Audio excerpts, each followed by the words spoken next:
Oh, hello, hello, hello, hello, hello. I am barely ready. I have to do things 1 second. But, but, but. Look at all of these nice little things that don't make sense. Blah, blah. There it is. Alright, go away. Alright, boom. Bam. Slam. Kabam.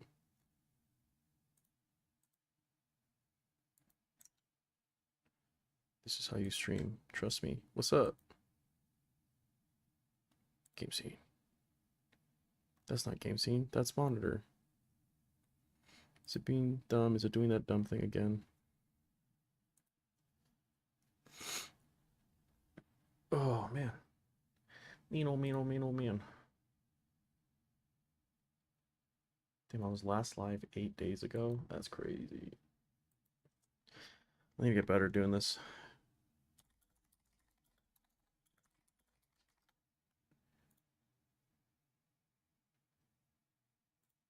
Ooh, very cool. You're not capturing the game again. Thank you. Thank you, thank you. Oh, bunch of late night boredom.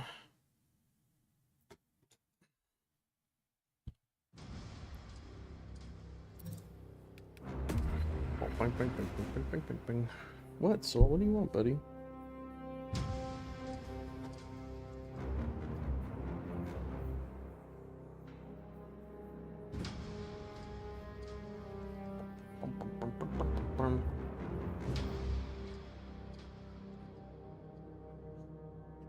Alright.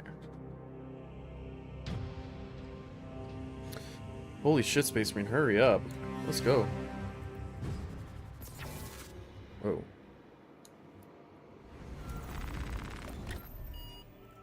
Boop, beep, boop. What do I want to do today? Let's do siege, fuck it. I'm gonna level up my bulwark.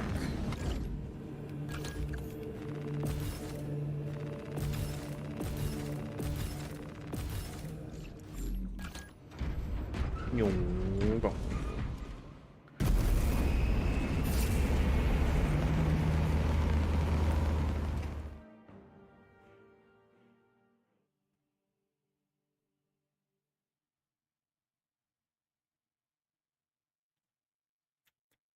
Why are you so annoying? I'm trying to chill, and you're clawing at my fucking arm and everything.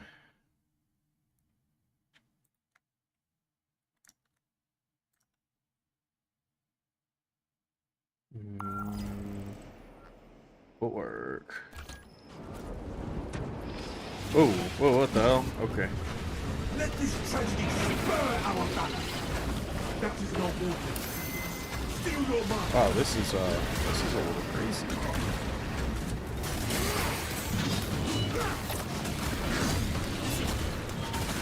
Avenge our fallen king. Honor our captive cousin. Target those powerful enemies first.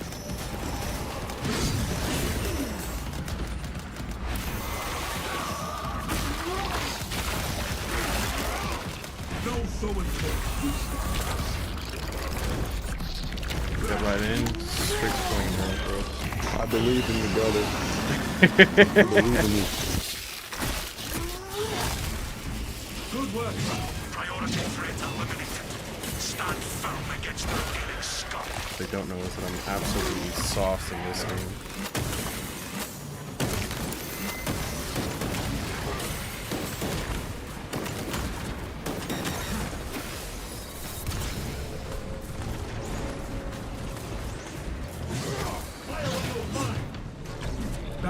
Ready to deploy. This galaxy is not yours.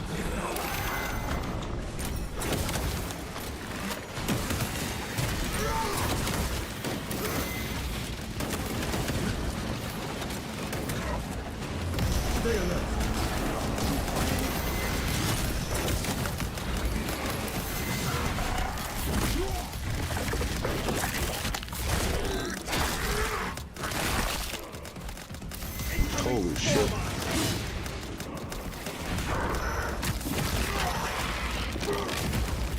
Fuck yeah. Crush the ravenous brood. Oh my god.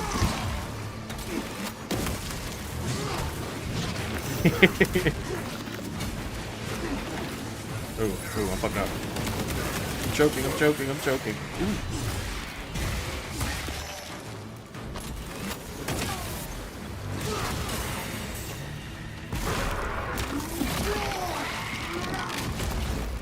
Where shall I plant this flag? Ooh.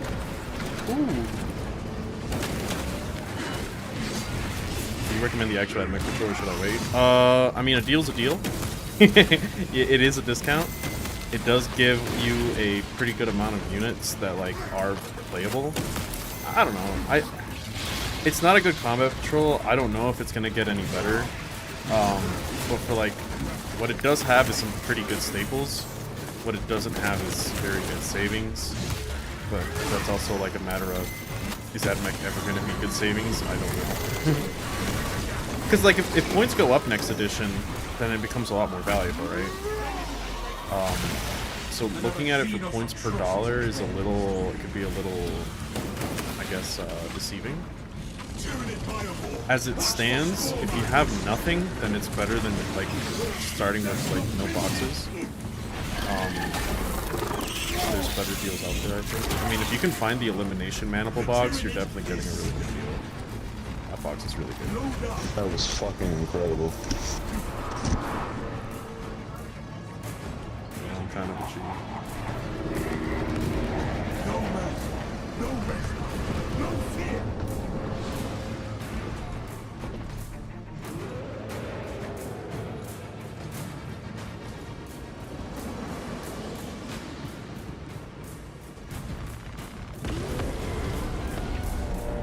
Down and design a hole.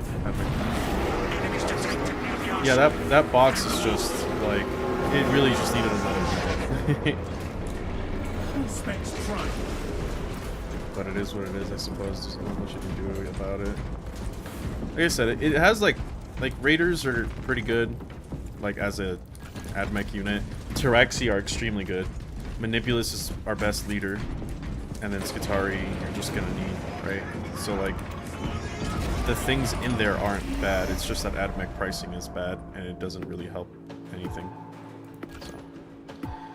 Hi, just randomly woke up 5:30 in the morning and saw you online. Good morning from the UK. Oh yeah, it's what time is it right now here in the States? It's 10:48, so that's almost 4 in the morning in the UK, because you guys are Greenwich time.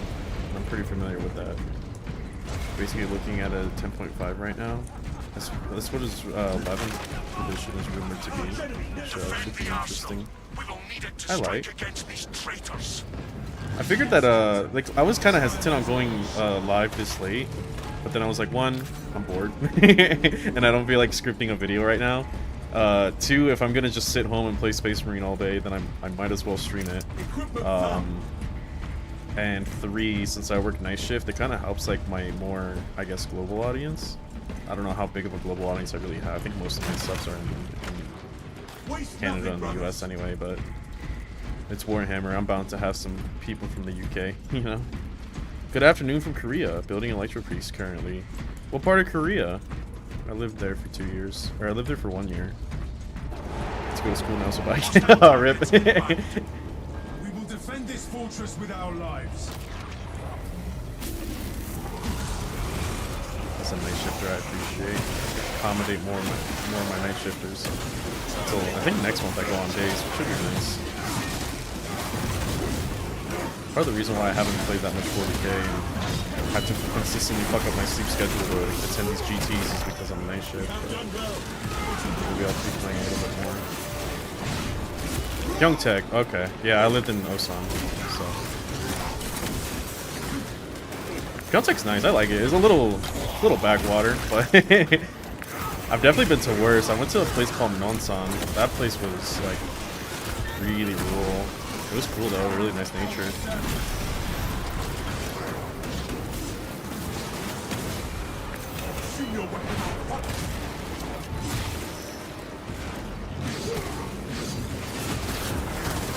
Switch quieter. I'm talking kind of low. Ow. New hobby store in Osan. Yeah. So that wasn't there when I was serving. But when I lived in Japan, I went to go visit my buddy who's still in Korea. And he showed me that store. I was like, this is nice. They have like a little Tyranid army for you to like play test to see if you're interested. I thought that was cool as fuck. Yeah, I was gonna go to Korea in a month, but because my buddy's getting married over there, but it was just like way too expensive. I was like, sorry, man. I really want to go, but I just can't justify it. That store is nice. I talked to the owner. He's a real cool guy. It made me kind of want to do the same thing in Japan once I separate. I thought it'd be really cool. Because there's this guy, I think his name is Legion W on YouTube, who like covered this store in Fuji that is like a Warhammer store. He covered another one recently too in Akihabara. But I was like, that'd be kind of cool to like increase the scene there. Because I plan on trying to move back to Japan. I would love to go back to Korea too, though. I told myself I won't separate if I get assigned to Osan again. I hosted monthly events at the store. That's awesome, dude. That's great. Yeah, Osan was my best assignment by far. I still think so. Even after doing 2 years in Japan, I was like, no, Osan was the GOAT. But that's part of the reason why I didn't play a lot of 10th, is because when I lived in Korea, I was just out partying all the time. And in Japan, I just didn't really... in Japan, I just didn't really play because there's not much of a scene. So, yeah. Oh man, I miss what's the name of this place? No, Japan had Coco's. There's this store right in the set called Curry, and they used to make really good curry. And then like last time I visited, it wasn't as good, and it kind of fucking destroyed me. But they have these little like shrimp toast. Oh, there's that chicken place right in the main, right at the end, right at the very end of the set, across the jewelry store. Norang Tongdak. That place is so fucking amazing, man. I miss it. I've never been to Japan or Korea, but my family moved to Australia and I've been there a few times. The Australia tax is real. I wanted to visit Australia while I lived on that side of the world, but I never got around to it. I got like a passport and then I just didn't do anything with it. I just kept going to Korea. Perimeter defense system energy levels are falling. Replenish the generator's power cells. Did I paint any Warhammer when I was in Korea? I painted my Castellan robots. I think that's literally the only thing I painted the entire year there. Besides that, it was go to Seoul, act like I'm worth a lot more money than I am. I miss kind of being a little bougie though. You can live like a king in Korea.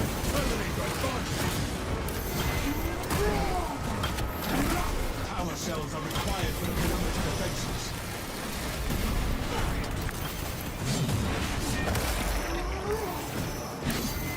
Ooh.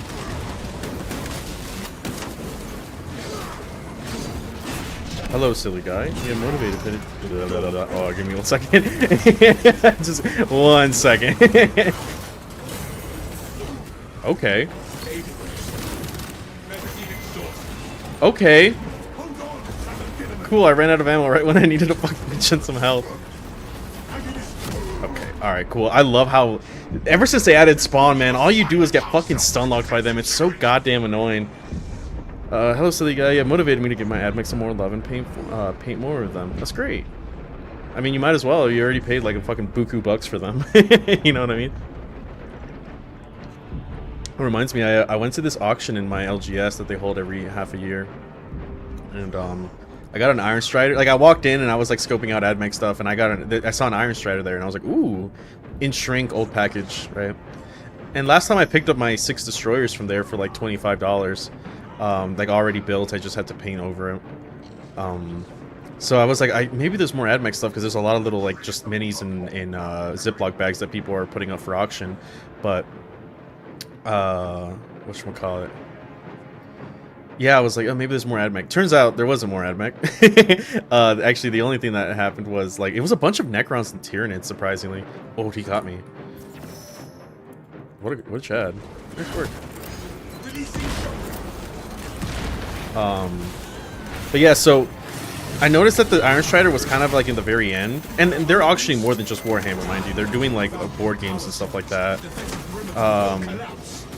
Or like just like old like D&D manuals, Pathfinder.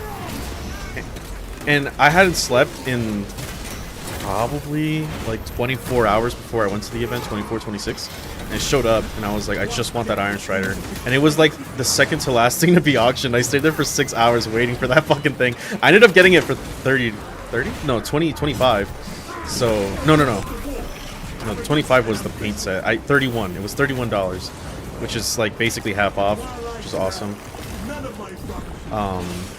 So huge thing there. But the really good thing that I got, I heard like people kind of whispering next to me as I auctioned for it. They're like, I guess it's a good deal. Was okay. Let's not do that. I got somebody was putting up 5 Raptors and 10 Warp Talons for $60, and looking at the price, one of those kits is $45. So I basically paid for 1.5 and then got the other 1.5 for free, which is pretty cool. Yeah. So I got 2 of those. So I ended up paying $120 for 20 Warp Talons and 10 Raptors, which are like the only thing that I'm missing when I start building my Chaos Army, which is sick. And then I got an Iron Strider for $30. I got this paint set from I think it was the Army Painter. It's like a Masterclass John Blanche Volume 2 set, so it was like 12 paints. I got it for $22, which is kind of fat. And then I ended up bidding on Age of Sigmar stuff. I don't even play Age of Sigmar, but I saw these Chaos Knights that were like, it was Chaos Knights, 3 Chaos Knights, 2 Chaos Chariots, and then some like monsters. I don't know what, like they're called like Warcats or something like that. I got all that for $50. So I was like, I guess if I'm ever to play Age of Sigmar, it's gonna be Slates of Darkness, which I would have wanted anyway. It was that or Ossiarch Bone-Makers. So yeah, I ended up spending like $230 for all that, which is kind of a steal. But then I realized, like, after I bought it, I was like, wait, I already have STLs for Warp Talons, fuck. I nearly choked and lost that one, so I'm so glad I got you up. Morning, Magos? May your labors be effective and fruitful. Thank you. Dude, I guess, I don't know what to call you. I call you, like, Oswald. I call you Penguin. I'll just call you Pinky-san. I've been, trying to practice Japanese again because I've, like, definitely not been doing that, and I really should, because it's, like, kind of my degree. And I've been watching, like, a lot of VTubers because of it. And I remember, like, telling myself, like, I don't know how people like Hololive. It's a little bit, like, cringy, in my opinion. I don't really understand the comedy. I kind of like watching their highlight clips, maybe, sometimes. But, like, now I'm unironically watching Hololive. Like, it occurred to me, like, 3 days ago. I was like, I'm literally just tuning in and watching Hololive now. Like, I guess I understand it now.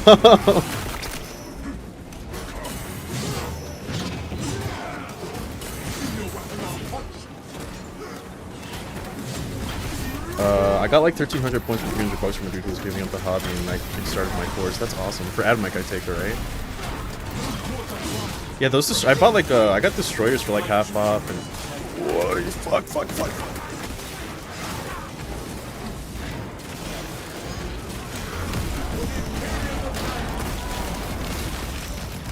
Oh, I have the banner one. Oh, thank God.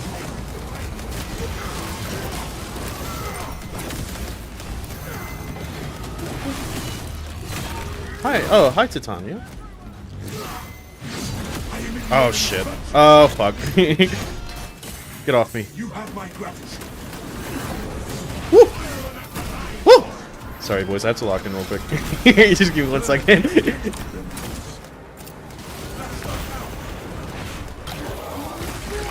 I'm like living with 1 HP in a dream right now. Ugh.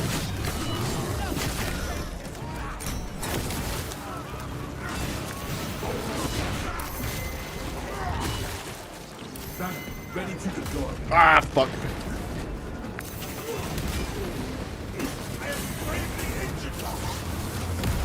Ah, fuck. Oh, wait, that's right, I got Relic. Fuck you guys. I'm still standing. I'm still standing right like a hurricane. Feeling like a true survivor.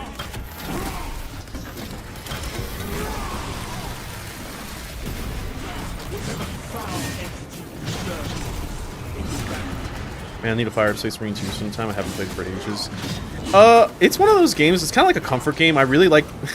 I say comfort games. I have this thing where I really like difficult games. It's like a stress reliever for me, which is funny because like I was having this conversation with my friend, the one I did the podcast with, because he was saying like he can understand why people get upset with games like. He can understand why people. What? Oh shit. Alright, I gotta lock back in. That was a little BS, not gonna lie. I can get him, I can get him. I got this, I got this, I got this.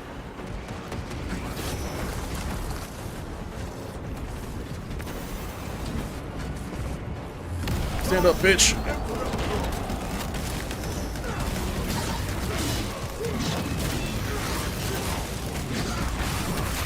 But yeah, I really like difficult games. They're like a stress reliever for me.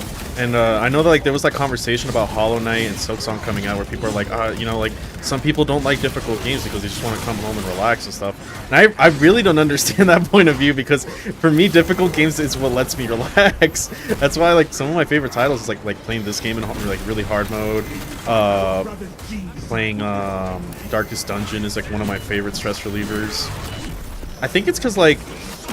For me, the way I see it is that it kind of like gives me something to think about rather than like whatever the fuck it is that I'm worried about, which isn't much to be honest. I think I just handle stress better than most people. It's down again. Fuck. Okay. But yeah, I like stressful games. They're fun.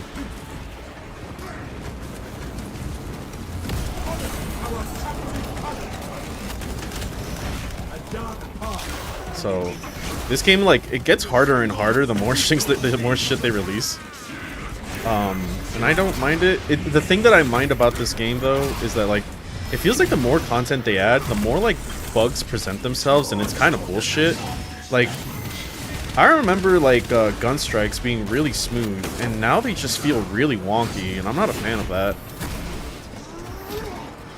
Same with, like, I think that, like, once they added the Biovore, he's a cool enemy, but, like, Spore Mines is just, like, really fucking annoying. Like, that's, like, for me, that's not, like, difficulty. That's just, like, kind of bullshit stuff. Stun locking gets even worse, especially with, like, the addition of Chaos Spawn. It's just kind of, like, unfun when you get stun locked. And, like, they had a bug where, like, they were spawning at a higher rate than Tyranid Warriors, even though they're a Majoris enemy. It's like, why? They're, like, 10 times harder to kill. Why are you making, like, more of them spawn? It doesn't make sense. The pipeline is real. Also reminds me I need to update my PFP here with my new model. I still like the orange butterfly, right? Or the orange turquoise, right? Nice. Let me know if you have an Oshi. I don't know. I don't subscribe to like the super anime stuff. I'll let you guys in on like my life story in a little bit as soon as I catch up with chat. But I'll tell you why I'm kind of like very hesitant when it comes to anime. By the way, a question: have you considered playing 30K Admech? Their models look awesome. They look awesome, but I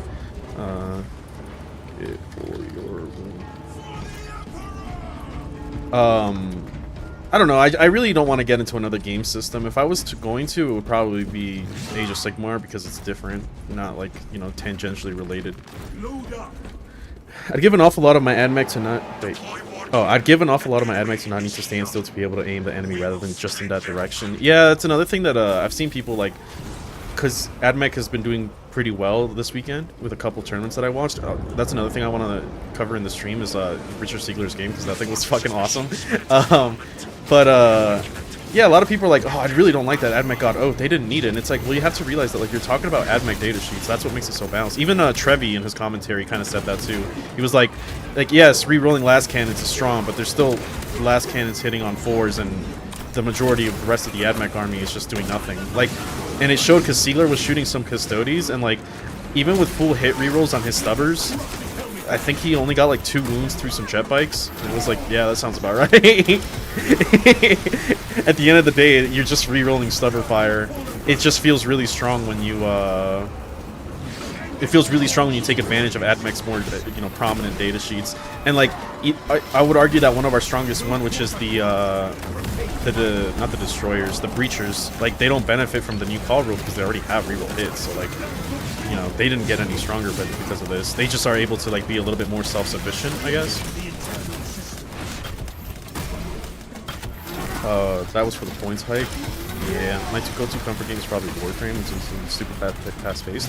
I really wanted to like Warframe because I love the aesthetic, like that, like super, I don't know, like cyborg bionic kind of vibe to it. It scratches like every itch when it comes to aesthetic, in my opinion. But like, I played it and I didn't have a lot of fun with it. It kind of reminded me of like Destiny when this was before Destiny was out, and then I don't know. I'm sure like maybe late game content is a little bit funner, but it didn't seem all that fun to me. It just wasn't the game that I expected. But that's okay. I still think Warframe looks awesome as fuck. Like I really love the suits and everything. Like Warframe is one of those games where like I really wish I could get into it, but I also don't feel like paying an arm and a leg. I'm already like I have Warhammer as a hobby. You know what I mean? Destiny 2 or Warhammer Crusades. Never tried Warhammer Crusades. I did try Destiny and I really didn't like it, but I tend not to like first-person shooters much in general. So there's also that. Uh-oh, this is not good. If I can roll and just immediately plant banner without dying. Okay, never mind.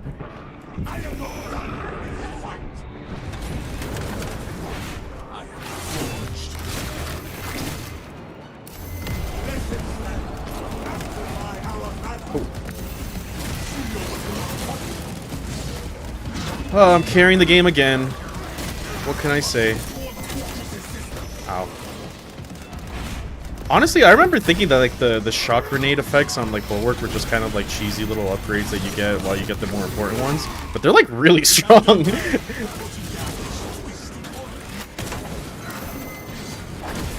Oh, that's some ass. What? Please don't take too much HP. Woo! It feels real. Not really with that. I'll be your Oshi. No, if I was to say like one member from Hololive that I really like, it's probably Gigi. Gigi's fucking hilarious. I was just watching her stream earlier actually, where for her 500k subscribers, she just like I think she's still going. It's been 5 hours of her just playing September from Earth, Wind, and Fire, with different instruments and then just laying the track, and it sounds like hot garbage, but it's like the stupidest shit I've ever seen in there. It's really funny. It's endearing. It often feels like a small number of units carrying all the weight. For some reason, it ends up being the Iron Striders. Yeah, well, I mean, there's probably a reason for it.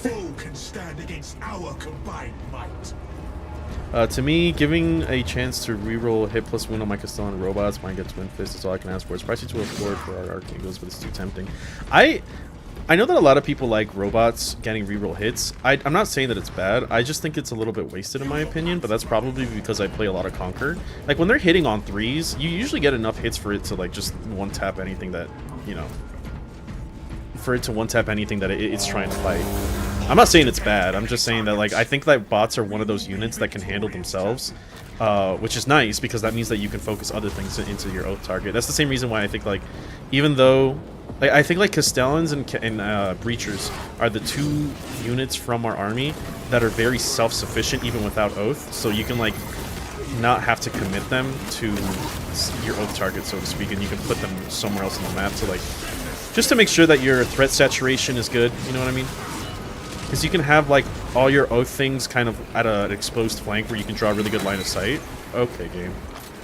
And then you can have the other guys who kind of, you know, handle themselves. Well, you know, handle themselves.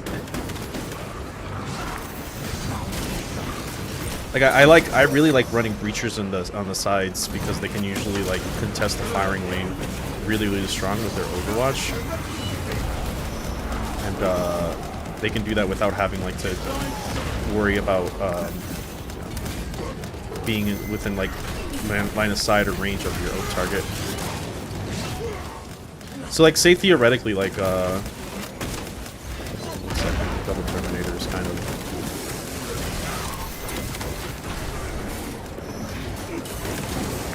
Woo! Come here, bitch. Oh, that just went through me. Interesting. Oh shit!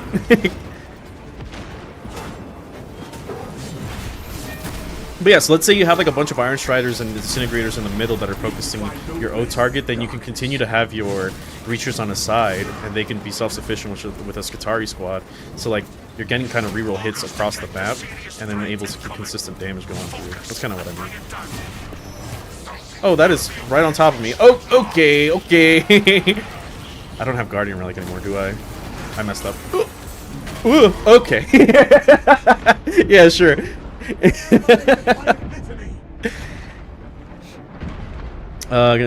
TTS is a few crusades organized on disc. Oh, you mean like Warhammer Crusades? Like, I'm sorry, I thought you meant the title of the game was Warhammer Crusades. You mean like Crusade? Gotcha. Warframe feels like a fairly box-standard third-person game when you start. It gets good at the mobility and content sense that you do need to be prepared for the grind to appreciate it. That's fair. I don't mind grinding games. Oh, we lost. Rip. I couldn't carry. I was looking at 8th edition stuff earlier. They had Doctrinas as strats. Army rule was Canicles instead. Would you take that back in exchange for Admech going to BS3? Doctrinas as strats. I'm trying to remember 8th. I know that they had the whole like +1 -1 thing, which is kind of what they ended up doing with 9th edition. You know, Doctrinas. The thing is, like, I don't necessarily mind Admech hitting on 4s. It's just that I don't think like everything should hit on 4s. You know, that's why I always draw the comparison to Sisters and Necrons, because they have like their tanks hit on 3s, like their dedicated firepower units hit on 3s and stuff. And like their more elite units hit on 3s. Their leaders, I'm pretty sure, all hit on 2s, and ours don't. Like, I'm pretty sure our engine seer still hits on 4s, which is like, why? Like, I feel like the general idea of like elites being better at shooting and like your leaders usually being on 2s and your elites being on 3s and then your little shitters being on 4s, that's fine. I don't mind that. But like, more often than not, it's not that. It's like, oh, here's your elite unit and it still hits on 4s, and it's like, what the fuck's the point? You know, like, I don't think Ruststalkers should hit on 4s. I'm fine if Infiltrators hit on 4s because their main role isn't melee, but Ruststalkers are only there for melee, so when they hit on 4s, it feels like shit, right? So I don't mind that things hit on 4s. I just think that they shouldn't be hitting on 4s all the time. You should like look at the unit, what it does and what it specializes in, and then, you know, give them that accordingly. But it seems like our codex was just like the only one that was being compliant with GW's early philosophy of like making the game less lethal and trying to make, you know, things be a little bit more varied, because like Necrons came out alongside us and all their shit hits on 3s too, you know what I mean? It's like, okay, wait, but I've always considered Admech to kind of be in the same line of Sisters and Necrons, like kind of like just below Space Marines, but they all have like way better things. They had way better rules, they have way better stats line, they have way better everything. And it's just like, you know, I don't, it kind of just doesn't make sense to me. What is this one? Oh. I don't remember seeing any lists that perform well over the weekend have a break of Breachers or Destroyers. Maybe changes in the futures. I do like that they do not need Oath. Yeah, I think... So Breachers are... Oh, real quick, while I have your attention. If you haven't gone yet, go to Shooters in Ulsan, in the SED, and get their burrito tacos. Those things are fucking incredible. Anyway... No, I don't think they did. I think the only things that were... I saw Siegler ran his Skitarii Hunter cohort, so it was just a bunch of Skitarii as normal. I didn't see the Cybernetica game, but I don't think he brought Breachers either, and Breachers aren't really the best in Cybernetica anyway. So... What was I doing? Oh yeah, perks. 25% less health damage. Enemies in shock areas take 25% more damage. That's actually pretty good. Perfectly timed there, creates shock. I really like this, but not until I get everything else. Contested health fades more slowly as Pog. Okay. I have a very bad experience with 6 Breachers with Manipulus, double protocol, 24 shots into a Telemon, nothing happens, so no, I'm not shooting at any. 6 Breachers into a Telemon and nothing happened. That's brutal, I'm sorry. Breachers are definitely one of those units. I felt it in my last GT, where when they die, like my mind immediately switches. Like I had mine fucking die to an impulsor, which was the stupidest shit ever, because like the defensive array, like all the guns that impulsor, a transport, mind you, that thing has hitting on threes, right? That thing lit up my breachers, and like half of it was just being unlucky because I didn't roll a save above a 3 and I popped up my 4-up Bimvolum. So they got wiped, and I was just like, uh-oh. Like immediately I was like, I have to switch my game style. Because they died turn 1, I think, or turn 2. Because I shot the impulsor, and then I threatened Overwatch, but he didn't move, and then just shot him to death, and I was like, okay, that's cool. Yeah, we got really hit really early with the 10th edition Paragon, and then everyone got power crit past us. Yeah, basically. I mean, that's why people were pushing for that +1 on Wound Space Marine buff, and, you know, that thing was crazy, as we've seen. Even the invasion list that went 6-0 had 0. I didn't see the invasion list. I should check it out. I considered just like paying for fucking BCP as much as annoying as it is. Because I can't even access my own fucking old games, which is like just a pain in the ass. It's crazy that like I paid to be at this event and I can't even see my own list from that event. I know there's a couple of different websites for seeing lists, but they haven't been working for me lately. Let's see if maybe somebody knows.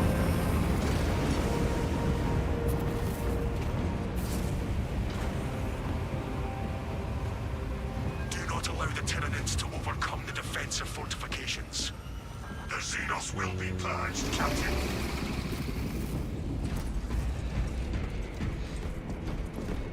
But what was I saying? Oh, I wanted to share the Oshi thing. So when I was younger, like when I was like in high school, I was like really into anime. So much so that I knew like what was coming out every season, and like I was tracking all the anime that I watched. I had like the definitive thing is like I was like I signed up for like a Crunchyroll sweepstakes and won on like a fucking Crunchyroll backpack that I wore to school and stuff. And like I ended up dating like a cosplayer. I went to all these anime cons and stuff, and like I was really in there. But I remember like after going to so many of these conventions, I was kind of started like, I don't know, I started kind of seeing like part of the things that make the community core, which is it kind of it shares a lot of it with Warhammer in the sense of like I should probably lower the volume a little bit, but in the sense that like there's always like that guy, you know, the unkempt people, the people that are just a little bit cringy, a little bit like socially awkward. But I remember going to these cons and I remember liking them a lot, but the more I went to them, the more I just kind of like, one, I couldn't stand the smell, as kind of rude as that is to say. I couldn't do that. I just like didn't like what I was looking at, and I didn't like what I was becoming, because I was kind of like starting to let myself go and everything, and I don't know. So yeah, I was like, I don't really like this. Like, I don't want to do this anymore. So I stopped watching anime. I broke up with my ex because she was already kind of unfaithful. I was just giving her a bunch of chances and nothing was happening. And then I was like, I need to get my life together. And I remember like my ex at the time was kind of like, oh, she didn't want me to join the military. I've always kind of wanted to. So then I was like, okay, well, I'm done with you. I'm done with anime. It kind of like, just kind of, I don't know, I didn't vibe with it anymore. And then I joined the military. I kind of like did a 360 on my life, or 180 on my life. And ever since then, I've kind of been like really hesitant to get back into that because I know that I can kind of become obsessive with it. And I think like at that point, basically the last anime I watched was fucking One Punch Man, the first season. So, you know, I always tell people, they're always like, oh, do you like anime? And I'm like, well, like, yes, but I'm not like I used to be, or how some people are with it. And even when I was in Japan, I went to like Akiba and stuff, and like I don't know, I feel like they're a lot more. It's probably a little bit more normal there to just be kind of like an outward anime fan, but like I'm not trying to be like thing in Japan so cool, right? As opposed to the US, but they just seem a little bit more normal about it. Like it's not like it could be obsessive, sure, like most things, but like, you know, when you see like those people at like a store or something like that who are like wearing like a gooning anime shirt and like the little like oh whoa face mask, and you're like, dude, like try to keep a level of, you know, normalcy, I guess. Like in Japan, it's just a guy like in a business suit. He's just like, yeah, I just want to like read the latest light novel. I'm like, I can respect that. Just be normal about it. But yeah, that's kind of why like whenever people talk about like Oshis and stuff and like really identify themselves with something like that, I get a little bit like, ugh. Like I don't really want to say that I like that stuff, but you know. The undefeated list basically took Call, Manipulus, 2 Rangers, 3 Rusties, 30 Rusties, wow. 14 Infils, 15 will take it, 10 Electros. Wow, that's a weird ass list. What is the one thing you missed most about earlier incarnations of Admech? I miss phosphor weapons making targets discount marker lights. I felt more thematic than the Scout for a gun. I liked double shooting Castellans and Wrath of Mars. That was like my literal fucking jam. Wrath of Mars was probably my favorite stratagem of all times. So was Tactical Oblique. I like how like you could just straight up cancel charges. It was a little mean-spirited, I guess you could say, but like I feel like your opponents just shouldn't have charged them. You know what I mean? It's like, hey, maybe don't do that. It was like a super cracked reactive move.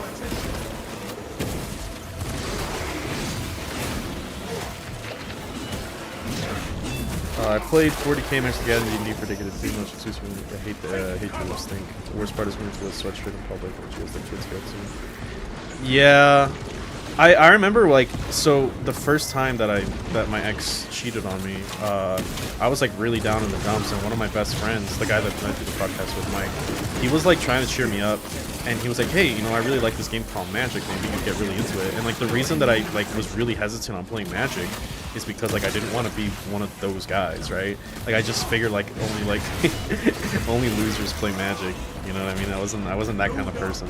But I gave it a shot, and I still play Magic to this day. I really like it, and maybe that was just an image thing that I was, you know, being a little bit uncharitable about when I was younger.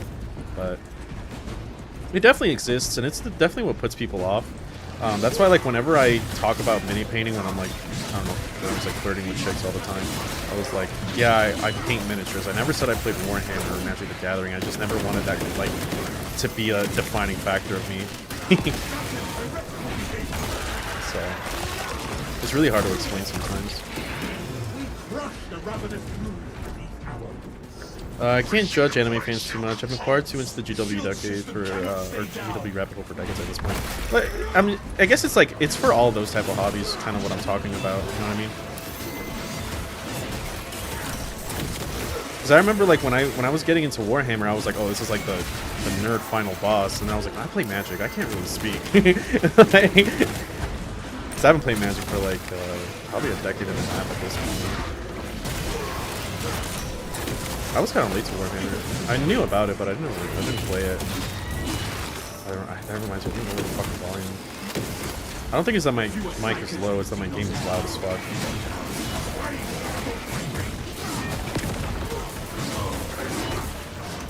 Void shield remains down. I spy the void shield controls. But I'm glad that like doing these hobbies that kind of have a bad rep because of, you know, a select few has definitely like it's definitely like made me, I guess, a little bit more tolerant of people's hobbies, because it's kind of hard to tell somebody like, oh, that's your hobby when you fucking paint plastic toys. So. Our duty is why we remain standing. Defensive shield grid is stable. Good work. Yeah, okay, volume down. That's what I needed to do. It's already kind of low. Oblique was insane, lol, Mr. Yeah, Tactical Oblique was so awesome. And they're like, yeah, no, I'm just gonna move out, and you can't charge me. Fuck you. Then they patched it to where you had to, you know, like, they could declare new targets, and it was still really strong. Which is kind of like a spiritual successor to what reactive moves are, but I don't think back then it was D6. I think back then it was just your movement. Which for Raiders was, yeah, you always broke the charge because you moved 12. I kind of wish they made it like that.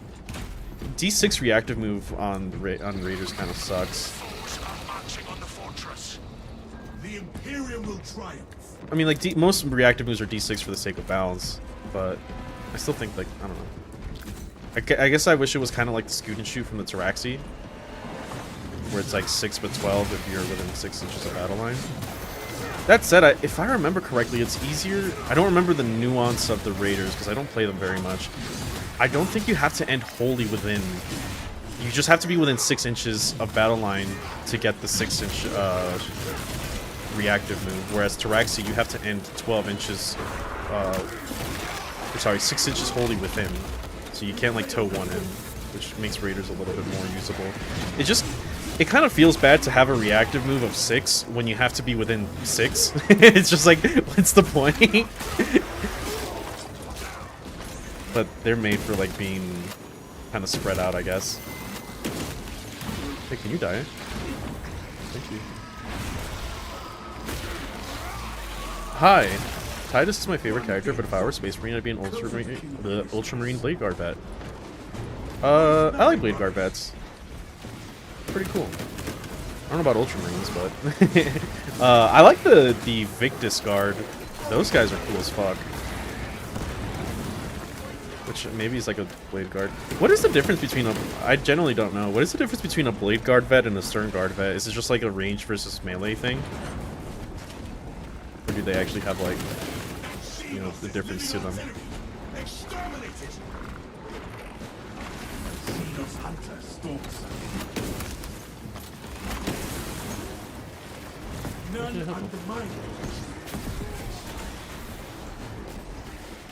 Warhammer 40k has great lore, I know, and I'm very guilty of not partaking in it, because I hate reading. I'm just bad at reading, I guess. I do enjoy it though, but I like the gameplay aspect of it more. I'm more of like I like thinking and having to try to figure my way out of shit, which is why like back in 8th edition I played Tau and Gene Stealers, because I heard that they were really bad and I liked playing underdog armies, because they tend to need a bigger, I guess, level of thought. Like you can't just kind of like face tank your way through things, and I kind of like that, which makes me enjoy that playstyle.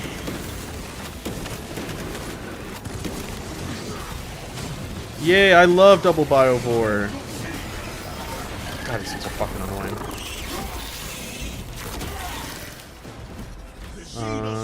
Give me back 20-inch movement cold stars. Rip. Yeah, right? What is it now? They move, isn't cold stars move 14 and they give your guys assault, right? You can advance and charge? Like effectively 20, but not really.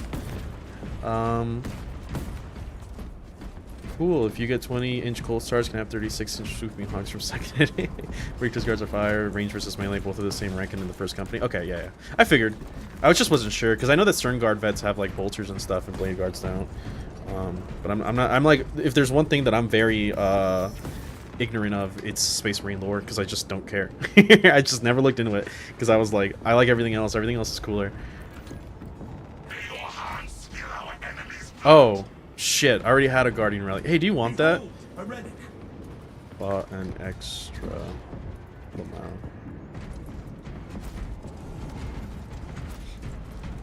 Like and subscribe. Thank you. I appreciate it, man. I try to put out content. I had this rule where I tried to do it every week when I first started, but then like I wanted to kind of make everything a little bit nicer, so then I try to do 10 to 14 days on upload. Except for like the last ones where I just took a month off for no reason. What am I going to be painting? I don't know if I'm going to paint for sure. Maybe I will. Depends if I get bored. But I have some infiltrators that I have to finish up. I painted 20 recently. And I just need to like give their eyes some glow, and then I need to paint some cables. But yeah, I painted, like, I've mostly finished 20 infiltrators in 3 days, so that was a lot of fun. I also remember why I prime everything in gunmetal, because that time I did zenithal lighting to try to, like, you know, get shadows and stuff. And then, like, I spent 20 infiltrators, I just spent fucking painting, like 5 hours painting fucking metallics, and I was like, oh yeah, I remember why I do that now. Ooh!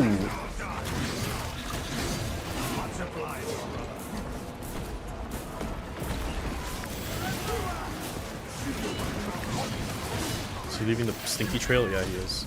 I never knew Raveners had stinky trails. I don't know if that's like a game thing too.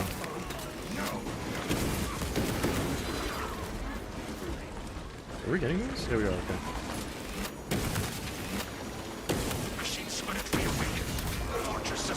Oh god, he just straight up killed him. Oh, there's 2 Raveners. How cool. Alright.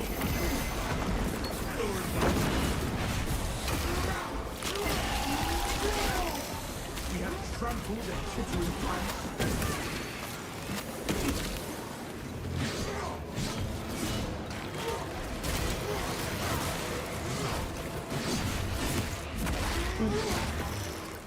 Damn, we're only halfway through the wave. Jesus. Can't wait for the Tech Marine class. I can't either. I'm not the biggest fan of Tech Marines. If it was up to me, I would have liked an Apothecary class. But I did hear that they were going to have an Omniscient Axe, so I guess I can't complain too much.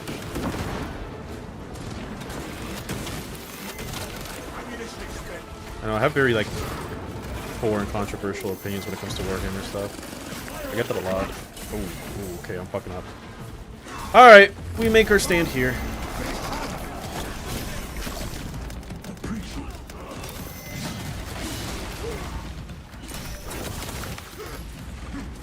I have no ammo. This is not good. It must not be allowed to fire.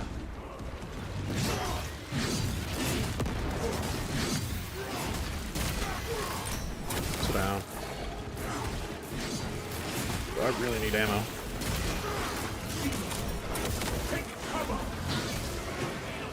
Ow.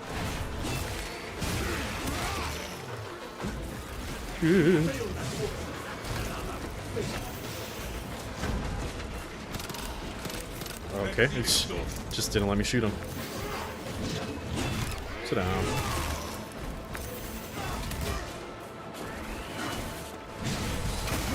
Alright, we're slowly making it. This Ravener tunnel.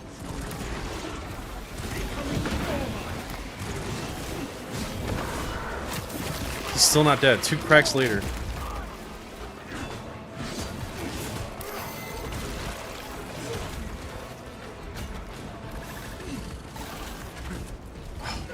He's changing his fucking attack pattern. It's usually two hits after the explosion.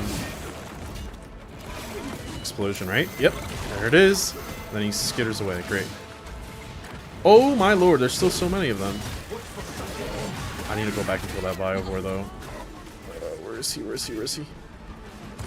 Come here, bitch. Oh, very cool. Oh my god. Okay, okay. Alright, where's that horde from earlier? Hello, guys. I don't know if I have a lot to kill this guy with, but we're gonna try.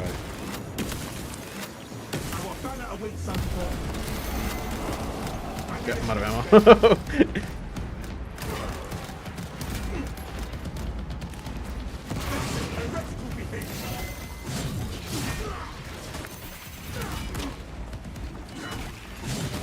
Just need the other guy to take out the the zone through up. I don't have any range.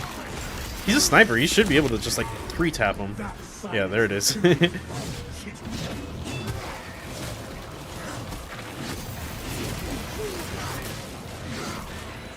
Got it. Woo! 12 inches with the unit. Yeah. The gold star. You're welcome, Armin. Thank you. On that weekly content thing now, you have to make some Admech painting videos. I'm like, oh, I tolerate painting. If I'm being honest, I've definitely feel like I've gotten really good at painting, and sometimes I look at my work and I'm like, god damn, that's actually like kind of impressive. But I'm definitely not like a good painter. If anything, I kind of like take a lot of shortcuts. Sometimes I feel like I'm really lazy with it. I don't know if like I'm the one to look out for advice, to be honest. There's one guy that made a video on how to paint like Grimdark's Guitari, and he paints this like really nice, cool blue cloak, and it looks really cool. I'd have to find the video. Here's the Space Marine lore in a nutshell. Ultramarines are the ultra druid for insomnia. Space Wolves are cool. I don't know. I have a thing, right? There's 2 things in like fantasy. I say fantasy, quote unquote, but like I guess like aesthetics that I don't like, right? And it's pirates and Vikings. I think Vikings are just kind of, I don't know, boring. and like the space wolves thing doesn't do it for me, to be honest. I like the whole bestial thing, but I just I don't know. It's the same reason why like I really like chaos in in fantasy, but I don't like Norska because they're just kind of like whack.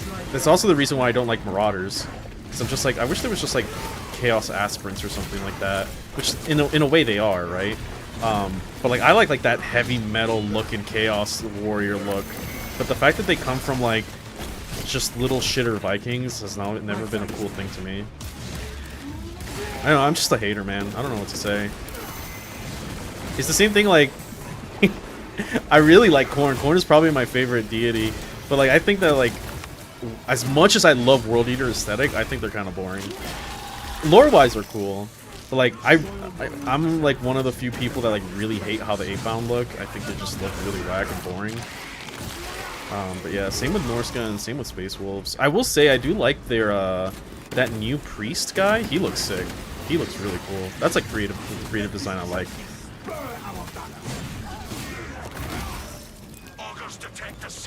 Oh, I missed the fucking Biovores. God, that's annoying.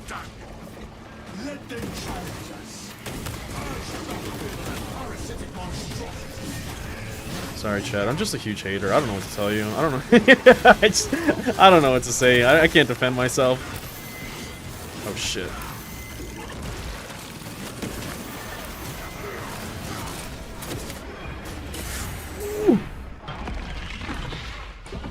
It's a pheromone trail since they're Vanguard invaders. Oh, interesting. I did not know. Yeah, like I think like a couple months ago, I was like looking at the Biobore model, and I was like, is that a separate alien on top of them that acts as the cannon? I'm like, that's cool. Same with the Gaunts and their guns. I didn't know that the guns of the Gaunts are like aliens in and of their own selves. I was like, that's cool as shit. All right. I have to clutch this game again. People aren't really giving me an option.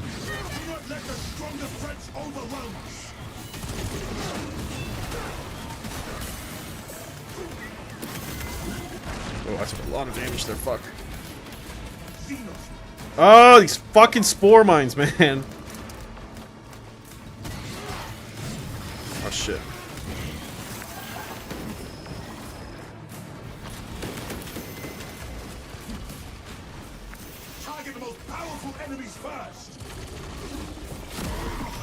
Ah.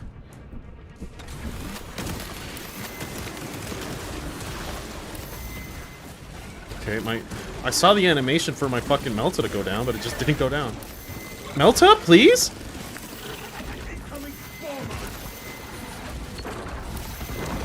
Good, good, good, good, good. Okay. Alright, that's one Biovore down. Honestly, the Biovore is more oh shit. The Biovore is more threatening than the Neurothrope for me. Ooh. Okay, where's this Ravener? He's fucking hunting me.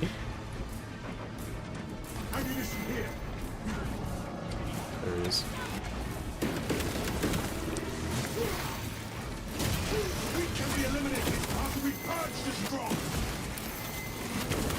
I thought I saw a Lictor. I was about to fucking freak out. Oh, I need to kill that fucking Ravener. Come on, let me up. Nope.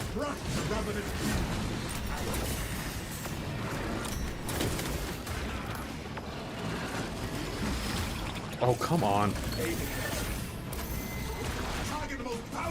God, that wave move is so fucking annoying.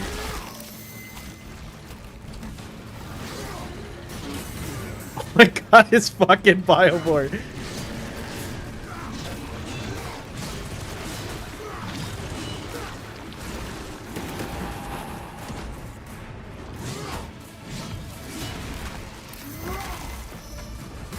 Ow.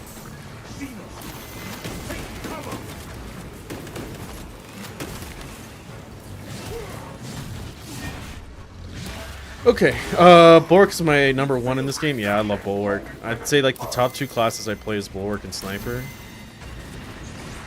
It's funny because whenever I play with Lily, she's always like, Bulwark is so busted, and then we have a Bulwark like a random, and he's just like, why does this Bulwark suck? I'm like, nah, it's the player, baby. Bulwark is really strong in my opinion, but like some people just don't know how to fucking use this class.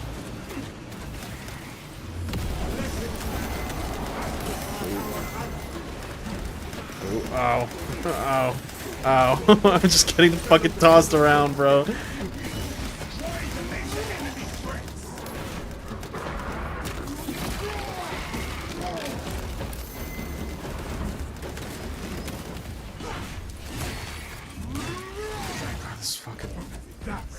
This Nero's is so fucking annoying.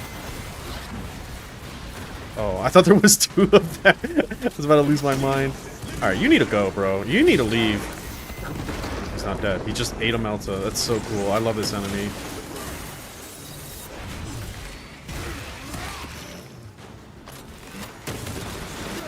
He's down again. I can't res him like this.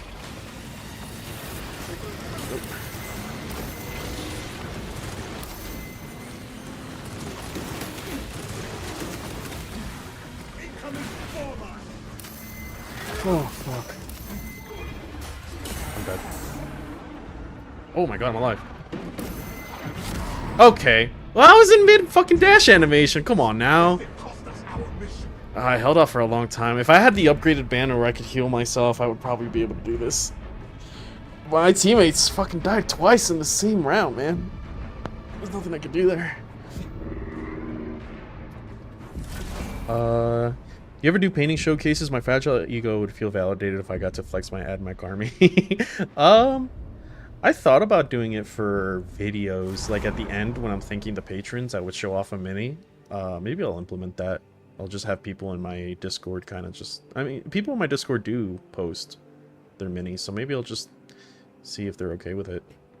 Battle Sisters are cool too. When I first got into 40k, Lily's the one that told me about it back in high school. And she told me like, oh, you really like angels and magic, and you like angels in general. She's like, you'd really like the sisters. And I look at sisters are cool. Like the more I look at them, the more I really like them. I honestly feel like they do like the Catholic Knight Crusade aesthetic better than Black Templars. Like their helmets are just like so knightly looking, and I know like technically Dark Angels are knights and Black Templars are crusaders. One, I just don't like Black Templars. I think they're whack. And two, I think like sisters just do everything better that they kind of want. I feel bad for World Eaters. They got berserks, bigger berserks, and then bigger berserks. It's very one note for me. Yeah, I just don't like how, like, in my opinion, 8-bound just look like really bad possessed with like a very tacky looking vest. Like they don't look like Karn where he has like he's like sleeveless armor. They just kind of look like a fucking life preserver. And it just like really throws me off. I also don't like their like this one note is really weird, but they have these like really, there's one model that has this really ugly looking foot and it just looks like a garlic bread nuts. And I just can't, I don't know, man. I'm very judgmental about that model. It's just gross. Alright, I'm going bed bye. Good night. See you, King. I do wish they'd add another Tyranid boss to the game. Something like a Parasite or Brood Lord would be cool. Yeah, I think that they handled the Hierophant pretty well. Because, like, how else are you gonna make you fight it? I thought the Trigon was really sick. It's just a matter of how they're gonna do that. Ooh, okay. So, stratagems reset. Let's see. Gunstrike can't be used. Yikes. Number of Majoris is heavily increased. Ammo reserve is doubled. Random chosen player has a... I hate Great Responsibility. It fucking blows. This sucks. I'm not doing that one. Fuck that. Equipment cannot be used. Mission on a timer. Ammo reserve is doubled. Sure, let's do that. While I get some levels on my guy. I didn't level up from that last siege because we died before wave 5.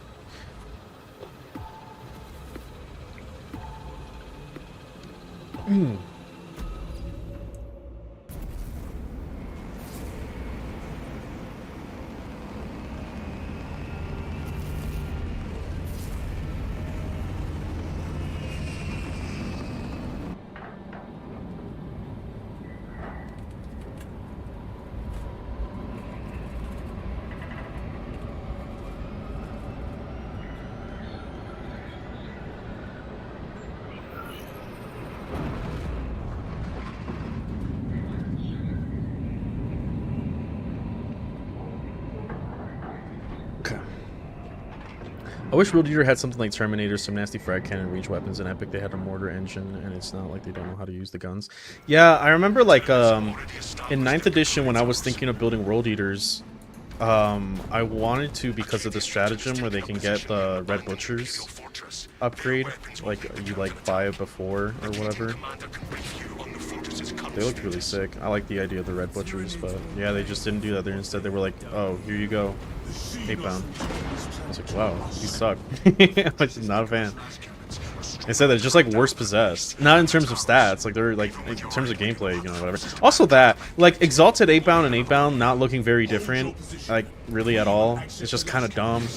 It's like the worst double kit in my opinion. Towards the fortress. May the Emperor grant you success. We will not find our way to the fortress. Oh, they could have done a lot more with it. Captain Ackerman, the Cajuns cannot topple that Tyranid behemoth without the fortress's weapons. The front gate is inaccessible, so you must enter from below. Fortress schematics show a waste reclamation setup. Travel beneath the tenement and up into the fortress. Oh my gosh, oh my gosh, oh my gosh.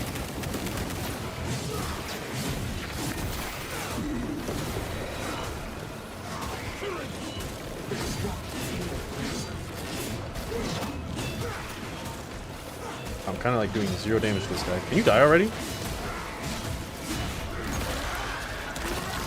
It says you can't do gun strikes, but I see the icon.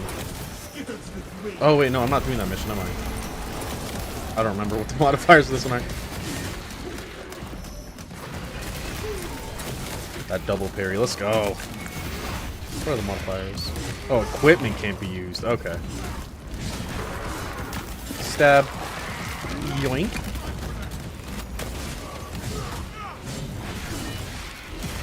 Yoink. I love that execute, it's so cool.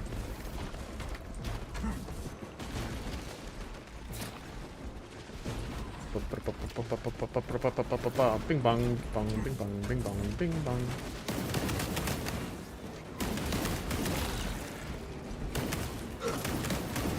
Who the fuck is shooting me? Oh, wait, I got rid of chat. There we go.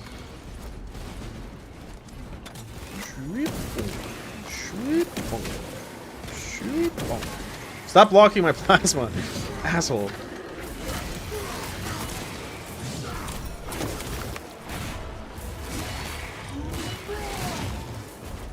That silenced the Tyranid's violence.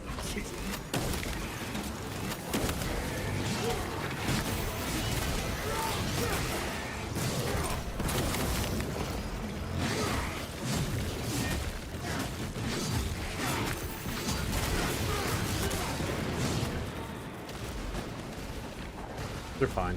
They'll be okay.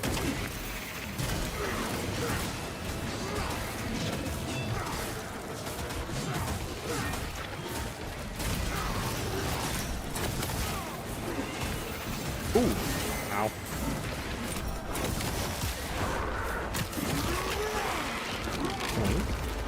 We crushed the ravenous murin. We stopped their hold. Let us finish this. Mind you, I have a weird hot take on Death Guard. I prefer them less fleshy, but loads of rusted holes in the armor hinting corruption rather than... Yeah, I like that too, to be honest with you. I like the whole, like, rusted armor aesthetic thing, and, like, how... this is the reason why I like their helmet, where they have, like, just, like, 3 little holes, or, like, a bunch of little holes. Because it's very, like, eerie looking. It kind of looks, like, mindless, and I like that. There's, like, no emotion to them. And I kind of like the whole, like, open maw, stomach, and stuff like that. But, like, the fleshier they get, and the more, like, rotten they look, I kind of don't like it. Like, the Tallyman's a perfect example. Like, in my opinion, he's a lot more boring. That's why I like, Light Lord Terminator so much, because they do that aesthetic perfectly.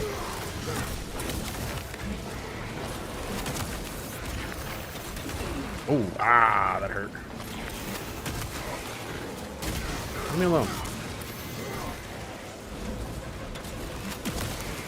Oh,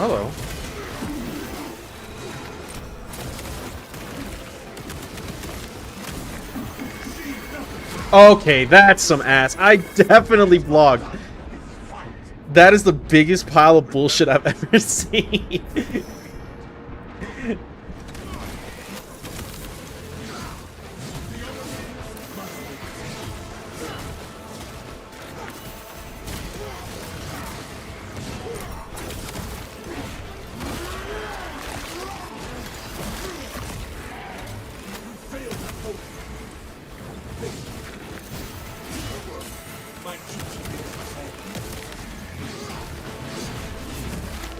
Guess what I'm saying is that makes them potentially too similar to thousands to Rubik's something. I mean, I don't think so. I mean, they're still human. They still have stuff in them. Because the design of Thousand Suns would suggest that something is in there, right? Like the way that their helmets look and stuff like that, or the aesthetic. Like, if you didn't know that they weren't made out of sand, then you just think they're normal dudes. I know, like, my brother thought that, because when his first exposure to Thousand Suns was really like, okay. His first exposure to Thousand Suns was really this game, and he was like, oh, they're not like dudes? And I was like, no. But if somebody told me like, oh, like, are the Death Guard just like a bunch of like little zombies or flies that are piloting these like normal looking human drone things, I'd be like, yeah, that probably makes sense.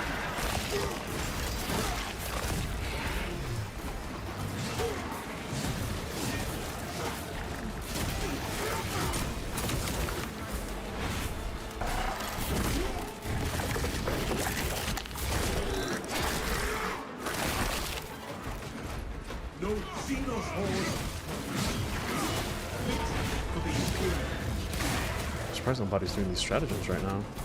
Still have bots. The biggest downside of bots is that if you die, you just like, straight up lose the mission, and they don't offer much in the sense of damage. I probably should just rematch. I'm not gonna get very far here. 1 million flies in a powered armor trench coat. I'd actually be down for that. There is a game. It's either a game or a show or something where like it's like a little monster. Yeah, it was it was the anime Dungeon Meshi.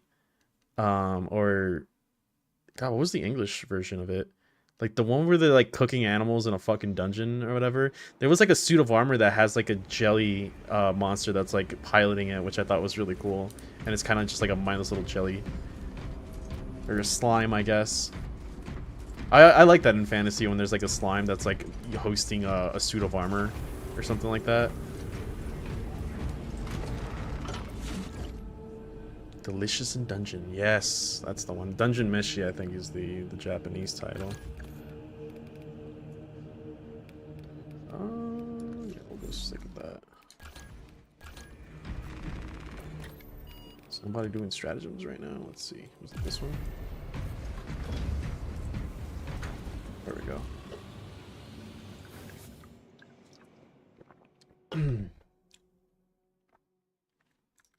I think somebody sent me the link to that website. 40K event tracker. Thank you. So let's see. Adeptus Mechanicus. Was 2 lists.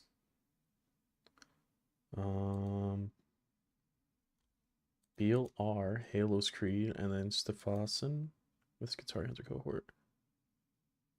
Siegler. What did he end up going? He went 4-1-1. Rip.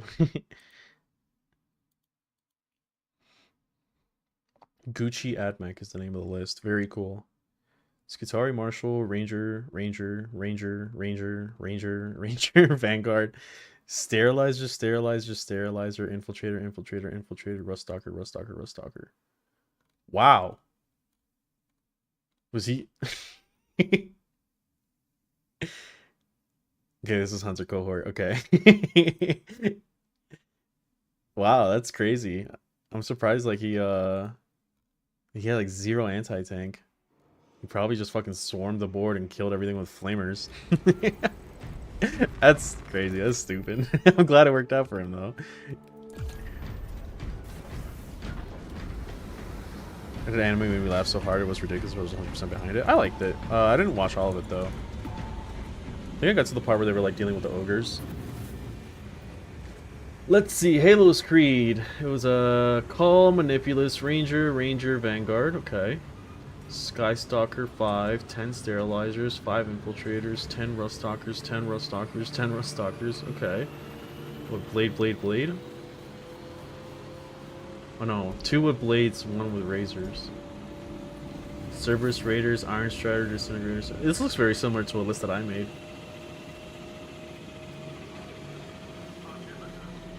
I don't know if I do only 1 Skystalker and 1 Infiltrator. I guess he has Raiders. 30 Rust Stalkers was a list that I was going to run, but I backed out last minute. Because I don't have 30 Rust Stalkers. I couldn't get them up in time. Oh, is there another bulwark there? Rip.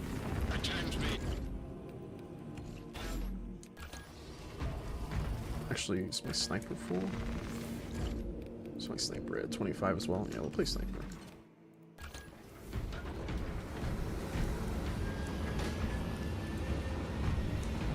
Have I played the finals? Like a game? No.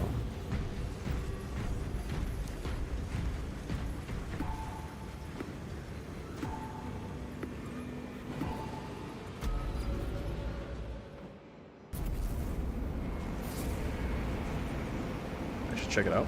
Let me see. I'm assuming it's on Steam. The finals. It's free.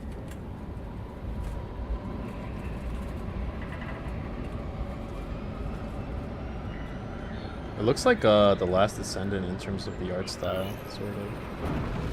It's like a movement shooter. It's kind of cool. I'll have to try it out.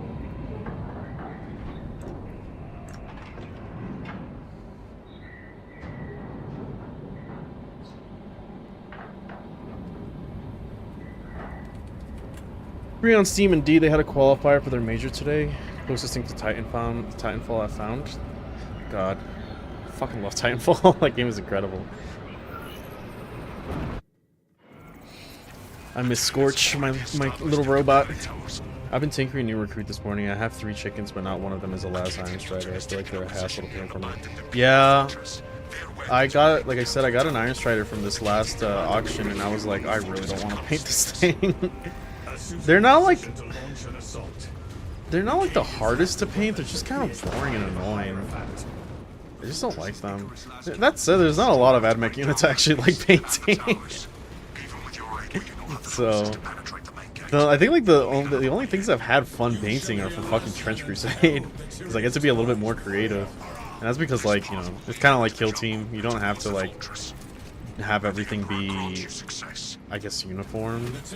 Whereas like after painting, you know, your 7th infiltrator, you're like, God damn it, I still have like fucking 1,700 points to go. Whereas like Trench Crusade, once I finish a guy, I'm like, yeah, he's his own guy, and like this is how he looks, and I only need to make like 3 more. I guess it's not really the model; it's more so the amount of shit that I have to paint that kind of like throws me off of liking to paint. Because, you know, everything is a 5-man or 10-man unit.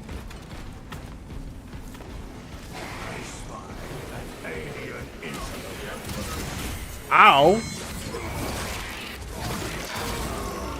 Alien bioforming.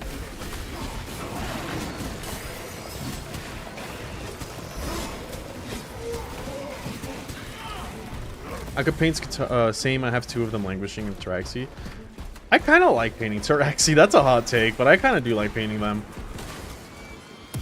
Because I get to be so creative with the wings. Every single time I get to the wings, I'm like, yeah, the little spikes are annoying as fuck, sure. But, like, the wing part is like a canvas. You can make it anything you want, really, and I think that's cool. And now, next battle, I shall take the meat. That is Are you being serious? Straight into a Carnifex. Very cool. Ugh.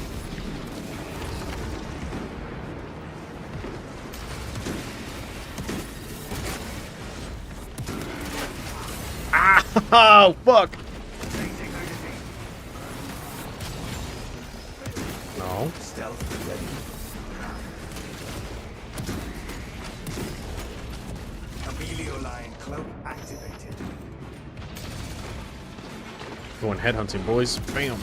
Amelio Bam. line cloak Bam. Oop. That was a miss. Inserting fresh magazine. Okay. I think I got rid of... Neutralize that shouldn't have missed. That's BS.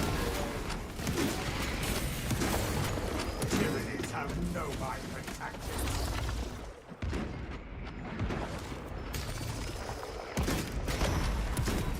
Shot damage does fucking nothing with artifacts. Ooh, hello. Okay.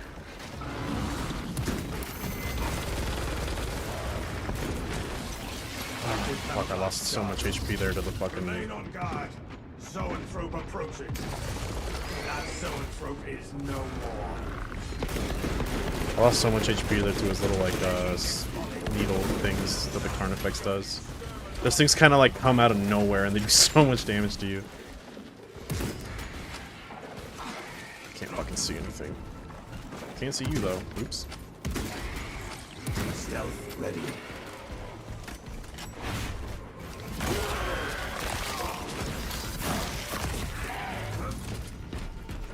Rearming.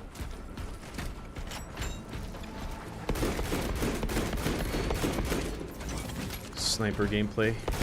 Pum, pum, pum. You should lend me that jump All back right. sometime. I would never want for a good I like fight painting again. them, I just haven't gone around to it. The Iron Striders have been purposefully left to rot. They're very, like, uninteresting units to play and to, like, field, in my opinion. That's why, like, I think that, like, Dragoons are a lot more fun to play, as opposed to just pointing a las cannon. But, I'm also the person that really wants to spam Havocs, so maybe I shouldn't be talking. I just really like Havocs.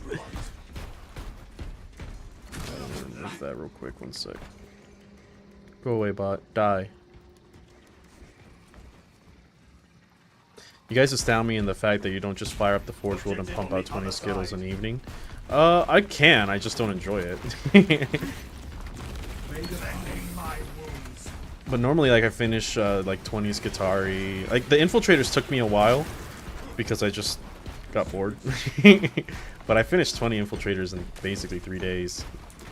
But I have the luxury of painting at work, so...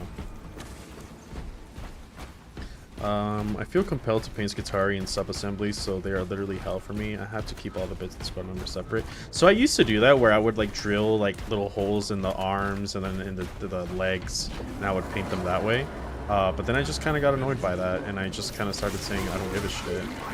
Because a lot of... I used to paint, like, every single thing, and then I kind of noticed, like, the things that, like, you can't see, like, don't really matter. Okay, what the fuck?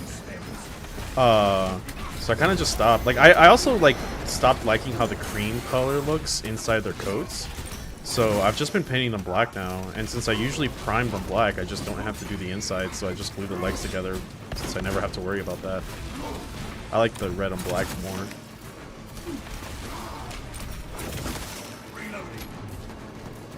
God, why are these gaunts doing so much damage? God.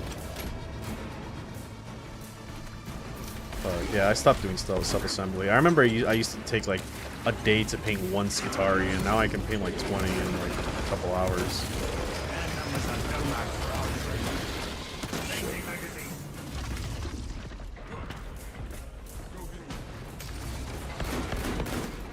No. Coordinate fire. Go away. Line cloak ready. Otherwise, I can get to the chest detail, and that would annoy me. That does suck, because they hold, like, their rifles so close to their chests. Sometimes it's really hard to get, like... Because I paint the trim silver. Or, not silver, gold. And sometimes it's really hard to get in there, because of the way that they hold their rifles. Ow. But I always get compliments on my army. Everyone's always like... Your army, like, looks sick as fuck, and it's especially, like, impressive because we play Admech. So I must be doing something right. I don't know if those are just, like, nice comments, or... I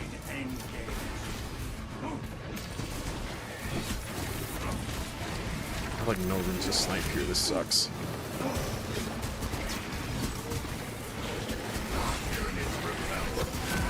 Oh my gosh. Oh, maybe I should have just sniped them. So many warriors. Isn't this one of the modifiers, right? No, there's just that many warriors here for some reason.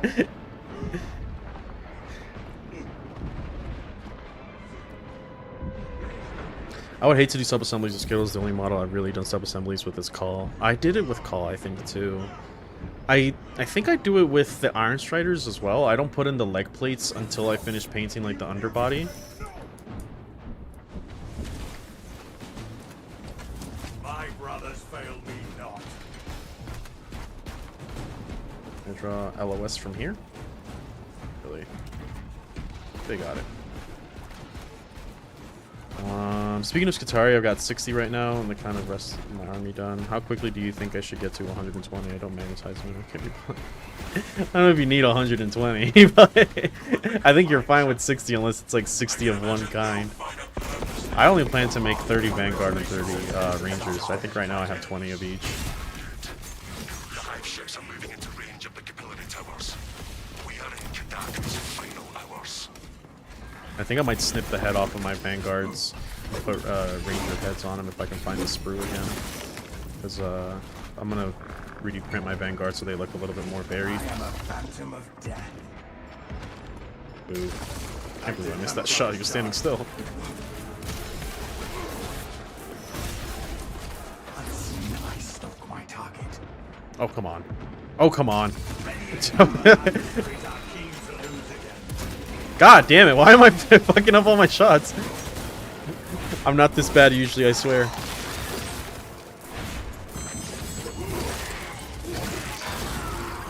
Synaptic servants. Inserting fresh magazine. Stealth ready. I suppose now that Rangers and Vanguards are literal trap, you should be less fussy about them. Yeah, that is true. I mean, unless you want to take pride in your models. There are a couple models like my Infiltrators that I'm probably gonna stick in mean green and strip them because I don't like. I painted them years ago before I perfected my formula of red. And, I don't like how they look. They look a little tacky. They look like broken China plastic. I guess I do. Well, I played a game with 60 Skitarii versus 100 Necron Warriors. Yeah, but Necron Warriors can actually get away with that. I'm about to embark on putting LEDs on Call. Oh god, that sounds like a fucking nightmare. I'm sure the end result will be cool, but at that point I'm just going to use OSL to make it look like it. I want to do that with my Castigator Knight, but I won't. I feel like with Knights it should be a little bit easier.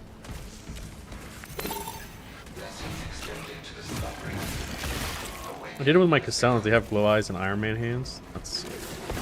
Did you like have to drill out the top of their heads or something? I couldn't be bothered. I mean, if I really wanted to for like something, I could probably figure it out. But I just couldn't be bothered. That's usually my mentality when it comes to painting. Like I get to a point and I'm just like, yeah, it's good enough, and then I'm like, I'll come back to it, and then I never come back to it. Like there was one week where I just like went back and started putting water transfers on all my Skitarii, and they look so much better because of them. But it's like the easiest thing to just kind of skimp out on.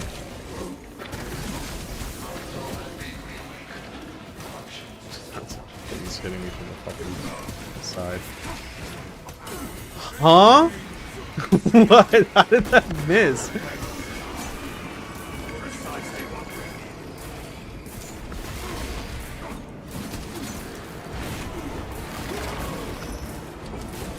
I got 30 of each, but I might get 20 more Vanguard as I like them better. I might use it.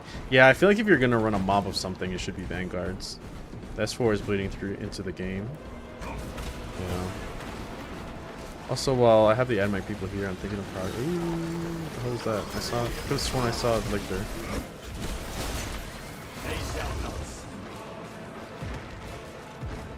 Oh my god.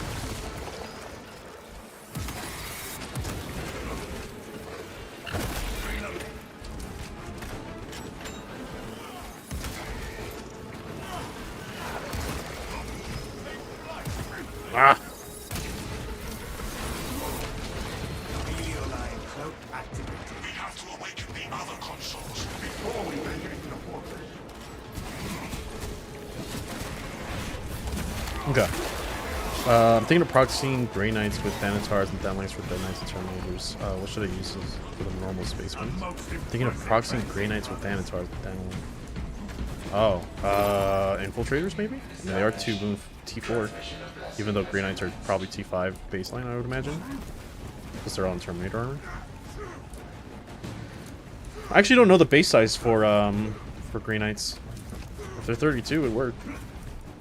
I cut out the faceplate piece and replaced it with a UV resin. There's a huge cavity inside the torso, so it's easy to put the wiring in. Yeah, that's fair. I love transfers of decals. Oh my god, customers remind me of the result. That sounds cool as fuck. Ooh. Time to go hunting! Boink!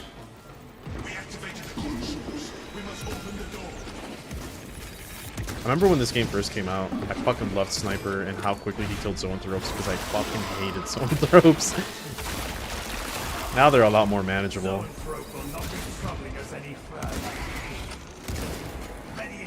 Oh, you're still alive after 2 shots? Question mark?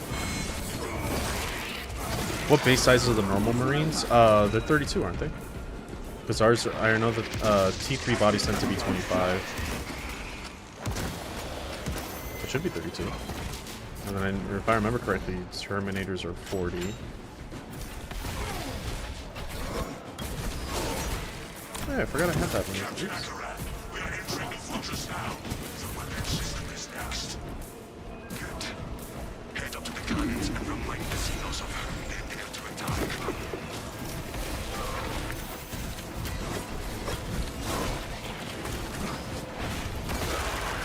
I forget that the base size, but the Terminators are the same as the Rust Doctors. I have no idea what the normal... Are they? I'm pretty sure... Wait. No, Rust Stalkers and Rusties are 40. It's the priests that are 32. Right? I'm pretty sure. I actually don't know. I'd have to check. I hope I put them in the right base. I really did. I might have to double check. I'm pretty sure the Rust Stalkers are 40 actually. 'Cause they're a little bit bigger than the normal Marines. And if I remember correctly, that was one of the issues with taking like 10 of them in a transport, that it's really hard to fit all of them within 3 inches or something like that.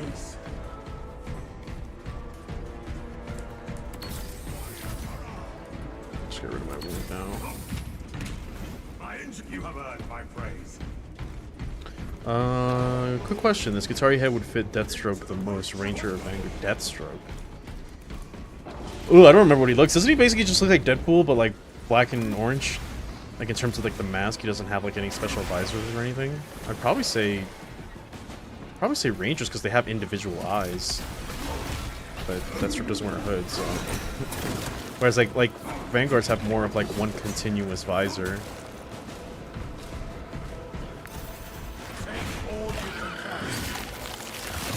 Rusties are 40? Okay, yeah, that's what I thought. I remember them being just like a little bit bigger.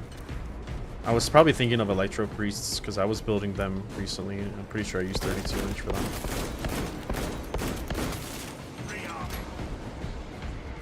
I'm gonna go into rank game and find one. Good luck. Rusties are 40? Okay. Yeah. Engine Seers and Electros and Techno Arcs. Oh my god, it's a lot. Oh, hello. Ooh. Stop it.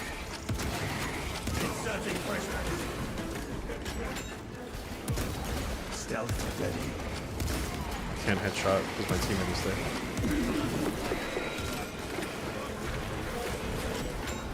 You're welcome. Precisely what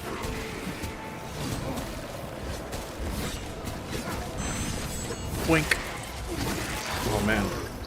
I could really go for some Cocos. I miss their curry so much. Ow! Ow! second wave headed toward us. Bitch. Changing magazine. Oh, juicy. will rise to meet our foes.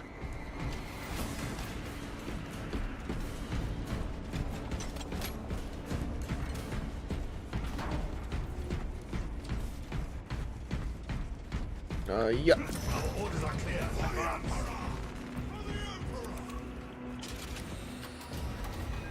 seem to know you're close. They are amassing Regular in the Green Eye fortress. Bros are 32, so Electropies are probably your best bet for multi-model guys or something from Heresy. That's fair.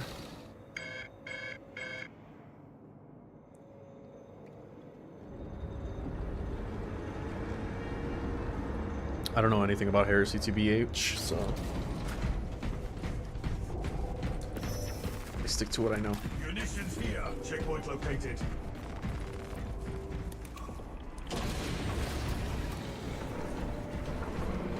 Be mindful of not just its size. Watching SMT reminds me of one thing. Admech don't have any melted gun.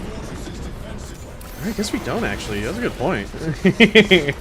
That is really that is a good point.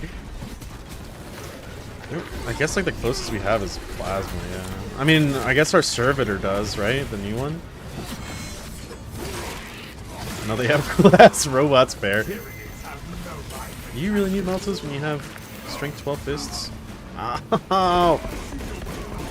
I can't heal because my fucking teammate is in the way. Okay, I pressed glow. Please activate. What the hell is hitting me? Oh god. Oh my god, these guys are fucking annoying.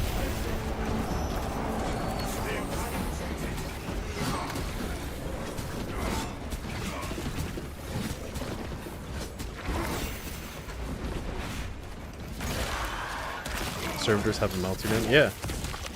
The only one melter that we have in our army. Only 20 Xenos carapaces remain. Camelio line cloak ready. And we also have heavy bolters. Look at that. You recite the codex well. You are near the last cannons. You will need to find the manual controls to operate them. The console is near. We will unleash the cannons. There are many hours today. Have it? Sure. I guess you can also take Aegis. That's gross. Don't recommend that.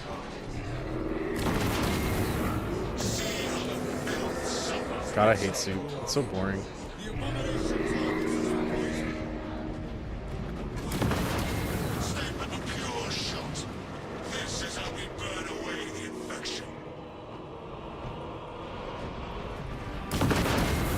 I think after this game I'm gonna go over that game of seeds, and then I'll get into painting. I'll have to set up everything though, so it might take a moment. Just for multi. Yeah, who needs multi-guns when you have arc rifles, right? Arc rifles are the best, man. I fucking love that weapon. That's the only reason I care about the servitor squad. Oh my god, it has a heavy arc rifle based.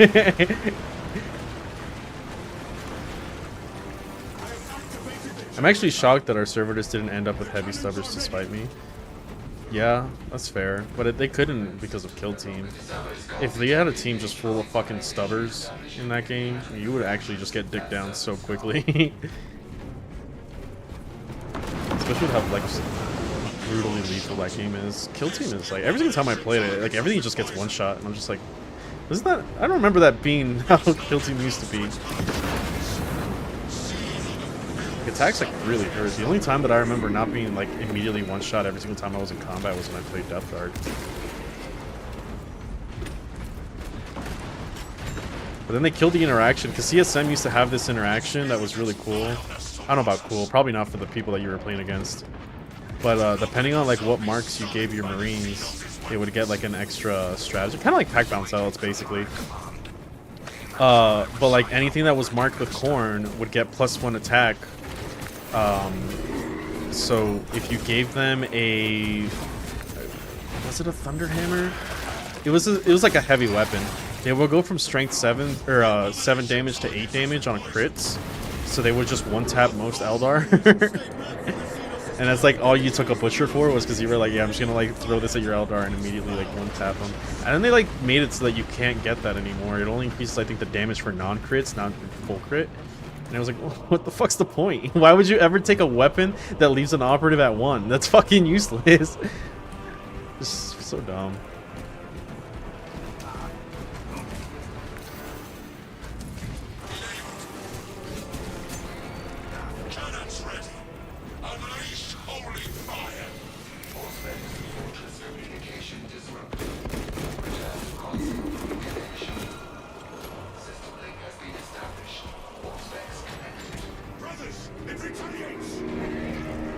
bro over here, but I can't get up there. Maintain the space between I love the idea of kill team. Wait, hold on, I missed one.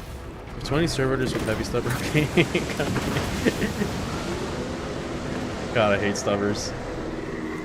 Every single time people talk about stubbers and they're like, yeah, they're so good at like shipping damage and stuff, and I'm just like, they only ever do like 2 runes. God, I fucking hate these things. They do nothing.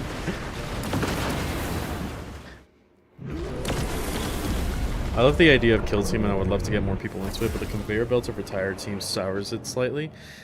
Yeah, I think Legionaries are moving out, and they're one of my teams, and I kind of didn't like that. The one thing I don't like about kill team is like the amount of rules bloat in that game is fucking ridiculous. There's one guy that I watch on YouTube called Mountainside Tabletop, and that was one of the things he wished for the new thing, the new kill ops and stuff like that, because some of them are like, you basically just have to sit in an objective and get this, like this one thing in controller, or like plant a device or something. But then it'll be like, you have to be in control range. You can't be within 1 inch of control range of another operative. You can't be within this. If you did this, you can't do that. And then it's like a paragraph, like 3 paragraphs for like the simplest ruling.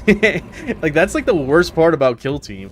And then like, I know that people tell me like that the cover system and everything is pretty easy, but there's like obscured versus partially obscured versus covered, and then it's like, oh well, if you're 3 inches above them, you get like +1 to hit, but if you're 6 inches above them, then you ignore cover, but they're technically obscured, so they still benefit from this. But it's just like, what is going on, man? That's the only thing I don't like about Kill Team. It's just so, like, I get that it's intricate because there's like a couple of models and stuff, but like, it seems almost unnecessary by how difficult it is. It's just kind of fucking annoying.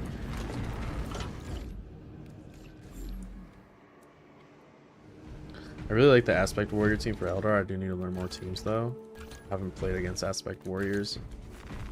I think the 2 teams I have is Plague Marines, because that's what I played in second before they removed them and then they added them back again. And then whatchamacallit? What's the other team I have? I have Servitor Battleclade, which I've never played. Still haven't played them. And then I have Legionaries, which is the one I probably play the most.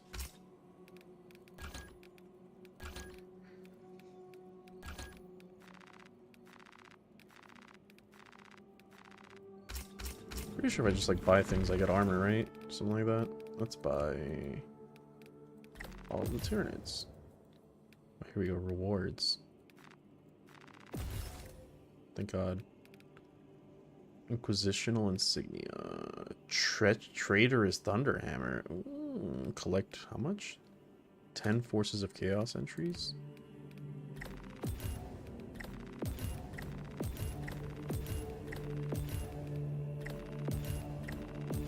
I don't even use Thunderhammer. I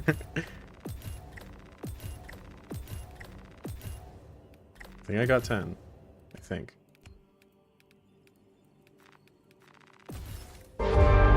Oh, Jesus. Magos Trade. Oh, hey! What's up? Thank you for the raid. Look at you. You started streaming. I didn't know that. I'll probably have to check your stuff out. Honored Auto Bolt Rifle. How did I get that? Adeptus Astartes? Thank you for the raid, man. I appreciate it. I didn't think somebody would be on this late. Ah, shit, I'm out.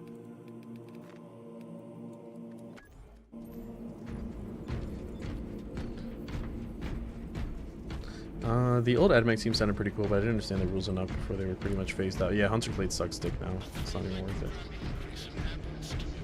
I do want to step away from Space Marine though. See if bring this out real quick. Let's go to YouTube. And then it was the Invitational. Practical tool discovery. Yeah, you can even see I've been watching a lot of VTuber stuff. Was it day 2, I think? Oh, nights. What's the game with him? Hey man, yeah, your words for inspiration when I stream late. Usually good to see you streaming. Yeah, man, that's awesome.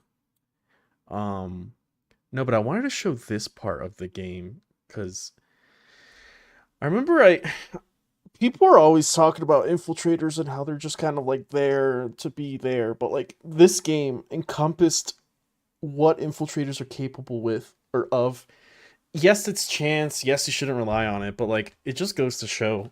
Because I was watching this and I was like, God, I love these fucking guys.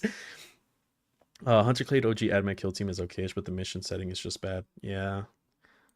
So like, I probably won't like play all of it because it is a lot here.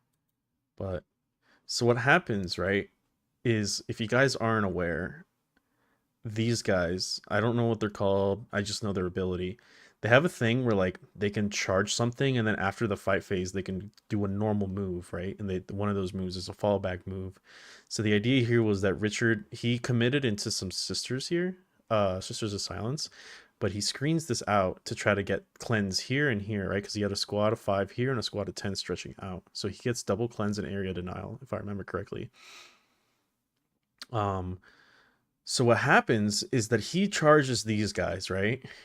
And the idea is that he's going to charge them and then he's going to kill them and then he's going to back out over here again, right?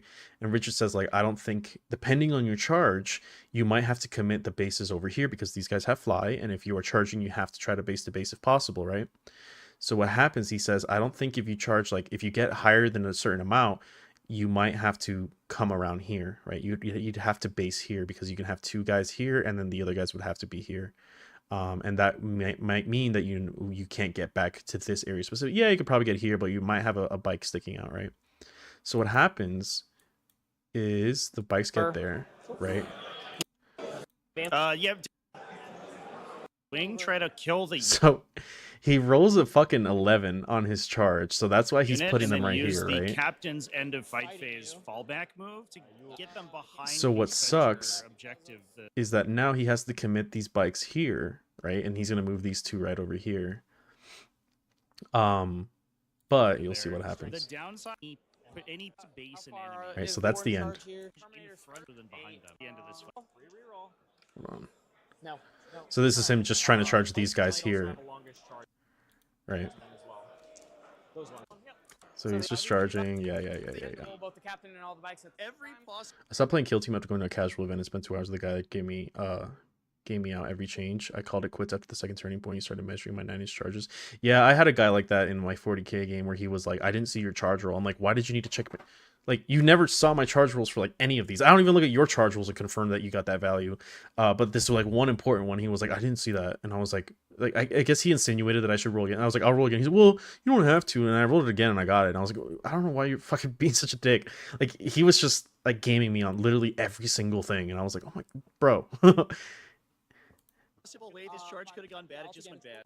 So, not -4. So this is the crazy part, right? Oh, man. That's stinky. Still good. There you go. 5 Sicarians for that. Sealer then activates Bionic Endurance, I think is the name of the strat, but it's the 5+ feel no pain on these guys, right? No. So this is the crazy part. Take ice and just pull one out as I do the feel no pains, just so it doesn't get Thank you so much. So first one, set of 2. Yep. So here he's resolving his feel no pains, right? Kills the 1 wound guy. Kills the 1 wound guy.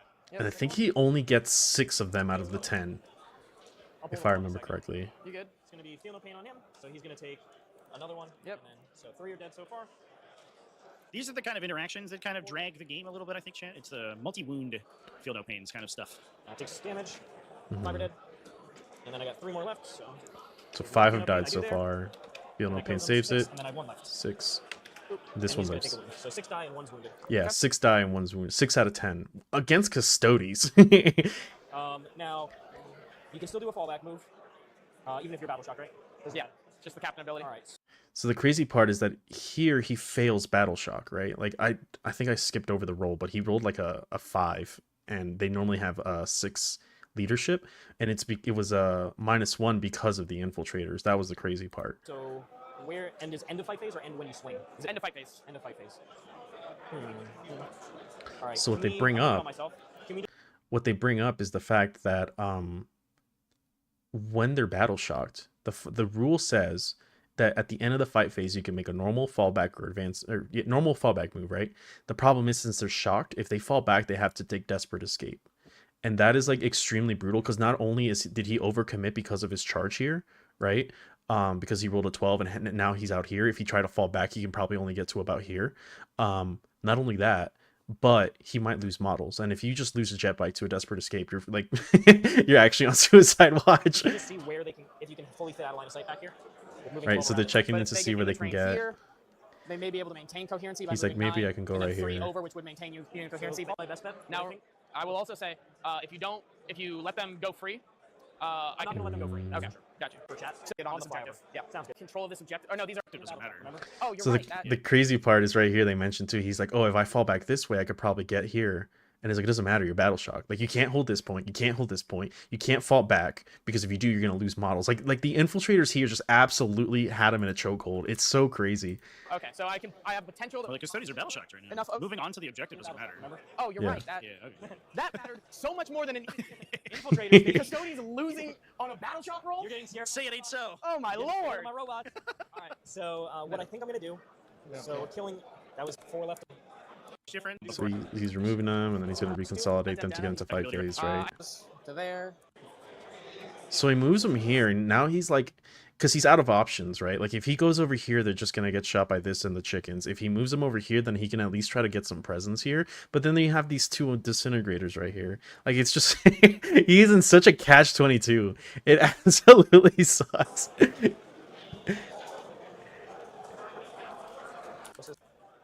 On the unit. Wow. I'm pulling up. In terms of secondaries, you can finish off that. Let's see. Escape. I don't. So I think this is where he Behind deep. lines in my fire and fade. Wait, sorry. Oh yeah, right here is where they mentioned it, right? If you wouldn't mind, because of desperate escape that I fought. So right here, he's reminded like, if you desperate escape, No, I still don't have more OC. Yeah, sorry. If you wouldn't mind, because of desperate escape that I fought, that I forgot. I would. so even when he tries to move him over here, it doesn't matter because they just realize like, oh, if you fall back, I have to desperate escape. So it's either keep the guys up here, which then these guys come out and then just poke line of sight, or you fall back and then maybe lose them, right? Maybe lose one, and then these disintegrators just destroy you. Like it's just like the worst position to be in, literally because of a battle shock rule from this little 60-point shitter that for some reason everyone who plays against Admech just can't resist the urge to charge them. Even if his plan went perfectly, right? Let's say that he rolled like the right amount of charge to be right here where he needed to be, kills them, and then falls back. You lose 60 points. That's it, right? Like that's all he got from that. Maybe like because it didn't matter with Cleanse. Cleanse, like he scored his secondary right here with them, right? He got his VP, and then he just goes and wipes a 60-point unit and falls back. Great. Okay, that's it. That's all that happened, right? He didn't deny you VP. He just like destroyed a 60-point unit, and it was a 10-man infiltrator with Feel No Pain. Like there's probably, even if he could, he probably wouldn't have been able to, and then you just would have been left with like 4 little shitters right here that just choke these guys, right? Like it just goes to show that like infiltrators, even when you feel like you're losing with them, even when people are charging them and trying to get rid of them, and you just like, oh, my guys died for no reason, or they're just dying for no reason, they're like actively doing something most times, and like then you get really lucky and they cash out in another interaction like this, which is like the most important part of them. I love infiltrators. Space Uzis and weaponized catalog pods are so silly, but they're kind of cool. Plus, their ability to literally mess with people's heads is funny in a twisted way. Yeah, that's why I love them too. Infiltrators incredible amount of MVP potential for 14 points a guy. Yeah, exactly. Like at worst, you screen with them. At best, they literally fuck over your opponent like this. Just little guys hanging out. Like, Yeah. every single thing Yeah. that this unit wanted to do was basically ruined by that one strat, or that one ability. It wasn't even a strat. At least I have to shoot your arm now. Just passive thing that happens. Randomly lose the unit. Man, that battle shock is so good. Infiltrator. Wow. Whoever's sleeping on Admech in the chat, just It's funny because when I was like doing my video, a lot of people were telling me like with infiltrators, they're like, yeah, like the battle shock isn't really like all that good. Like they're just there because they're infiltrators, and it's like, I'm not saying that you should rely on the battle shock. What I am saying is that it does matter. You know what I mean? Like a lot of people do try to like kind of say that Overwatch or that battle shock doesn't matter because they just like unbattle shock at the beginning of the fight phase, right? Or at the beginning of the command phase, which is true. But this is an example of when they become really, really brutal, because like just because your opponent can still score VP doesn't mean you're fucking them up. You aren't fucking them up, rather, because there are a lot of people that are very CP reliant, and the infiltrators just kind of get in that way. So like a perfect example is like Blood Surges versus World Eaters, right? Because if you turn off Blood Surge, they lose like a sizable portion of their ability to do damage to you, or to like get to you to do damage. So things like that are the things that people don't consider when they think about battle shock. Is like say it's on their turn, they charge you, right? And then they get battle shocked, and then your infiltrators die, and it's like, okay, well, great. In your head, you're thinking, I just lost my infiltrators, so a bunch of berserks. But what you're not thinking about is that at the start of your turn, they're still battle shocked, right? So you have free reign to shoot them. Like, they're not gonna blood surge. Things like that are the things that that you need to consider when using the rule for that, and especially at the -2 range, if you're keeping them within range of battle line. At -2, things do tend to start failing. You know what I mean? So yeah, a lot of things can battle shock at -2, and if your opponent charges you, they're shocked for the whole next turn. Exactly. Yeah. I like the battle shock. I think the things that make a difference. I also like that it feels thematic. Plus, if you want to see a Space Elf player get scared, tell you that you're infiltrating bozos or strength 6 AP. This is back to custody leadership, right? Get behind any lines. But I think there was another It's a bunch instance. of attacks. And I'm just going to pre-measure the back of your base so you can't land past me. So yeah, just effective screening there, saying like, I'm gonna measure the back of the base to make sure that wherever you end your move, you can't do it past. So that way, because you can't land on top of the model, so they lose an entire like inch and a half of movement because they have to land right here, which means that they can't do it. They can charge these guys, right, because they can fly over these units, but it's like very unrealistic because you're pushing them an inch and a half back. So it's like they won't be able to like move over here or move over here and then try to charge that way. 9 inches. Even if your opponents wipe out the infiltrators or just become a target for the tanks. Yeah, that's kind of like the thing with them is like, say you have like these Taraxi right here. If you charge them, let's just say these guys were infiltrators. If you charge them and you don't kill them, you probably get battle shocked and you get held there for a turn. If they do kill them, then these guys just walk up and shoot them, because what you're effectively doing is that even though you're trading a unit, right, and like you're losing points, one, Admech doesn't really care too much about that, but what you can do is bait them into a position that you can line up line of sight, and that's really important. That's something that people tend to miss with wondering like why infiltrators are good when they kind of don't do anything. It's like, well, they're not a damage piece, they're a utility piece, right? Is 9 inches. Just pushing back that. I've got call. He's blocking Like 9, kind of the same thing here. Once these guys, if like what Richard is doing is that, blocking 9, blocking 9. make sure he moves his hand. What Richard is doing is making sure that they can't move past them to get to the tank. So he's effectively screening these guys out here, and these guys can still come into this tank, right? But like, well, quote unquote. But the idea is being that like if they end up right here, then they are in perfect line of sight for these 2 tanks and this transport right here. And he is like purposefully keeping them right here so that these guys can't move past, which is really important, so they can't advance this way or this way. And by doing so is that he's limiting them to this area. So even if they do kill, they're stuck right here. They're not even like, they can maybe get into the point through consolidation, but like you're effectively turning the jet bike's movement from like whatever the fuck it is, I'm pretty sure it's like 12, and then plus the charge range, you're taking out where they could end up over here by just putting these little shitters here, and that's huge. That's like a huge thing to do. Blocking 9 that way, blocking 9 this way, blocking 9, blocking 9. I mean, he's just screening here, but We have at the Crucible. Shocks me to my core. I don't think. another reason why here he's just shooting the bikes, and he does a really funny thing where the captain barely lives. So it's just one save? A big cool chainsaw. I think the captain. Fuck! I pressed the wrong button. Much, no. Can we just see it? Because I won't be able to fire a point. The model will not be wholly within. He will be partially within.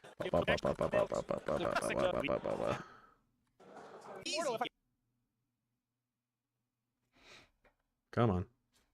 Yeah. All 4. Where Ian, is this that? Oh, yeah. God, where did I end up? Later. I forgot they were 11 to. So those miss, and then it's winning on. So he just like dumps everything into these guys, right? Not infantry, but twiddling. And then since these infiltrators are here, remember that infiltrators are the only, or not infiltrators, Skystalkers. Since Skystalkers are the only thing in our army that has fucking grenades, he just lobs one over and Lives finishes and them gets to off. push deeper.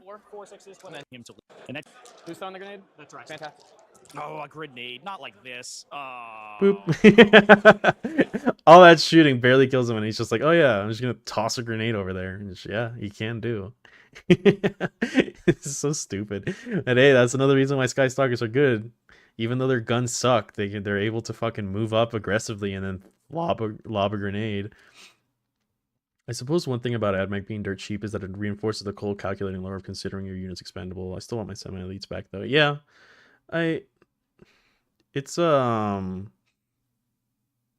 I kind of like the play style, but it definitely isn't like what I signed up for. That's just rude. After all that man has been through. Yep. So I think, These are really nice. if I remember Hold, correctly, You're absolutely crushing. They're bothersome. Yeah. So realistically, 12. If you go. Okay, so they can see down here. this is the other part I wanted to highlight. Nothing. Richard, you would never be so rude. Shooting. One damage. So with an 8, we're gonna make sure that. Is it this part? Yeah.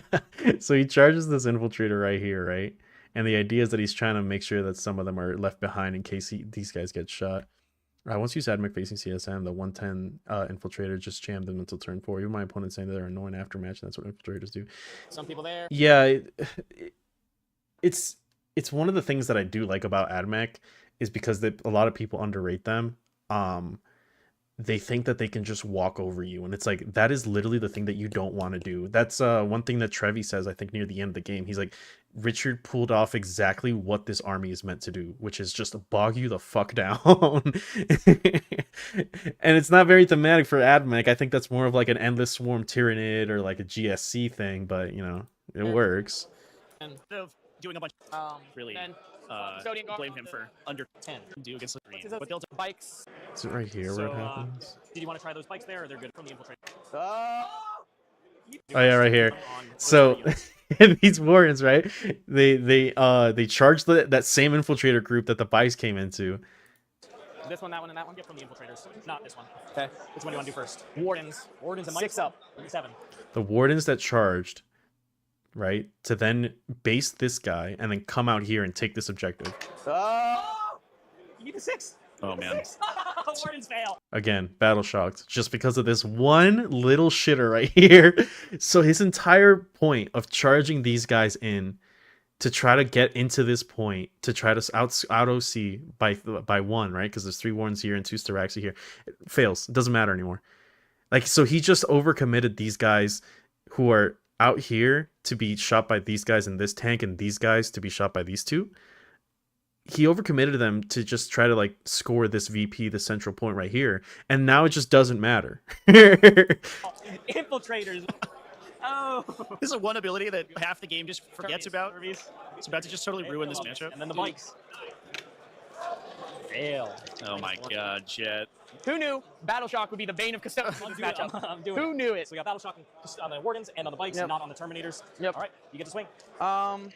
So it's like now these guys are battle shocked as well. Like, another thing to note with the bikes is that they had an ability called Gilded Champion, where like that fallback and move, that fallback after fight thing, that's a once per game action, and you could spend a CP to restore that once per game, and he couldn't even do that. So he had to like basically be stuck with these bikes because he can't fall back to do that desperate escape that we were talking about, and then he can't use that CP to try to like use that ability again. Like he's just like massively cucking him here. I love the insane accuracy you can get via Dr. Penis in 7th. I really wanted to load up on Arquebus squads and shoot down aircraft with them and mess with my opponent. Sadly, I didn't play much in 7th. I think I played near the tail end of 7th, so I don't remember too much about it. Wardens, 3 and 3. But yeah, like the fact that he was just denying VP, like he denied the kill here, which extended his screen for just a little bit longer. Then his opponent, again, they always eat the bait when it comes to infiltrators, right? He ate the bait again and got battle shocked again, and now he's overexposing himself for literally 0 VP. Like he's not scoring anything here. And then this point is contested now because he has these 2 I think they're just normal custodian. He has these 2 here, and he would have been able to take the point after killing these guys, but now he can't because, you know, there's 2 there that are battle shocked. And I'll do the 5 dev wound. Kill. If they bleed, we have a chance. The wounded guy? Yep, because I have to. Been filled by the might of the golden host. Secondary draw. That way. Duplicate the bonus. So here's where Siegs brings out another screen, quote unquote. I think his intention was to multi-charge here, which isn't exactly great because I'm not saying that it was a bad play. What I am saying is that like he can't focus all his damage into one of these guys to try to pull them out because, you know, Ruststalkers probably can't clean up unless the whole thing is going into one of these guys. But what he's also doing here is that while he might not be able to get all of them in combat, what he can do is kind of choose which one depending on how well his shooting goes. So he can shoot all of these things right here, like the last chickens and the disintegrator, into the middle point, and if they die, he can still charge these guys. Sure, he won't be able to get all of them in, but what he's doing is he's leaving himself with an option while also creating a screen, because he can charge this way and he can charge this way.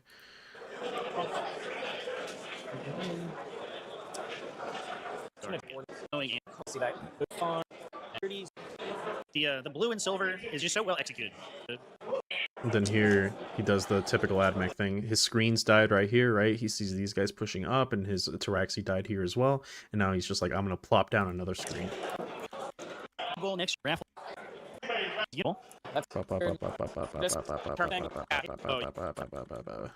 Taraxi shenanigans. Skip ahead a little bit. Yep, so now he has another screen protecting his Iron Striders and another screen protecting his tanks because these guys pushed up. And now it's like, hey, now you have to chew through all this again. By the way, I have 3 command points, so I can feel no pain them at any point. That and my bad plays.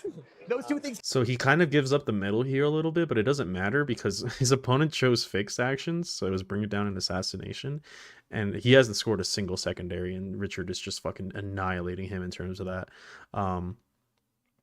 And that's why he's playing a little bit more preserved, because he has to protect these things, and he doesn't mind about giving this up because this is Purge the Foe, so he can only ever score, control more or kill more, and he's kind of hard to kill because of, the feel no pain and max squad size, but at the same time, he's just like, you can have midpoint, I'm just going to shoot you off of it, and then, take advantage of the fact that you have very limited model count. And he's able to do that because he's making sure that these guys can't get touched. He's combined. The battle shock. Here's the last bit. Please stop. Stop being relevant. And then That's what I'm doing. good. 6 inches. There's not too much more notable here in terms of screening and infiltrators. Yeah, because they can fly. What a crazy game that was. Hitting on 2s. So clearly not unbeatable. On 3s. Here. And you do. Cool. So he's down. Here's the last cannons. 2 hits. 2 involves. My life for a CP reroll. You fail both. You're dead. Other gun is wasted. Pull out. Just pumping out guns into him. 5 goes to For 3 and 3. Well, I'm about to prevent And this is another nice part. Is since I'm pretty sure what he does is he sets them up so that when they land, he's able to keep them at a safe distance in case nothing does kill from here, but he managed to take out the bikes. So now what he can do is commit these guys to scoot and shoot forward, keeping up a screen, tightening this up so the guys can't go around, while Scoot and shooting forward 6 is that he's sitting on the point. So now he's denying the point as well. At least in theory, I prevented you from kill more for 1. So now the screen isn't here where he could walk in and charge and then consolidate into the tanks, but he's pushing the screen up, taking the point away, and then preventing the tanks from being tagged. Like, it's Turn. awesome. because I killed the bikes, the warden, and the character. For 3 and 3. Well, I'm about to charge those guys. Since Oh, I killed the okay. Ruststalkers. Forgot. 4. Nope, still can't prevent that either. 1, 4. I just want to let you know, I cannot beat you. I'm a It's funny. try to get as many as I can. Yeah, exactly. But So this is kind of what I was saying. Remember how he charged like this? He had the Warden squad here that was battle shot, but he managed to remove them. So now he's able to say this guy's going to charge here, having a shorter range, as opposed to if all of them are right here trying to commit to this dies, and now they're stuck here and having to do a really long charge. He's not going to be able to get all of them in combat, but he's going to be able to get enough. you may not know, when you have this few models, they're in This to me. We're just gonna. I'm pretty sure he only kills 2 here, if It's I gonna be remember. the Yeah. 1, 2, 3. Yep. So even though he was setting up a screen and leaving himself multiple options to charge here and here, he's able to just say, okay, these guys died because of these guys. So then I didn't have all my Ruststalkers here. I spread them out. So now I can go charge here, consolidate into this point, and not be like, fuck. You know what I mean? Because that's usually what happens is you send them here thinking that you're going to need them. These guys get shut off, and you're like, well, now this is exposed, right? So So it puts us to top of 4 for Custodies. What is it, broken stem? bikes move, guys move, I guess I these charge guys Points. move. Sit for 6. Well, I'm gonna shoot. I lied. I'm taking these. Sounds good. So I kill 1 more. Yeah, so he lost the majority of his Ruststalkers. I'm pretty sure he loses all of them. 2 are left. Yeah, whatever. Yeah. But it is what it is. Replica of my dice. 4. APs. Really? D6 Did plus that, two half, live? then stealth. 4 models rather than on 2. Yeah, I guess he does Little live bit. with those two, huh? So average. That's actually not that. It is pretty average. But yeah, here's where it looks scary because he like basically took out majority of his screen here. He took out majority of the rust stalkers. Actually, so 8 of them. But it Yeah. kind of doesn't matter. Still, you're down. And the other. Take your. So that. Yeah. I want these guys. 8 inches. That's it for the rust. Okay, so that. Oh, we're back in. Oh, it's. Ba, ba, Quick ba, with, ba, no. ba, And then you keep that big. ba, This ba. one, that one, these two at Okay, minimum. Hopefully. so if we look at the game state now, he basically wiped out that entire screen in one turn, but it's fine because now he's here and he's not here, which is kind of where you were the entire point of that unit. So yes, he wiped out like what is it, 120 points worth of models. Yeah, that doesn't feel good, but like at this point, you're ready for like the biggest clapback in human history. Now, all right. So we'll go on into my turn. So your legendaries are going to be defense stronghold and no priz. Use it in individual phase. Going up here. I see. So he was playing pretty reserved with his tanks over here, but now that like he has just one guy here, 2 bikes here, and then just a couple of shitters here, now he pushes everything out because he's in a position where he can do that. Because I know a lot of people tend to play KG because they prefer the protector style, and then what they don't do is that they leave everything back here, included their screening pieces, so then when opponents eventually get to them, they think that the more space between them, the better, but they screen right on top of the tanks, which isn't what you should be doing. You should be trying to get them out here as much as possible to buy yourself as much time, because then you're shortening their charge distances and all that. And now that like you have enough firepower and they're weakened enough from just like you holding them back here as opposed to back here, now that they're weakened enough, now you poke everything out.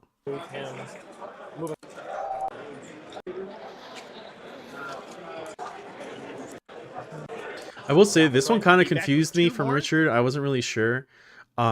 He was keeping these guys here without any more deep strike on the board. He's playing Skitarii Hunter Cohort, so he can program withdrawal to put them somewhere back here, or like maybe like I don't know. He can't go here. He can go here once he removes this guy, because the objective will be sticky and he has no more whatchamacallit, he has no more what's the name of this shit, no more deep strike, so he can utilize these rangers better. I was kind of confused by that, but I guess it is what it is. Early tomorrow for the semi and final. Because another thing he does, I'm pretty sure he kills like a bunch of them here, and then he like fire and fades back into his transport instead of getting onto the point, which kind of confused me. I didn't really get that point. But I think it's because you're playing Purge, so all you have to do is control more than your opponent. I think he shoots off enough to where it just doesn't matter. If I remember correctly. He did cut to top 16? Belarus? No. They're all Pharamites. At the end of the last As long as the 3 Terminators are alive, the captain cannot do it himself. It's Let me see. Wait. So I remember he ends up reactive moving them. time. Well, it doesn't have ever at least. No, the 3 1 guy. 8 AP. On a 3 up. For sure, good sign. 5. Because he takes out the jetpacks up here. He removes a lot of the Terminators there. Updated and left. 3 misses. Yeah, so not towards me. this one I didn't get, because he basically took everyone off the point, and he can fire and fade forward, but he fire and fades back into his transport, and I was like, I guess, because at this point you are controlling this point and this point because this Iron Strider's towed in. So you do control more than your opponent, which gives you full forward purge. But I don't know. I guess it was probably the safer play to do, because then you can move the transport next turn with your troops in them. Maybe that was the idea. I wasn't really sure. I guess it just doesn't matter. I played against first left. 3 miss. Dead. Yep. I took like 5 damage. It's a live on. So Necrons have what is effectively like an 18-inch. Yeah, because at this point he controls 2 and more than his opponent, so he'll get full for purge. Because his opponent only controls 1. This guy's not on the point anymore. Or a real one's to hit. I don't know if I was. Are we on the board? Finn would get. Does he get it? All right, here we go. Oh, we're cooking. 1 sauce T8. Oh, yeah, call immediately dying to the Allure Terminator champion. So I'll get a. I won't get Rest kill more in peace. because I can't shoot anything back there. So So 12 because hold more, and then that. Or within. You run away. And you get 4 Playing. So more. Are we on turn 4? I think at this point they just talk out the game, if I remember correctly. Your attempting target. Make it easy for you because you walk. So yeah, this is, I'm pretty sure they're talking out the points at this point, and I think he goes like 97 On to this, your hop guy 44. with a 12, so 97.4. Ooh. Yeah. So his opponent scored one one secondary all game, which was Bring It Down for Call because he's a monster, and then Assassination for Call because he's a leader. But Jesus, man, what a gap. I think the second him picking secondaries was very ambitious because he only had one leader, or he had two, I think, which was the Marshal and Call. I don't think he had a Marshal here.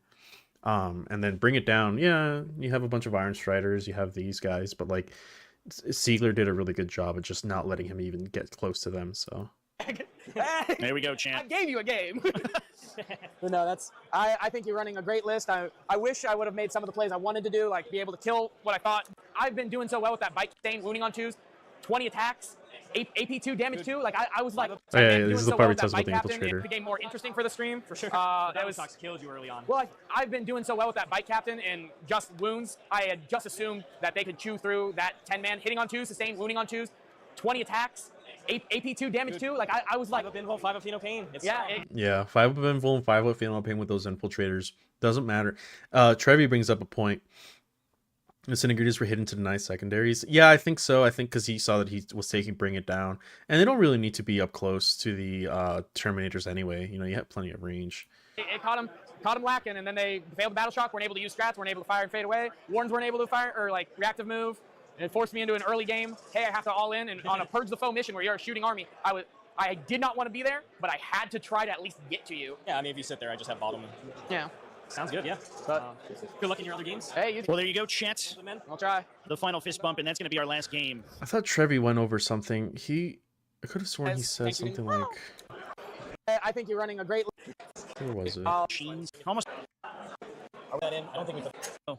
up so that you can see, chat. Game automatically. Sounds good. So You run away. It's true. assassinate is by A 1-inch range. If you have an that it a score, so- yeah 40. Cool. So Oh man, I don't remember where he said it, but Trevi brings up a point where he's like, with infiltrators or with like the way that like this army works is whatever you think that you can do to infiltrators, cut that for about 50 to 70% because like that's how hard they are to remove if you play them right. Because they'll either turn off your strats so you can't kill them all in one shot, or they will 4 up Feel No Pain with the 5 up influence, and whatever you think you're gonna do to them, you're not gonna do which is like the best part about them.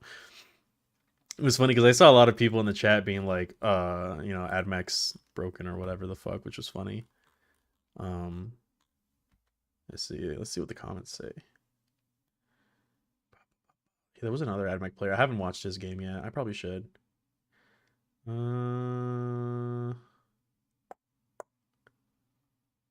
no, nothing much about Admech here. Because there was another game here, Mechanicus versus Knights. He ended up losing, I believe. Which is crazy because Cohort is probably the best list for this. That's a lot of fucking armatures, though. Holy. Yikes. Yeah, I'm surprised he wasn't able to blow through them. He had Are those robots with guns? Interesting. 2 robot squads. I don't think that's very good. 3 squads. 3 squads of 2? I feel like you need to have 1 of 8. Or 1 of 4. You really do. Especially with Machine Spirit Resurgence being a fucking stratagem. Because at the very least, if you lose half your robots, and I'm assuming they're punch bots, if you lose half of them, then they just become like a way better version of these guys with the Machine Spirit Resurgence. Yeah, I should watch this game. It's interesting. I think those things have neuron lasers, which is crazy. Not a lot of Skitarii though. I think only 2 squad. That's probably fair for Psycho. All right, I need to go set up my paint stuff. So I'm gonna go do that, and then it's gonna be a second. 2x2 Castellan, that's not pretty good. It's 3x2. There's 2 right here, there's 2 right here, and there's 2 right here. Maybe I can find the list. Let me see. What's his name? Tim McCarthy.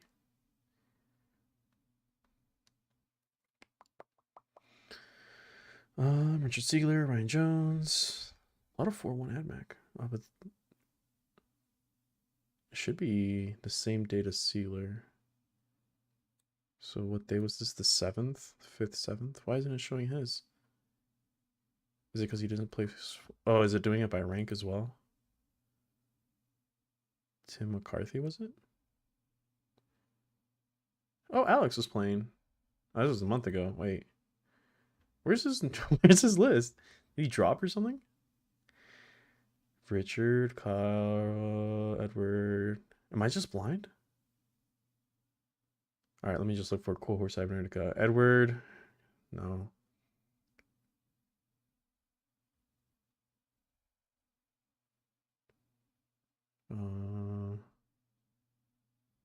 Huh. Cohort Cybernetica, Alex, Hugh. That's weird. Trevi tends to actually have the lists in his description. Let me see. Game 4. Okay. What am I painting tonight? I just finished the bronze and purple color scheme earlier today. I'm probably going to finish my infiltrators. All right, Tim McCarthy. Cohort 3 Castellan. Call Cybernetica Datasmith with Lord of Machines. I think that's the one where you can turn off shooting. Another one with nothing. Another one with Arc Negator. Okay. That's the +4 anti-vehicle plus 4+, I think. Scatros. Ooh. It's probably fair. Engine Seer with Necromechanic. Fair. 1 Ranger Squad. Wow, really? 2x robots, double fists, flamer, 2x robot, double fist, flamer, 2x robot, double fist, flamer. Neuron laser, neuron laser, neuron laser. Infiltrator, infiltrator, disintegrator, ooh. I don't know about double disintegrator. I feel like you should have given up a crab for triple. I don't know about that one. You probably should have cut points somewhere to make that work. Because it's a 10-point difference. It is a pretty tight list, but I don't think you needed something like fucking Arc Negator. Isn't Arc Negator 10 points exactly, actually? I mean, it makes your guy stronger against vehicles, but I just don't think it's worth giving up a disintegrator for. Yeah, 10 and it's range, so it's just a pistol. So like the Cybernetica pistol is not that great. It has like dev wounds. If I remember. Yeah, it's just a normal Mechanicus pistol.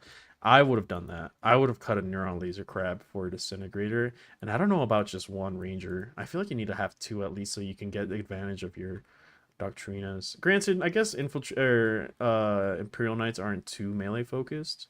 So maybe the -1 to hit doesn't matter as much. I would have liked to see how this game went. I need to watch it. But I don't know about 2x robots. They usually do enough like to kill things. Like 2 of them usually do enough to just murder most things, but I don't know about murdering knights with just 2 of them. I don't think that's going to happen. Now, these guys fighting these guys with all of this support, maybe, but not with Neuron Laser. I guess also with Neuron Laser, with disintegrators, if you're standing still and shooting Ferromites, you don't get the benefit of Ferromites because you're already hitting on 2s. But that does allow your Ferromites to move around more, whereas like neutron lasers, if they move, they're going to be hitting on 3s, whereas these guys can, sorry, if they move, they'll be hitting on 3s, whereas these guys, they can move and still hit on 2s.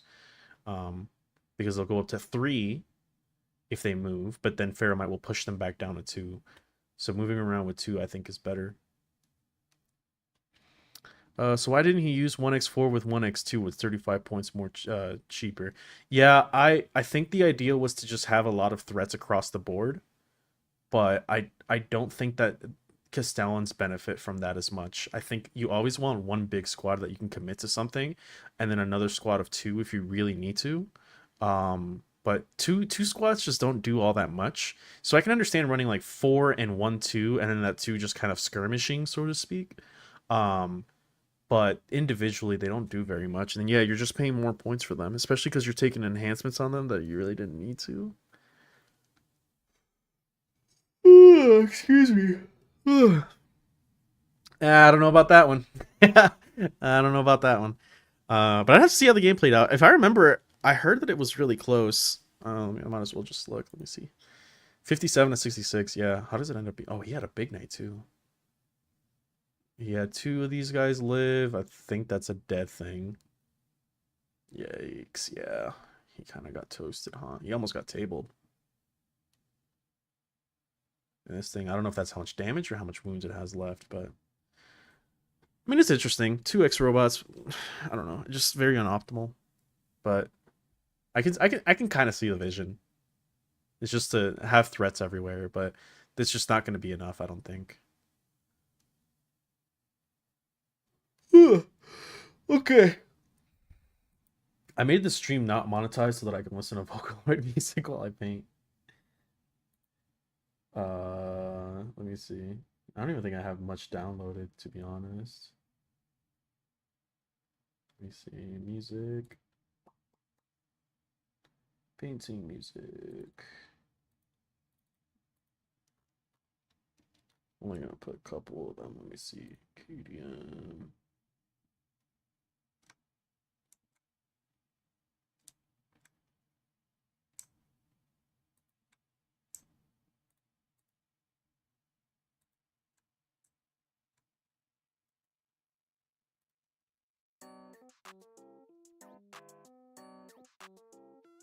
Maybe I should download more Vocaloid music. Oh, I love this song.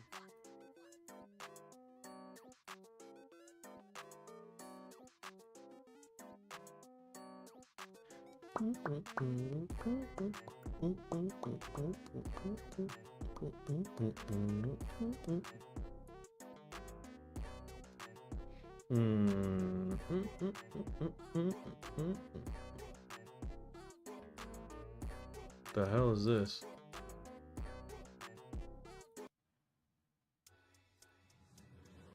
Oh, that's exactly the song I was looking for. In Japanese, so I didn't know what it said. I need to get better at reading kanji. I'm fucking garbage at it.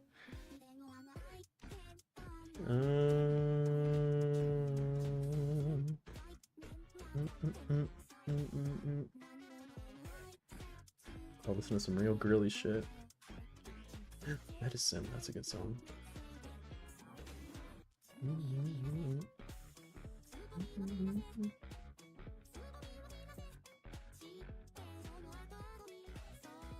Yeah, I see you.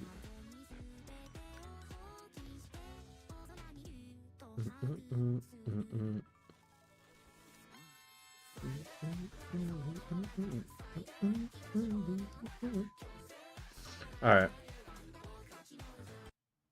By the way, not sure about the night player though, but one big 9+ small, it just doesn't work after the index. I haven't looked into knights. I like know basically nothing about that.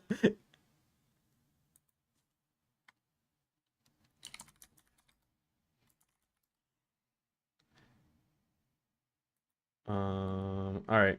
Just give me a second to go set up my phone and pull up my all my stuff there.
Okay.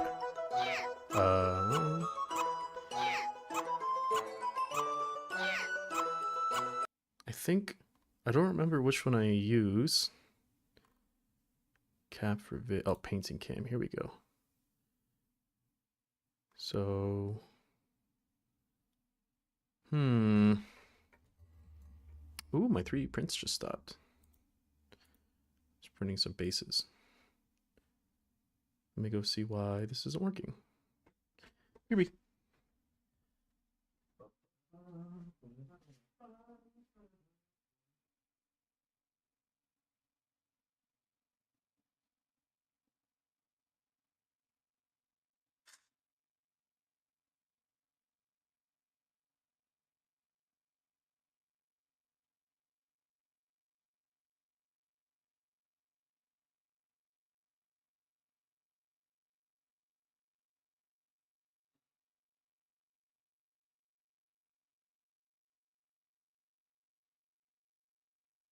It's not reading my phone. Give me 1 second. Let me see why it's not doing that. Properties.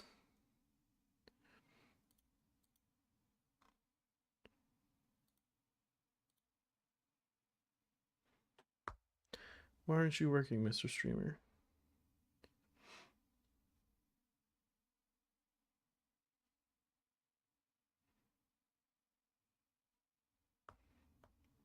Weird. Usually just works.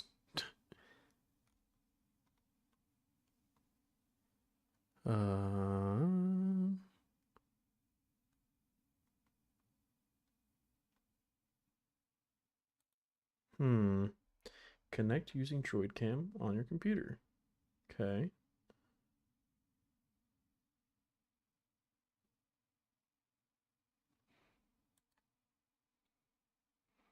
So why aren't you working?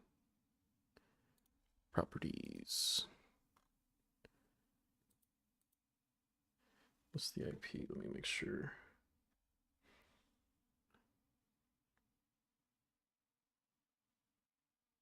Yeah. What the heck?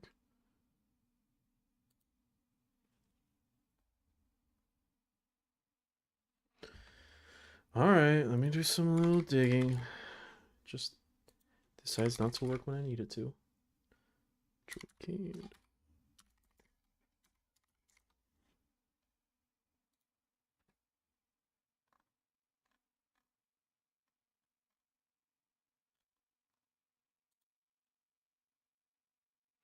I already have the plugin though, don't I?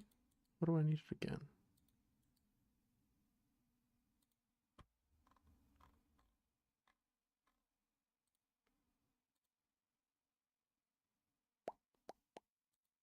Let me just try this.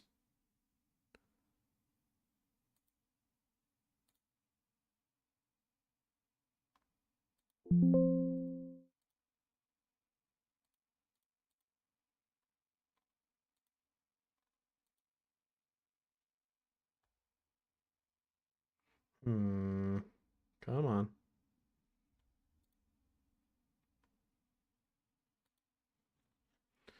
One night tool.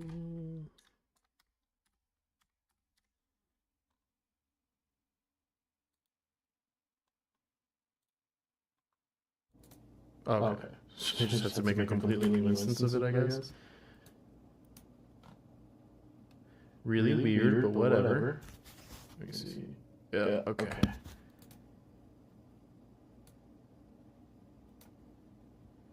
Sure, why not? I might turn off the VTuber though, because I forgot to fucking save the phone that I normally use for the VTubing. So let me grab, is it on Battle Rep, I think. It's where I have, oh, I need to connect to a, one sec. If I connect to an AFK room, does that work? Actually, we'll just go to this one.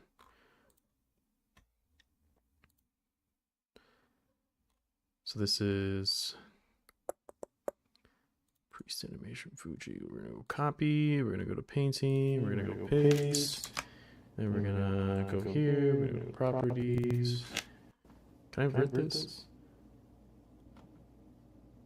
There's a way to transform this stuff, isn't there?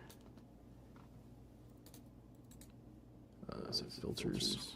Oh, here we go. Transform. Flip. Wrong flip.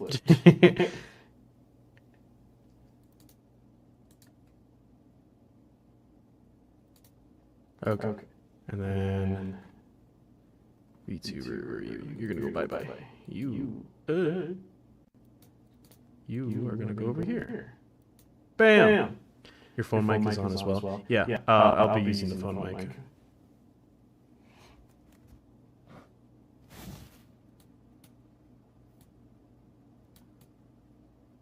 Okay.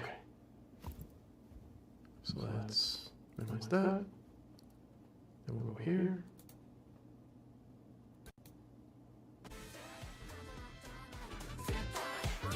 Okay, alright, we're ready. We can just strap this on. Grab some water. Hey, you guys want to see a cat? I don't know if it's back or upside down for you guys, but actually, is it? Let me see. Oh no, it's right side up for you guys. Okay.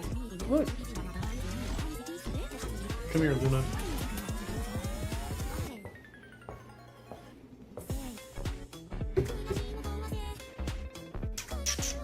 Look at you, you're so dumb. This is the one that always bothers me on stream though. This little fucker.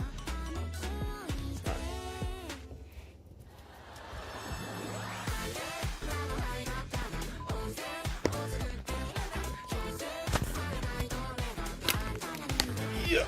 Nope. Fuck. I have to organize my desk a little bit because I haven't been painting here for a while. I was priming a bunch of shit. Alright. I got new paints. I'm gonna try this one for like lighting effects. Sunrise goes here. Moot green is what I'm gonna be using for the cables today, so I probably still need this. This is gonna go over here. This is gonna stay back here. Orange goes up here. I've tried this one, Turbo Dork. It's okay. I don't like their stuff too much. I think it's more of a gradient, like if you want some cool ass cyberpunk stuff, but as like a standard metallic, it's not the best. Need to get some sleep, have a great stream. Yeah, man, rest up.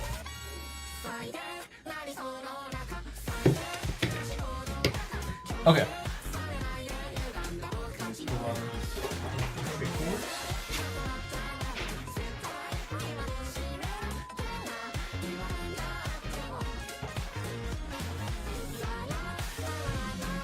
Oh, that's right. I'm still working on some Cataphrone proxies. I showed them on stream the other day, but they look pretty sick so far. Look at that. So, on the way to work on these guys. You can see this one doesn't have all the red yet, but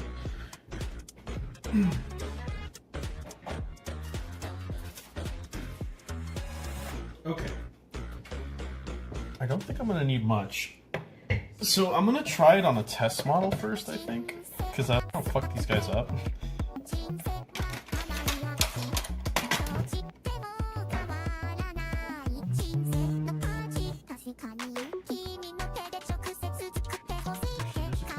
So I kind of like pre-did the white on their eyes, but I probably shouldn't have because I'm gonna need the white for the OSL anyway. Oh yeah, shut up! Oh my god, what are you doing? Get up. Oh, see, you fucked up everything. God damn it, man. Hold on, my cat fucking destroyed everything.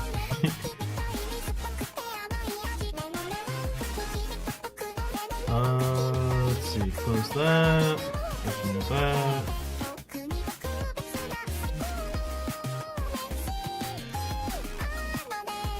Come on, tablet, work. Okay.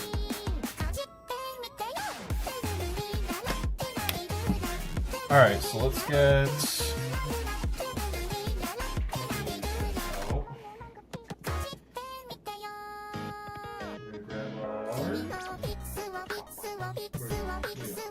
full titanium white. That's all we need for now. So let me get the airbrush going. Yeah, right? Little bastard creating a mess everywhere.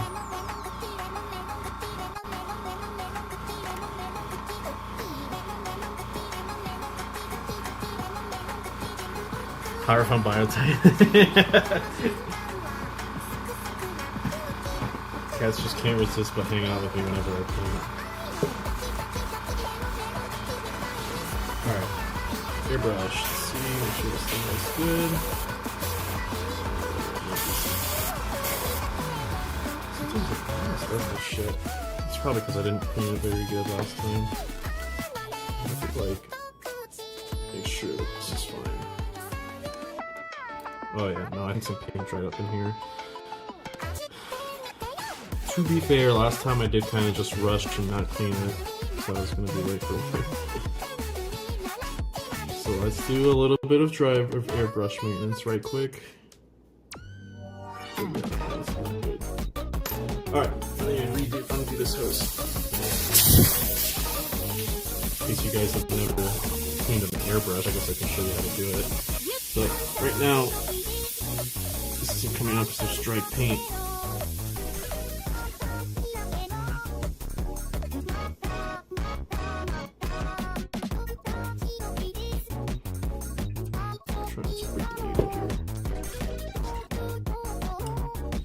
Alright, yeah, I'm gonna have to take this bitch apart. like really take it apart. I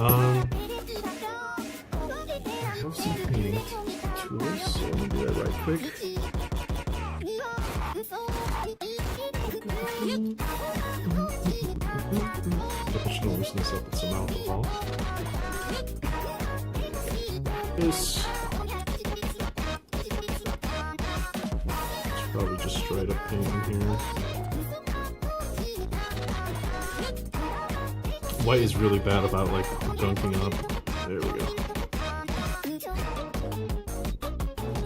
Just take this out. I need to get my little mug so I can drop my alcohol in there.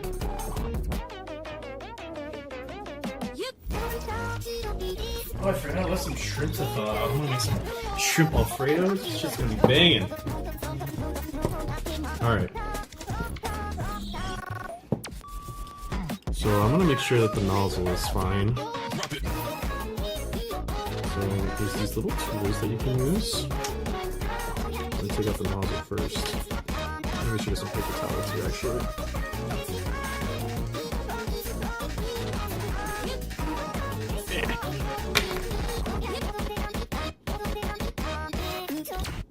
Okay. So then we take out the nozzle.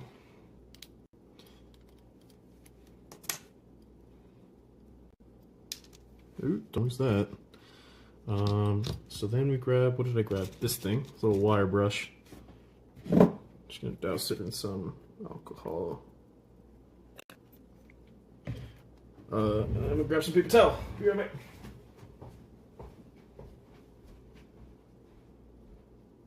Oh, you know what? My reactive image probably isn't moving because it's not picking up from the right mic. Fuck.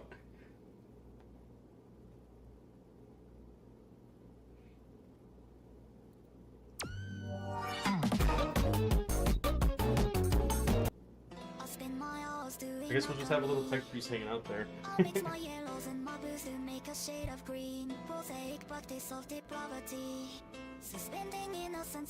Oh, I should change my Twitch description.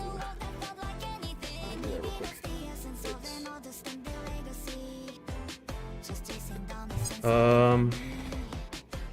Miniature model. Here we go. Done. What else do I need to do? Start a goal. We only need 7 more followers to reach 100. I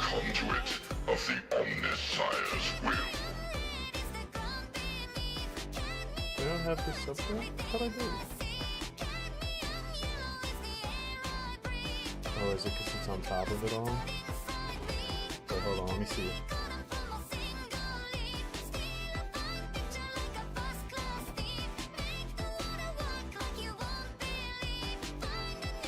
There it is.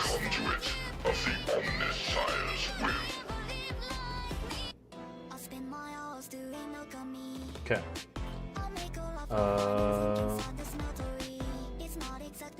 We'll go here. Let's have Miku hanging out with us. Why not?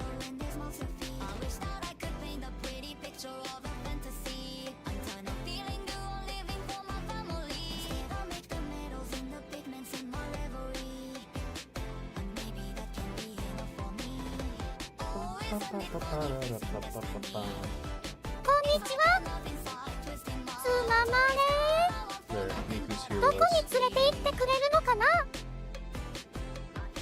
Alright, we shouldn't turn this off because I can't even capture it.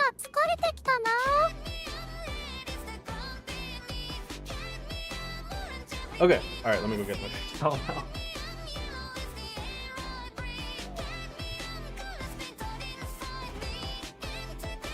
I'm assuming you guys can hear me from this mic, right? I hope so. I mean, I can't really check the levels. It's in a completely different room. Okay.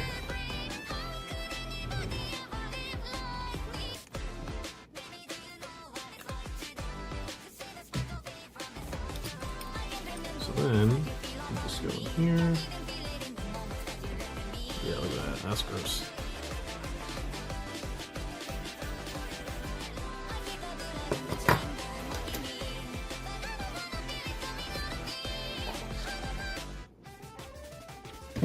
Oh my gosh, I'm gonna knock this fucking thing over.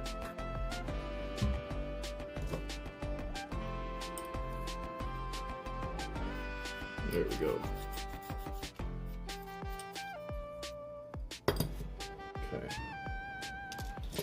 flush this thing out.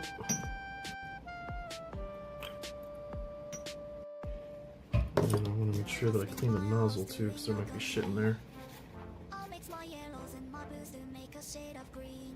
Where is the nozzle? Don't tell me I lost it already. There it is.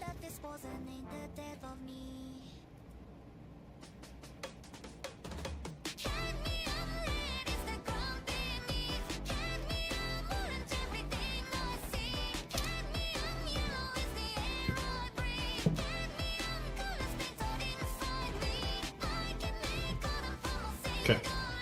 And then we grab this.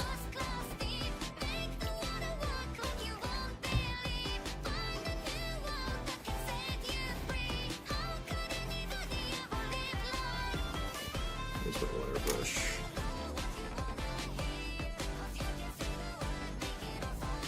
There's a lot of shit in this.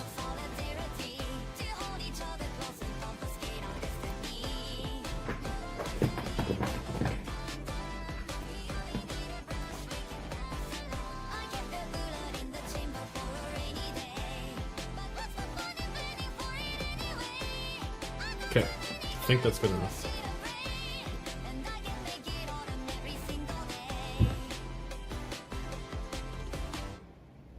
Come on. Okay, alright. So that goes there. And this goes very carefully through here. Boom. Oh, that's what I used to clean it. Okay. Then this.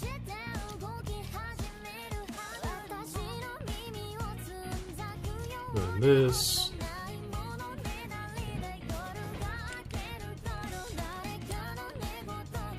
Okay.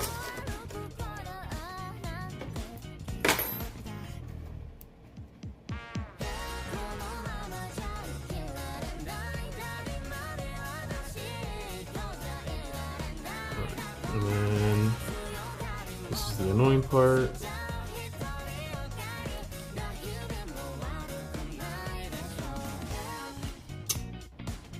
Come on. There we go. Got it. And this. Oh shit. What's this good? Yeah, it's like this, right?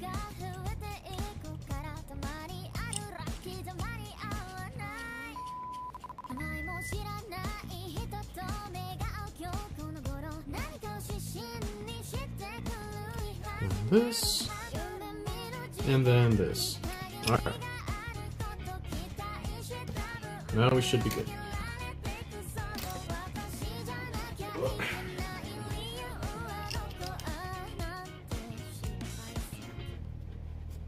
Alright. Wait for the air to go through.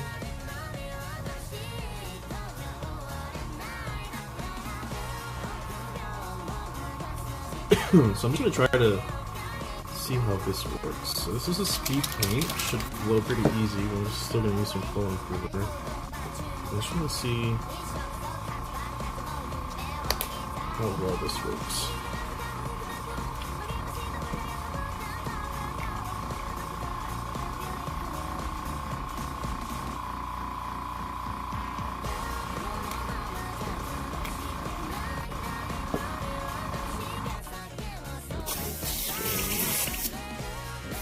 Hope this isn't too watery. That does leave a nice glow. Just realized I wasted the paint because I don't have the glow on yet. I guess we'll just try to do some of that white. So let's see.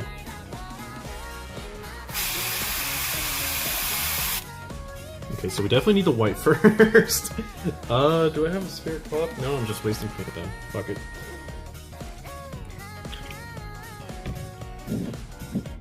Kind of walked into that one like an idiot.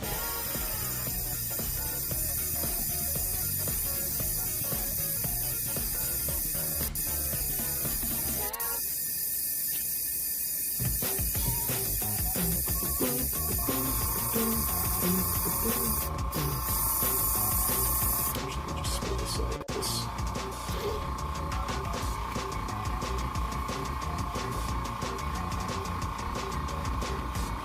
Now we're just going to revert to a normal white, I think.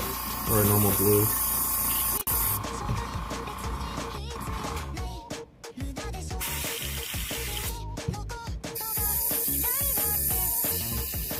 Okay, so definitely flow improver with some white here, because that thing is chalky as fuck. Let's do one part flow improver and then some white.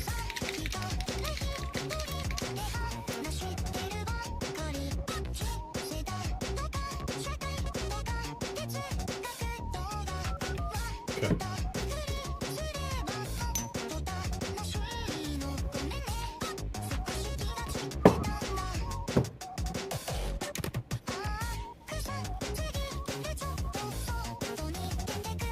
All right.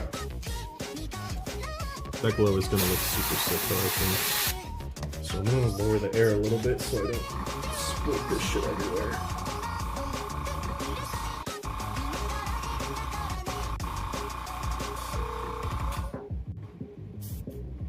Okay, well I did it too much. All right.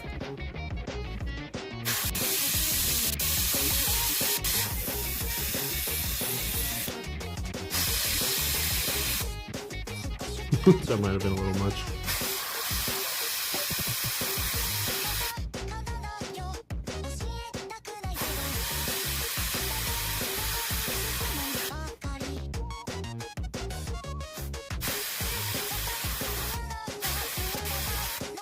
What about doing the glow maybe on this? But I like to leave maybe I should actually. Let's do that.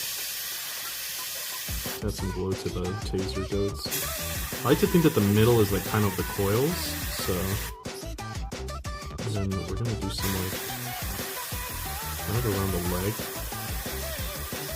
So ideally this part is reflecting.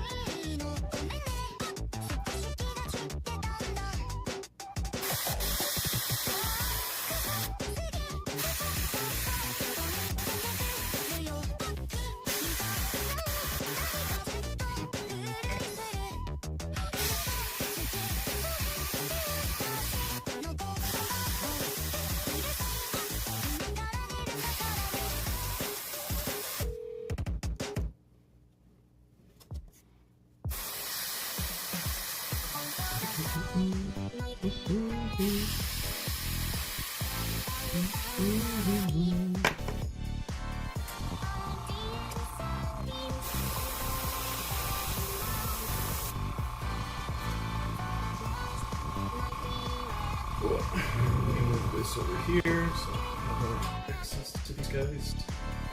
Ow. Okay.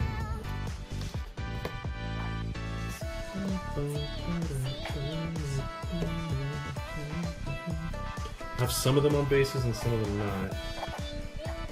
So fuck it. We'll be okay.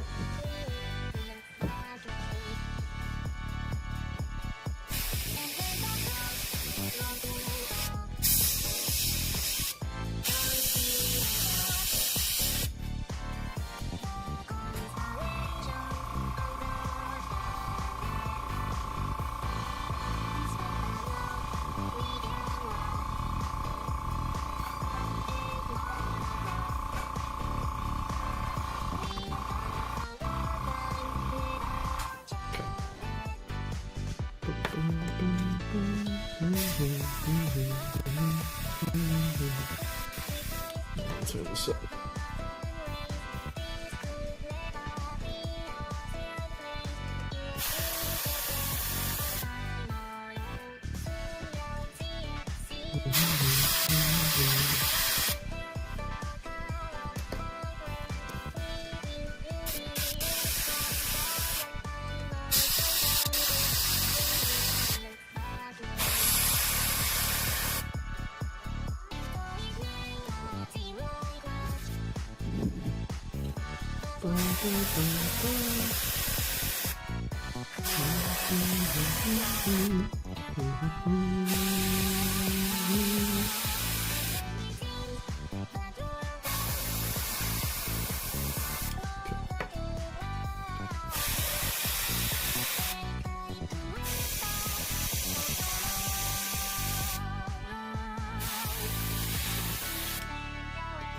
this guy is getting hit by the light on his leg.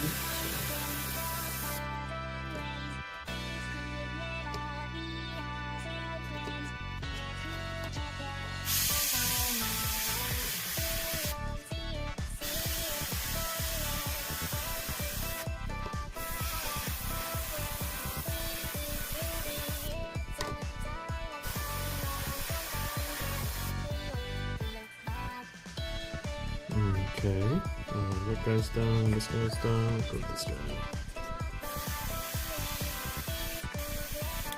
Over there.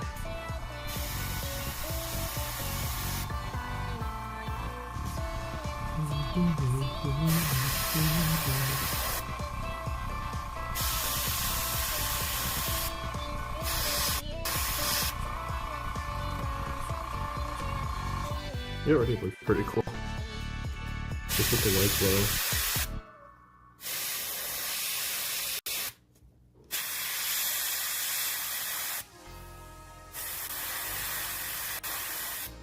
Kind of feels bad sometimes when you paint like a detail and then realize that the light's just gonna fucking blotch it out anyway. It's just like, God, I spent so long adding these little details and then it's just the light's gonna eat it up.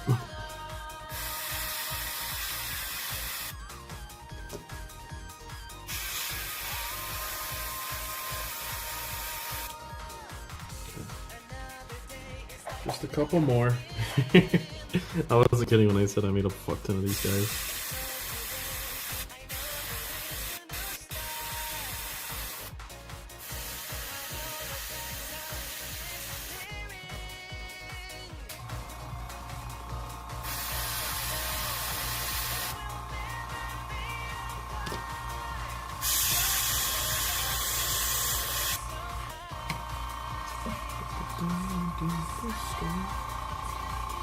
I think this guy? Yeah.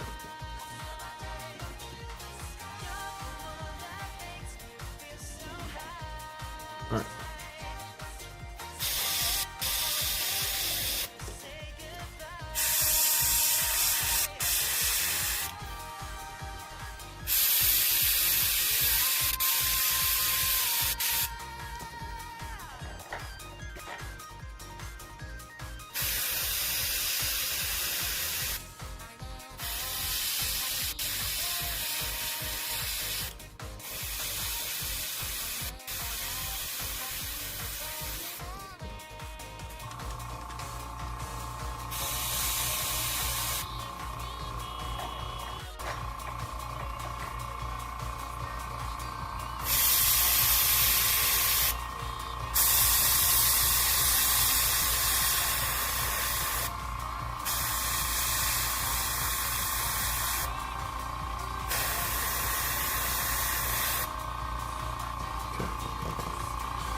How much more? 4 more.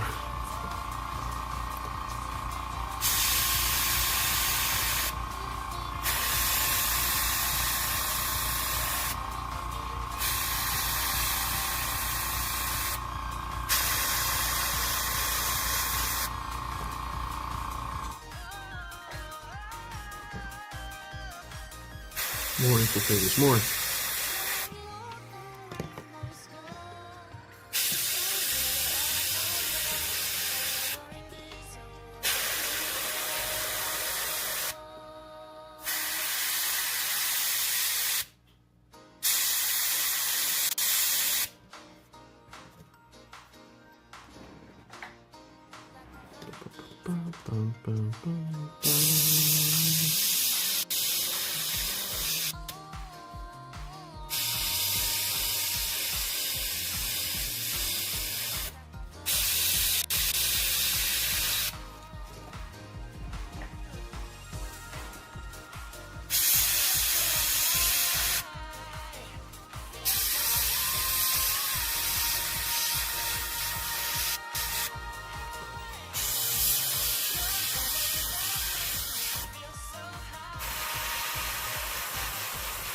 Okay, alright, I think that's all of them. Yeah. Let's empty this out. Grab some alcohol.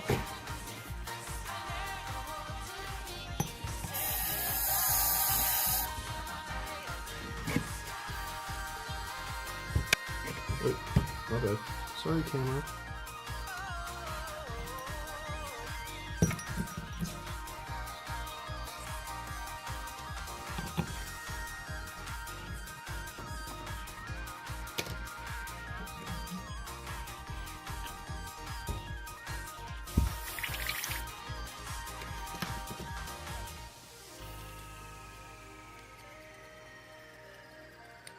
Gotta be really careful with white paint, because otherwise it gets too chalky and then just clogs up the airbrush.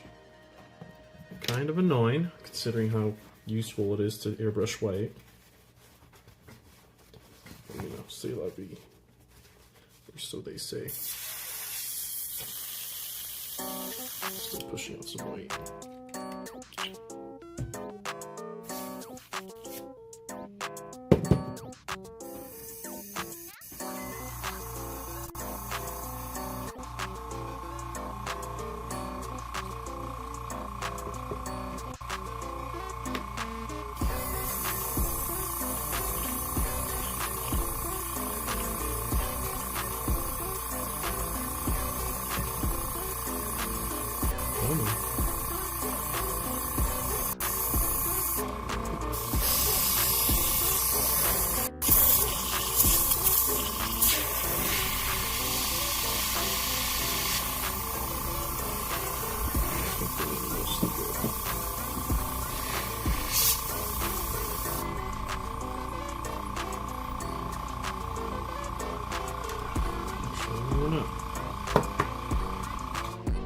There's some on the tip of the airbrush.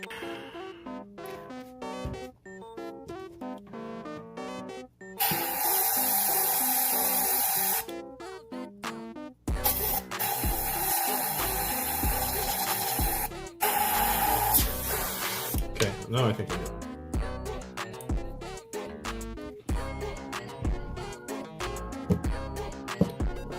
This should work like magic.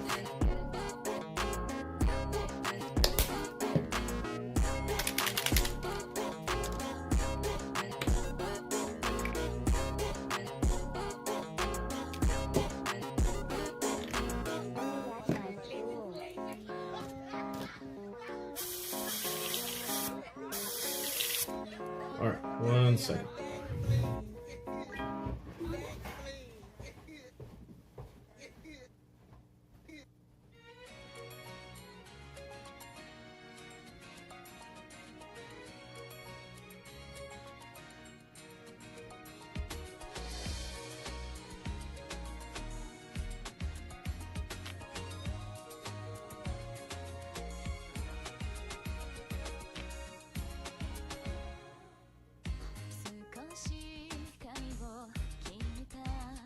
Okay.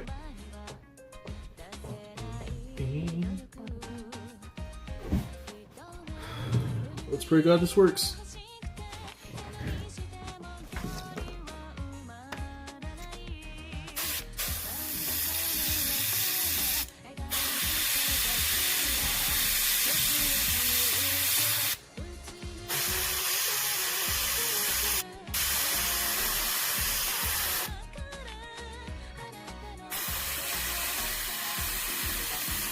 I'm not pushing out as much as I'd like.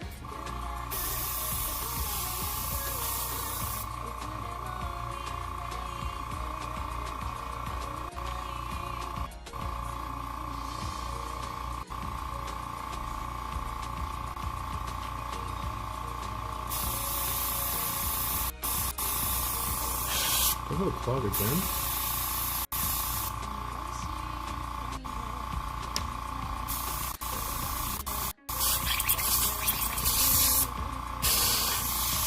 There we go.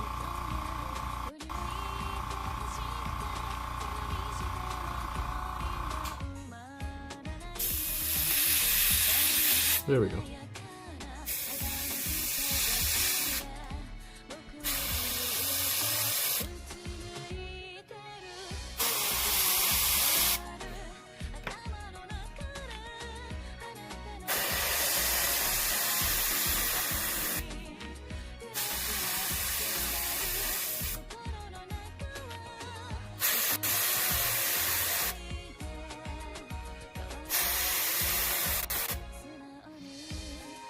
It's a little bit more running than I'd like, but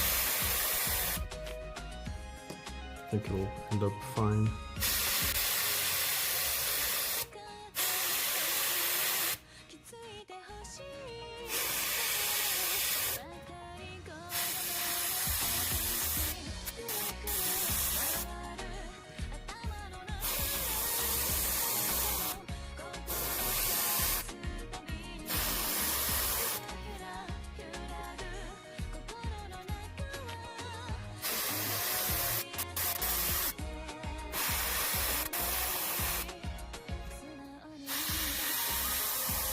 It's all about soapy after all, I think. I don't really know what I'm talking about, to be honest.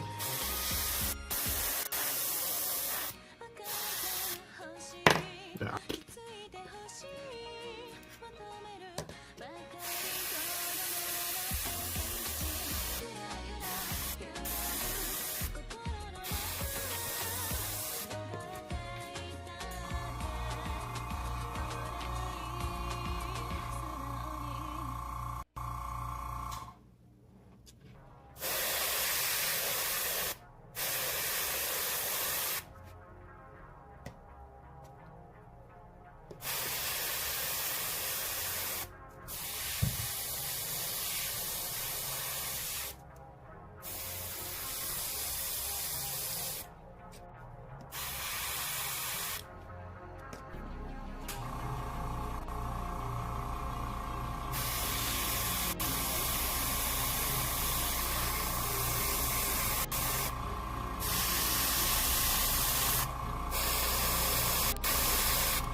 Well, that's an airbrush. I thought the static noise was the Admech joke. No, yeah, it's my brush. Guys, any thought on how to make a proxy call? I don't know what to use for a shrimp-like body. I actually don't know. I'm really bad at kick caching, so maybe I'm not the worst, to be honest.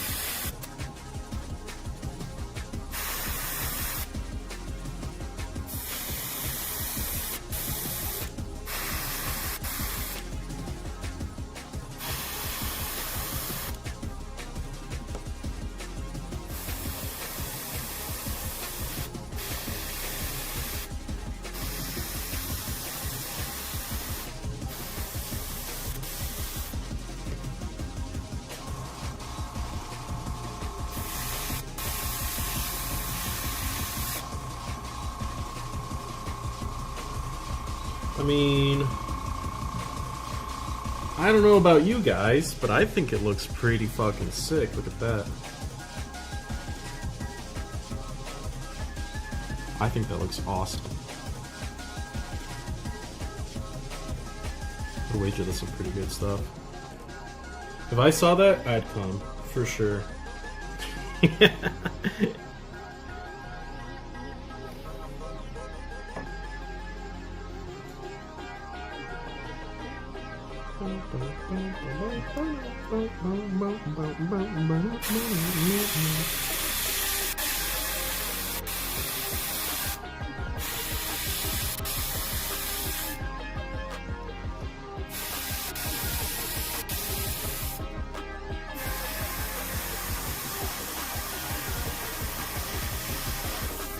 Oh shit, I'm up here.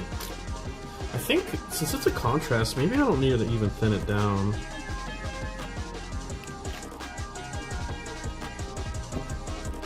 Best I've come up with is a bunch of characters, maybe from 30k, like a command squad for his lengthy base. There was somebody who did a call proxy. I don't remember what he used for his body though. So I'm kind of useless in that department, sorry. Okay, so yeah, without the thinning, it comes out a lot nicer, a lot brighter, not as watery. Let me go back and do a second coat. I feel like I have wind control over it now. Makes this better.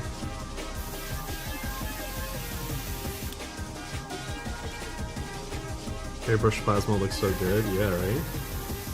You can do this with a sponge too, so don't think that you're being gated. I can show you. I bought it off Walmart, So like these sponges, if you just like dip them into some paint and just like dap them, it's the same thing.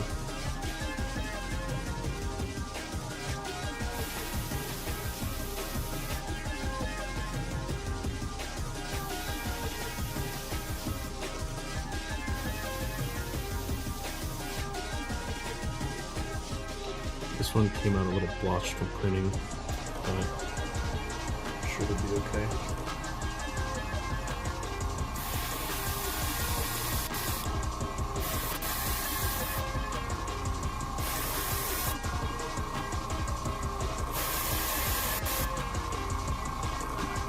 It's giving some like real Mechanicus vibes. Not like in the army, but like in the game. They use a lot of this kind of like blue plasma because the environment of that game is so dark.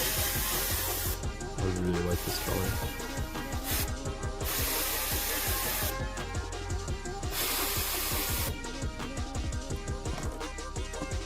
I might just have to go back and do this on all my other guys.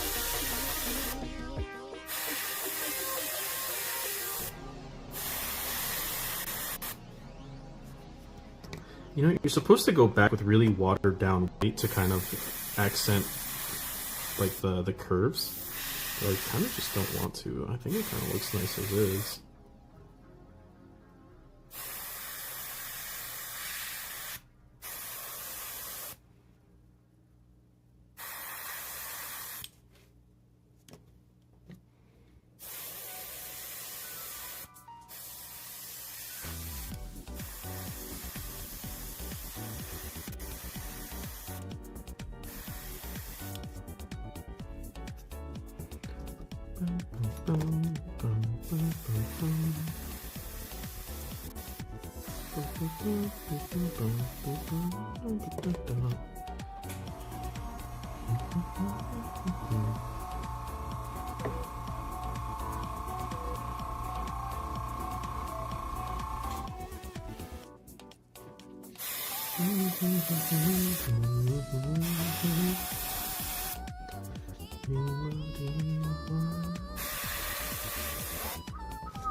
That's all of them. That was quick. Maybe I should go back and do my Rust Stalkers. What do we think? Where's the camera? There it is. Maybe I should go back and do a little bit of the white. I just need to really thin it down.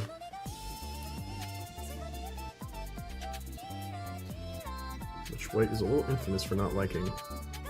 Hey, I'm back to be a nuisance. Sorry, I didn't read that message just quite right. One sec. God, did my white dry or something? Yeah, I did.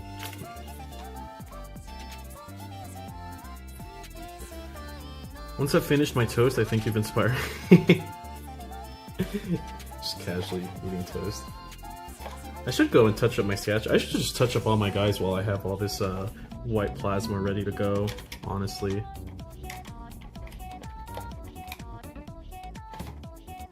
Maybe I'll just load up a bunch of white.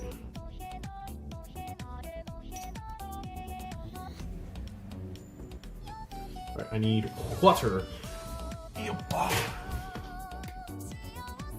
Did I knock something over? Yeah.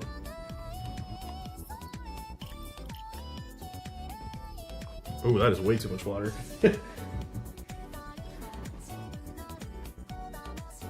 Actually, that might just be good enough. Where do I put the paper towel?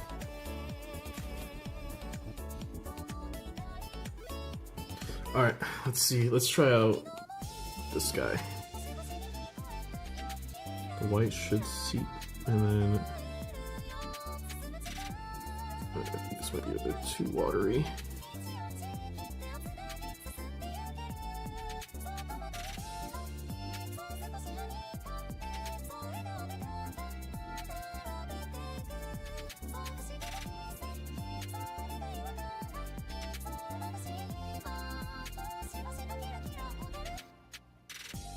Yeah, I think I let it spill in a little too much.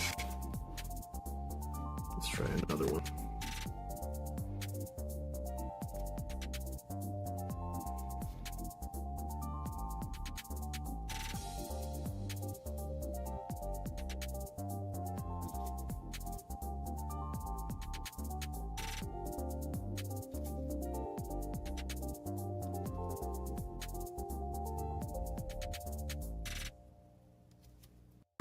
Hey. Let's see when this guy dries, see how it looks. Bum, bum, bum, bum, ba-dum.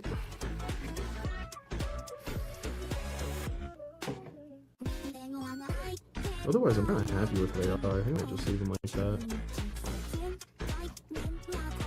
Wait for that one to dry out. Which more blue do I have in this brush? Not a lot.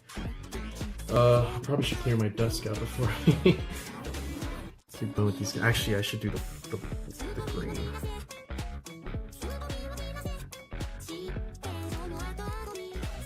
I think Moot Green is one of those greens. As much as I hate buying Citadel, Moot Green is one of those that I can't kind of replace. It's too good of a color. And there's not a lot of them that look like it.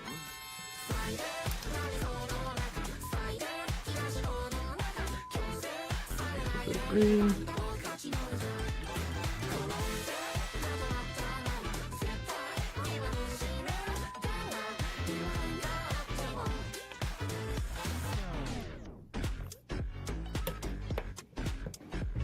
I don't need this to be particularly thin because it's going to cover a very small surface area, so it shouldn't gunk up. At least I don't think it will. Alright, time for surgical precision. Time to hurt shoulders. So I'm going to do these kids right here in the back. I usually do blue for rust stalkers and green for infiltrators. So I like this green because it pops out a lot and it looks like a very deep color.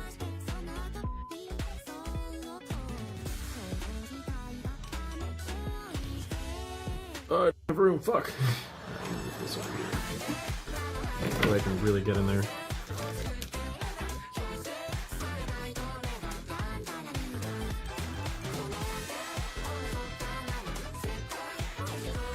A little sloppy, but it'll be okay.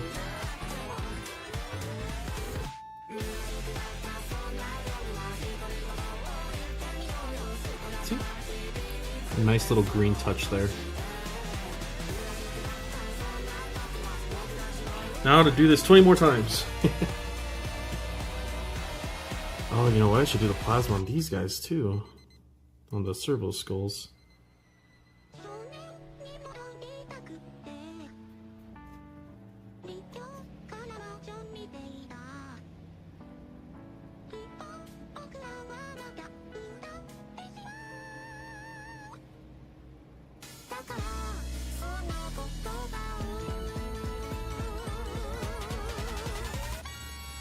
Yeesh. Got a little bit on the clip there. You're right. Okay.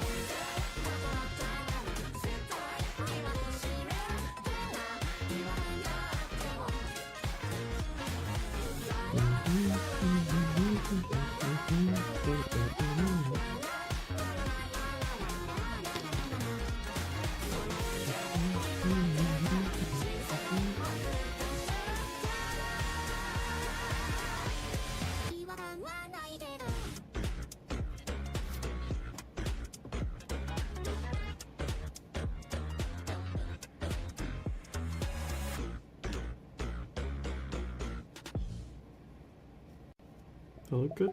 Maybe a little bit. Yeah. Shaky hands, shaky hands.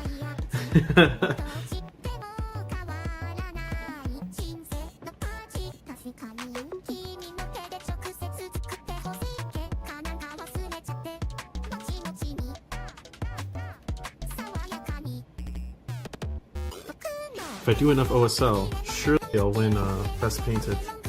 It's the tournament I go to.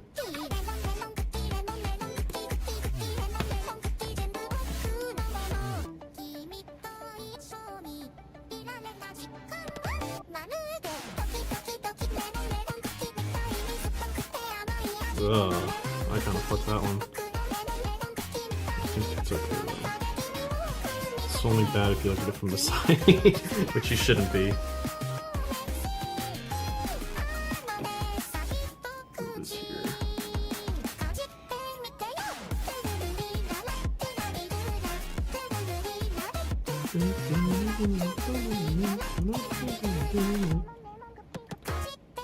Yeah.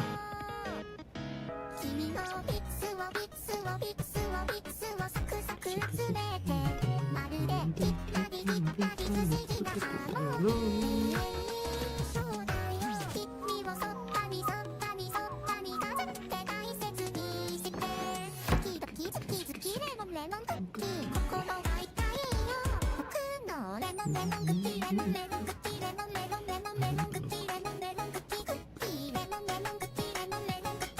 the camera too far away for you guys? Maybe I should zoom it in a little bit. Can I zoom it? Oh, okay. Maybe like that? Oh, I'm gonna have to keep it like real fucking still.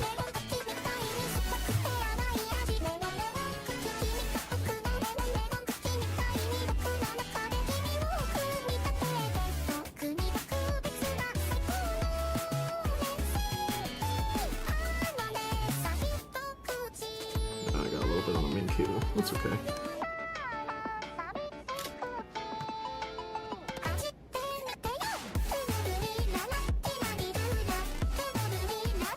Yeah, it still looks fine. Bounce out just a little bit. God, it's so sensitive. It's skin. There we go. Ah! Nothing is working out. Nothing is working out.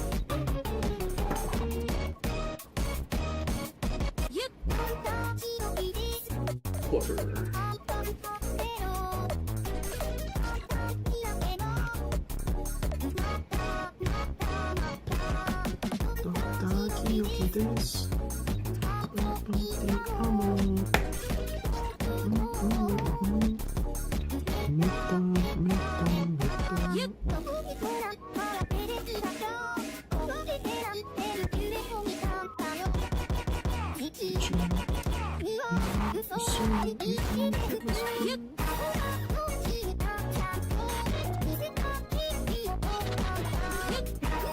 Oh, this is really tough.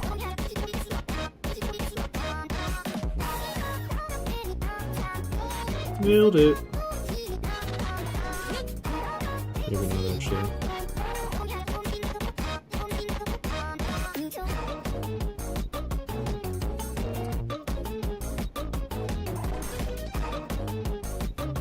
Nailed it. Kind of, actually, not really. It is. Alright, that's good enough.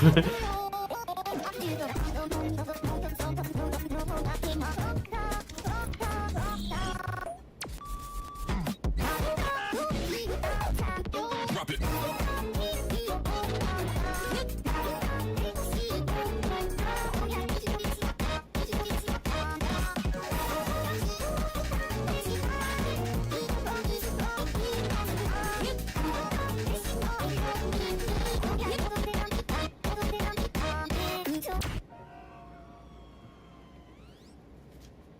You know, for those of you who said that I should do like painting tutorials, it's basically my streams. Now that I think about it.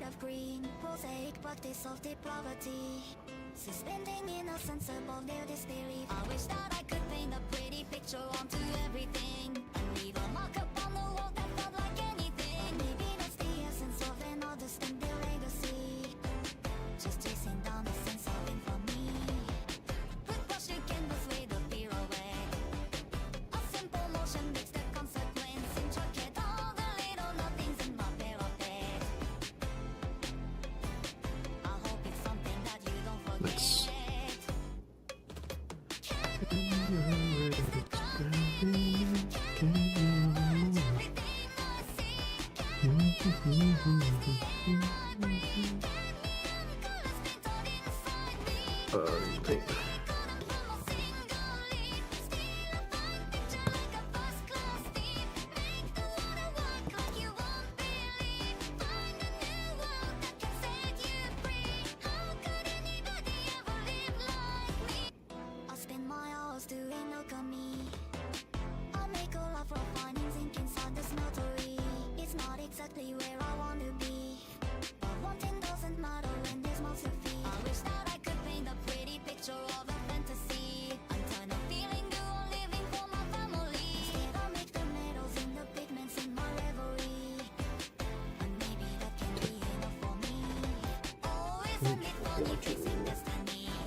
Okay,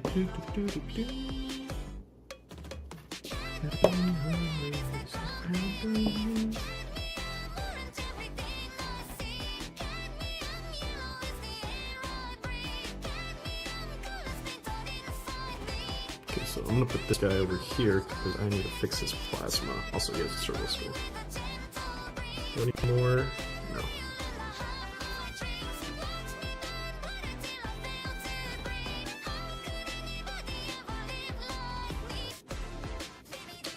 It's too watery.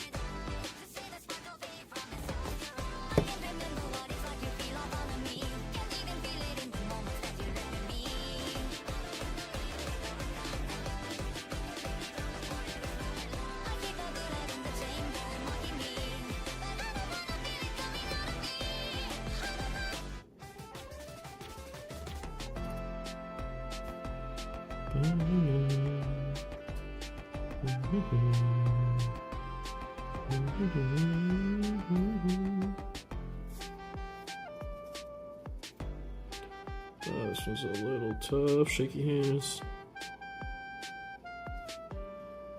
Not my best, but it is what it is.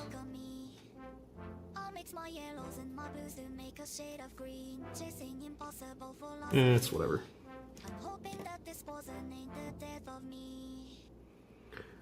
Right now that I've wow, I can't read. Proved? No, provided my weak flesh with the sustenance, time to get that Scatros on. Get on it, man. I should touch up my Scatros. I should probably just print a new one because when I printed it, it didn't come out very well. I have a better printer now. Nah. I'm gonna new brush my what's it called?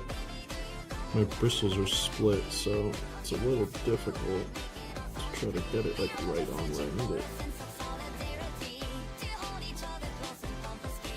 But not a big deal. Not the end of the world.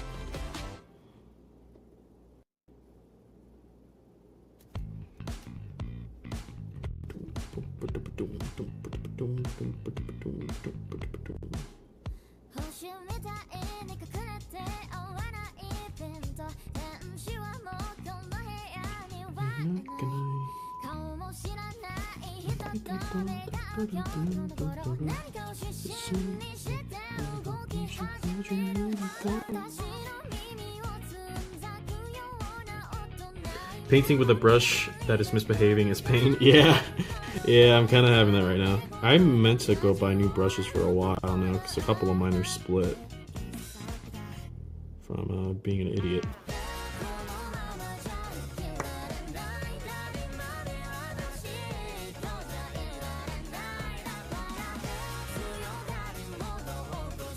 I don't know if you can see it, but it's like a very minor split.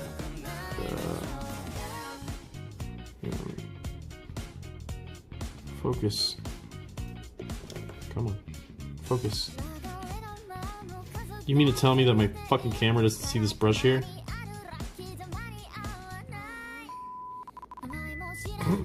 Anyway, it's split a little bit. Oh, right there you can see it. Which, when painting with some very small cables like this, it's the difference between a good and a bad job. Oh my god, my cat fucking almost gave me a panic attack.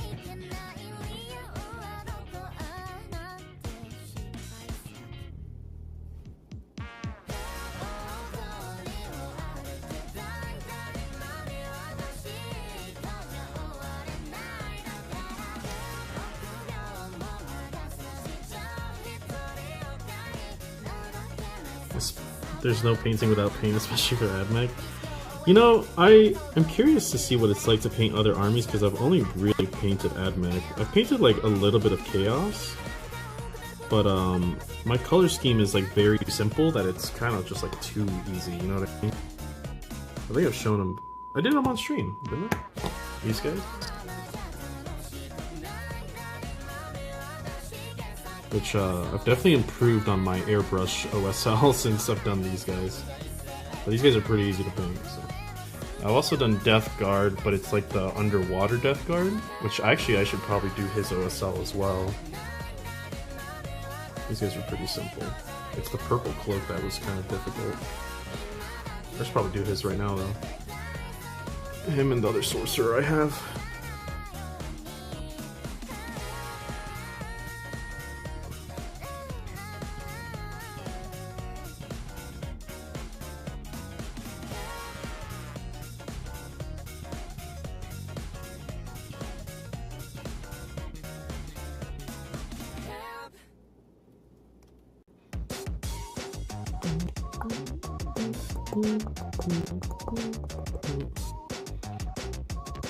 That's fine. Yeah, I'm gonna take a little breaky from doing these things because next turn hurt.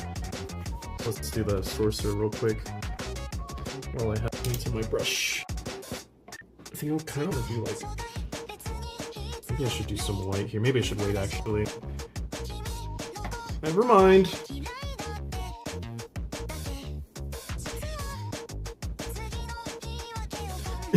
The paintbrush equivalent of shotgun. Yeah, no, that's a really good way to put it. It's probably the best described way I've heard. Oh, we got a couple more. I actually got 4 more to go.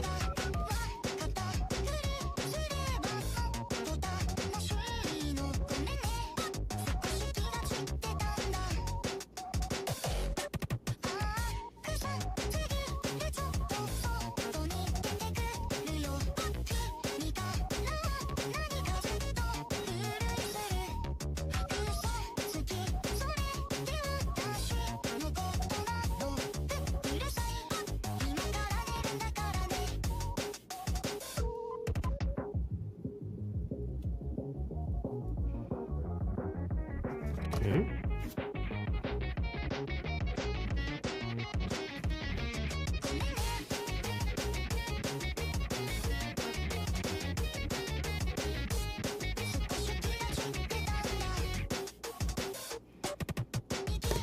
Hey.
Hands are shaking. Alright. I just need a little bit more paint.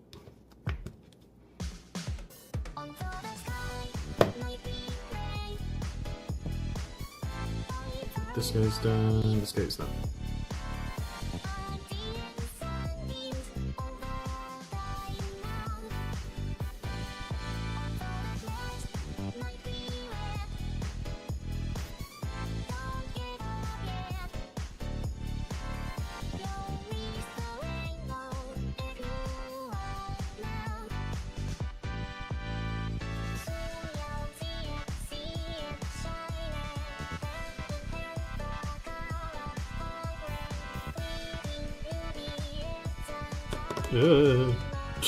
I just had to let go to make sure I didn't fuck it up.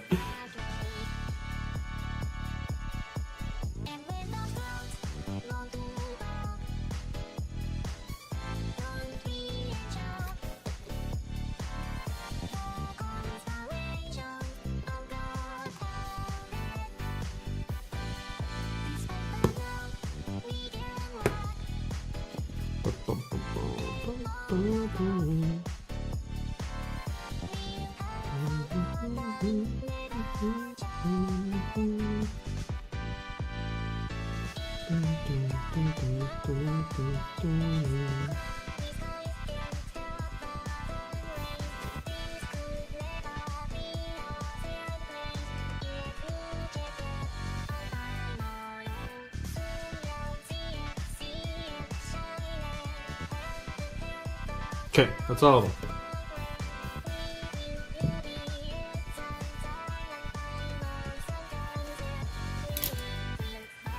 Let's go back and tackle some of these guys.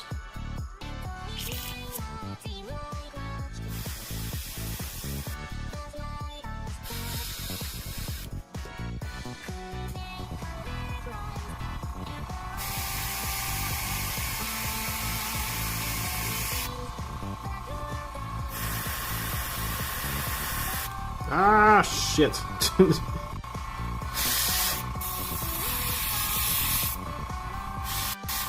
It is what it is. Fuck it.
Nope, I'm out. Fuck.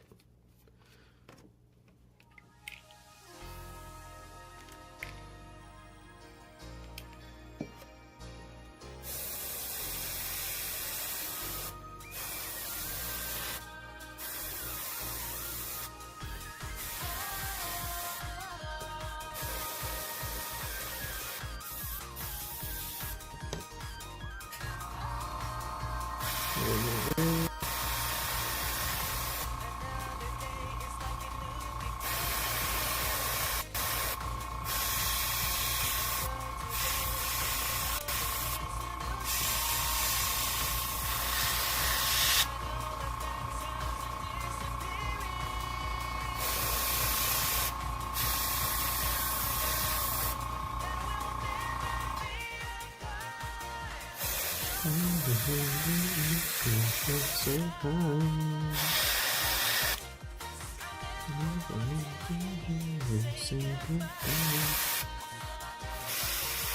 a little too heavy there. And the servo skull. There. Not enough white on him. Maybe I'll have to go back and touch him up. But it's not really, this is fine.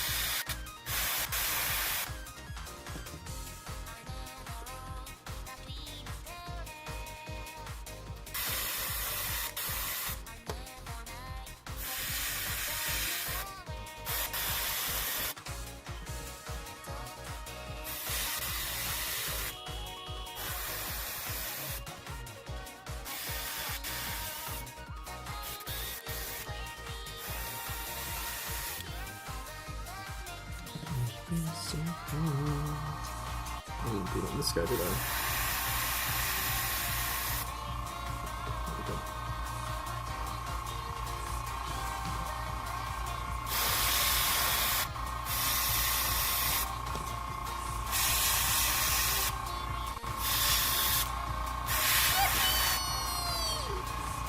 Oh, I got something, but it doesn't show me what it was.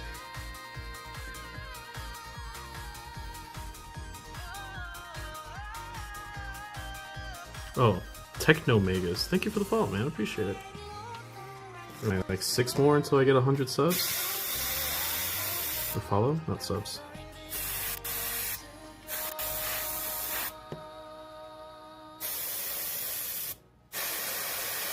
One step closer to not streaming as often. Since I never fucking stream.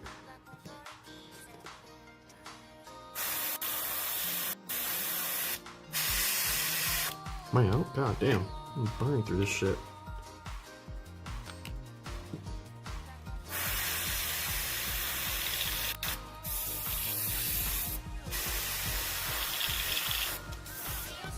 So it backed up again. God damn it. There we go. It's fucking white paint, man. So annoying.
Alright, last one.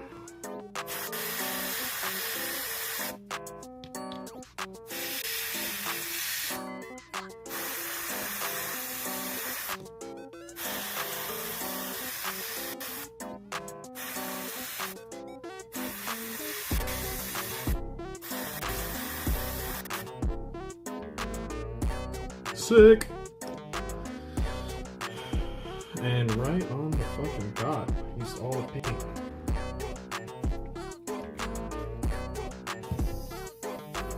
So let me clean this out, and then we're gonna go and touch up my rest of these. I should probably paint the serval skulls, but I kind of don't feel like doing it, so I'm just gonna call it there. Maybe one day I'll revisit them. I'm already doing the thing that I was talking about earlier, where I just say fuck it good enough, which I really shouldn't do.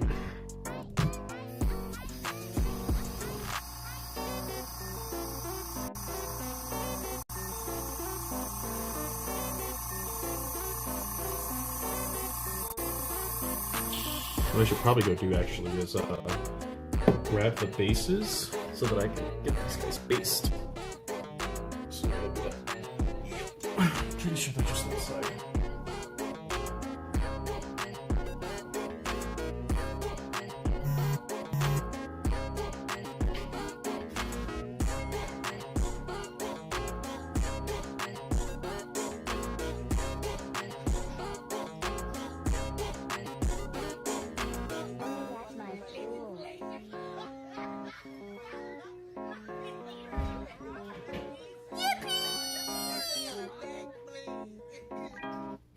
Okay.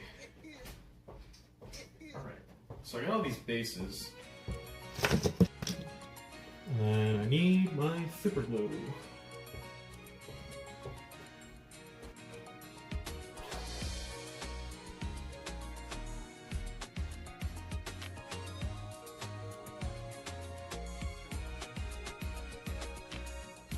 Is it Don Citron? Thank you for the follow.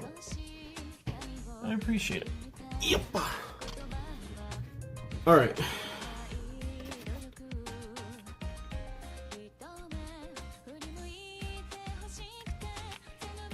Let me zoom this out just a bit, and by that I mean everything apparently.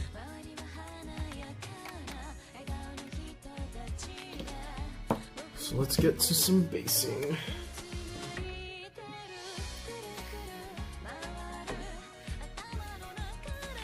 These are some 3D printed bases that I use for basically all my models now. I don't even use the GW bases anymore. Because they have little insets, and then you could stick magnets in there, and they don't snap off because they're glued from all sides. It's really fucking nice. And then you don't have to worry about like the height or whatever. It's one size fits all, so.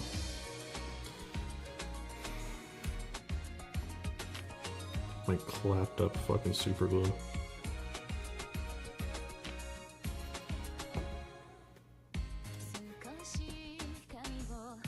And I don't think that I'm gonna worry about priming them because once I put the texture paint on, Once I put the texture paint on, it should just cover all the black anyway. It's pretty thick stuff, so it's not gonna like be transparent or anything like that.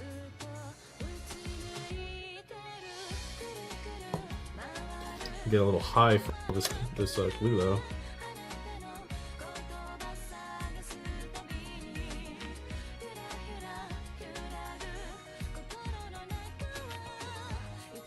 Might be a little bit out of the camera, sorry. I'm trying to make sure these guys don't fall over. And if they do, if they're being stubborn, I'm gonna fucking activate. Use some activator. I really wish activator wasn't in like glue bottle or like spray bottles, because like I guess at least for Admech, everything is so spindly that it feels like I'm wasting a bunch of activator when I spritz something.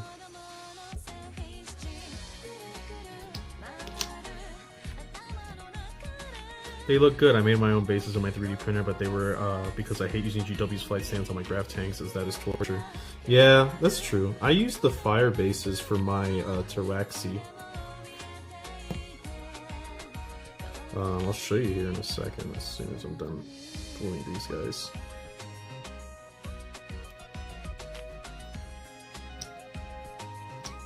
My hands are glowing, guys. I hold the power of the war. I should have done that. That was cringe. Yeah, it's weird that the graph tanks have like flight stands that are so small and stubby. It just seems like a pain in the ass. They're like barely standing off the ground anyway.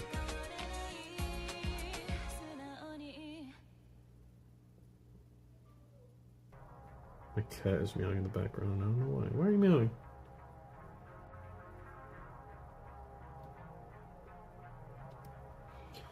Okay. We got a couple more glue.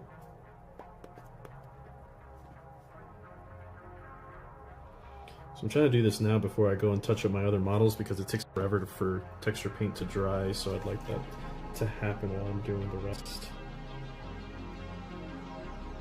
Then we'll varnish these bad boys. Even though you're not supposed to do it indoors, I do it anyway because I don't know. We'll call these guys done.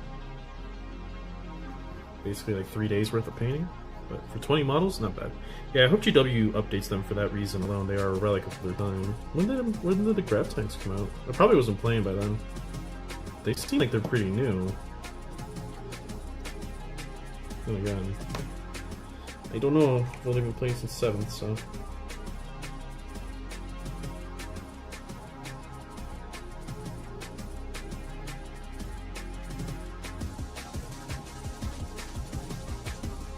What's wrong, buddy? Where are you meowing?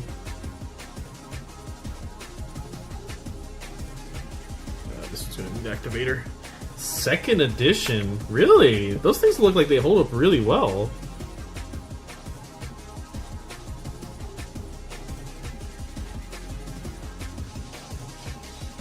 Okay.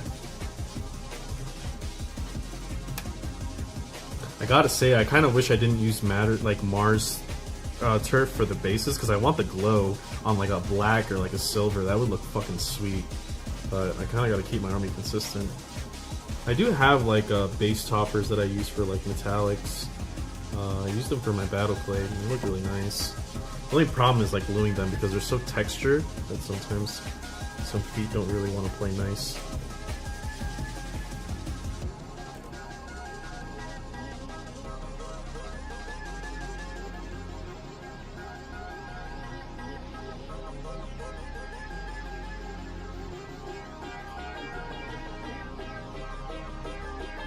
Fire Prism and Wave Serpent are newer, but the Falcon came out in the of antiquity.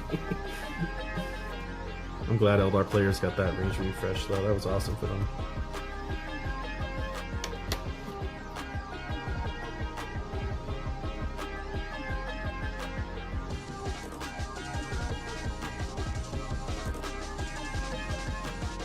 I'm running out of room. There's so many of these little fuckers. Oh, they fell off in space.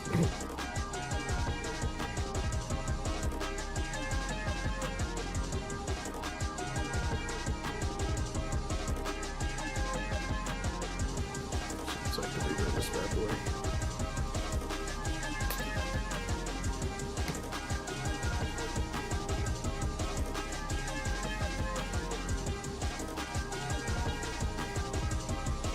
How do I donate on here? I tried sending information on that Ko-Fi thing, but I don't think it went through. Oh, I mean, you don't have to. But if you really want to, I think you like subbing is really good. That or like bits? I'm really unfamiliar with Twitch etiquette, to be fair. I think bits are like a paid one. I know that subbing at least lets you get rid of ads, which on Twitch is like fucking a nightmare. I think it's like for 30 days? I don't know. I barely use Twitch. I just know that there's an audience that I would like to watch from it, so. But I do appreciate it if you choose to. Of course, you don't have to. Hey, buddy, can you move? I'm trying to fucking work. God. Little cat, he's a little magnet for me. He loves to just stick around all the way everywhere.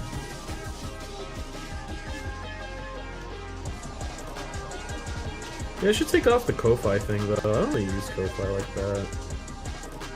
Ah my gosh. Activator for this one too.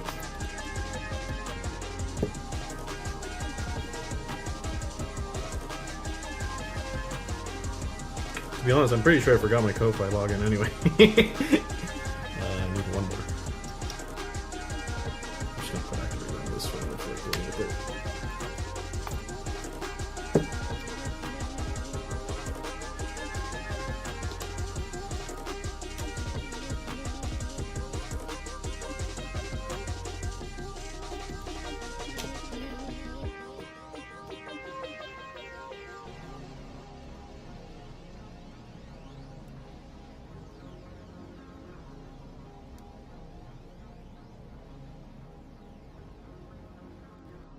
Okay, that's all of them. Yippee! Let me go get my burner brush. Just somewhere here. Actually, I'm running out of my texture paint. I have to go buy some. It's probably good motivation to drive up to the town that has all the hobby supplies.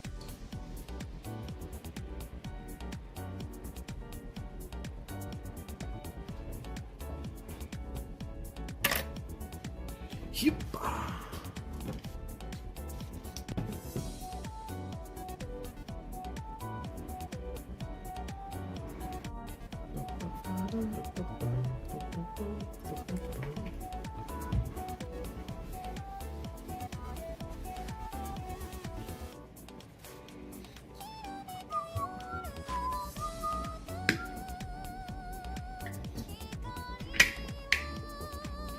All right. Basing. Pretty low on. Oh, I am extremely low on paint. I don't think I'm going to be able to base all of them.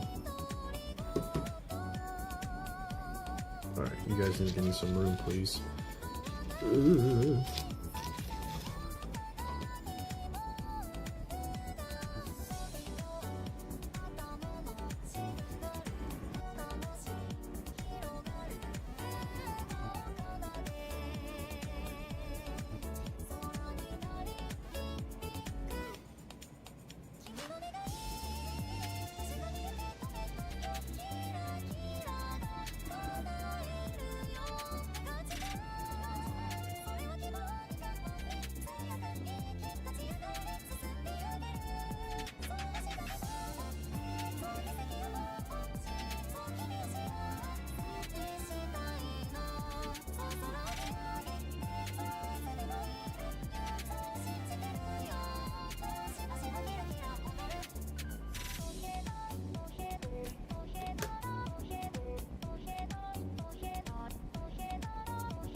Ah, shit. That's fine. Actually, no, it's not. Yeah, take that out.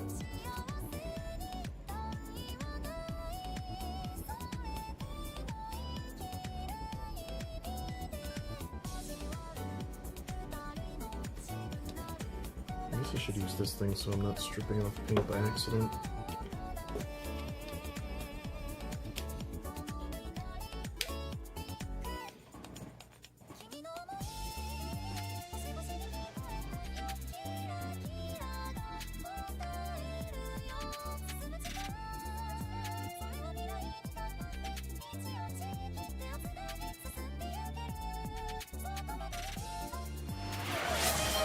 Oh, Jesus. Gifted sub. 5 of them. Oh my gosh, man. Thank you. I appreciate that. You popped my cherry for subs. Another 5. Holy fuck, man. Just relax. Thank you.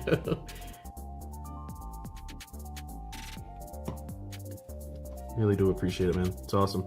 I never thought that I would even be a thing on Twitch, let alone streaming. It's crazy because people recommended me to stream my own fan base.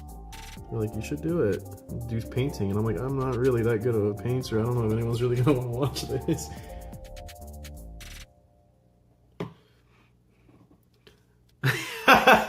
For the new brush, I do need a new fine detail brush.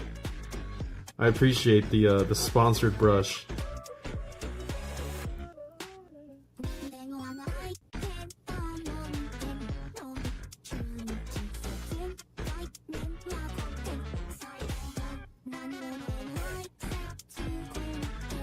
Yeah, like my local LGS sells army painter brushes, which are okay.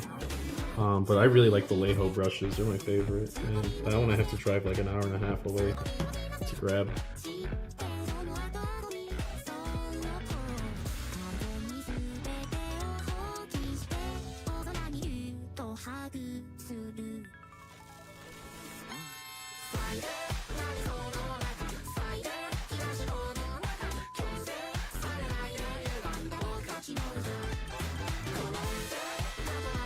Actually, I think the number one thing you got me to afford is some more of this texture paint. Look how low I am. I'm like basically at the bottom. How much is this stuff? 13? Yeah, I think you definitely got me enough. Appreciate it again.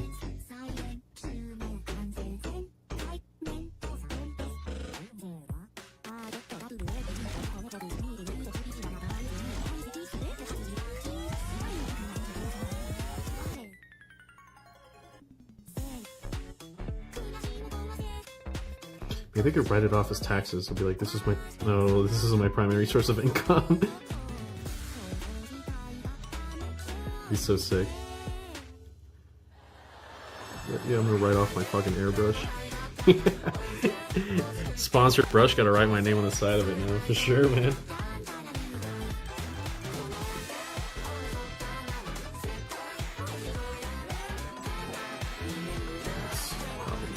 Try not to go too overboard with the basing. For me, it's a secondary thing. I do like when I have a lot more though. I try to like make little peaks because that kind of makes it look like more textured rather than just a flat Martian surface.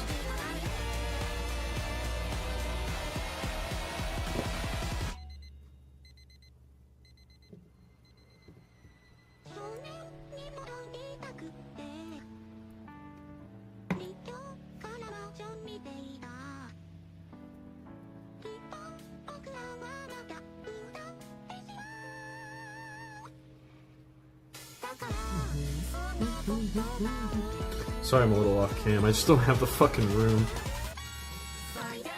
Here we go. I noticed you're using Pro Acryl. I've started using it, it's really nice. I like Scale 75, but it can be annoying to use sometimes. I've never used Scale 75. I would say Pro Acryl is probably my favorite paint. I've really warmed up to the Army Painter though. Like I was a diehard Vallejo actually no, I'm sorry, Vallejo is my favorite paint. Pro Acryl's probably my second. But I've really warmed up to Army Painter, specifically their speed paints. Those things are fucking incredible. Because I feel like their normal paints are a little too flat, in my opinion. But their speed paints are fucking insane.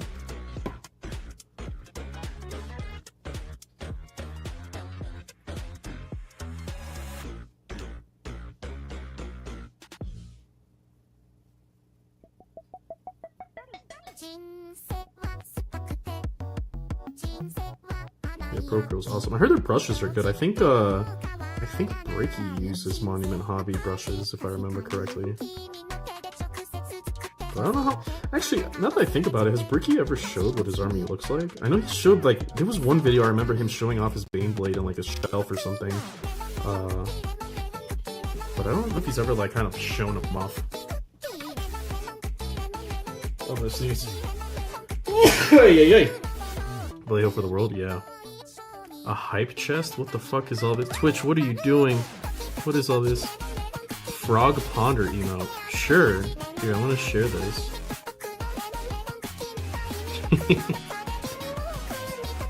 Yeah, this is my, if you want to see my paint rack. It's like, I don't know if it's upside down for you guys. I don't think it is. But a lot of Vallejo here, some Pro Chrome metallics are really nice. Not a lot of GW. The only GWs I have are right here, which are the shade paints, and like those are really nice. You can't go around GW shades.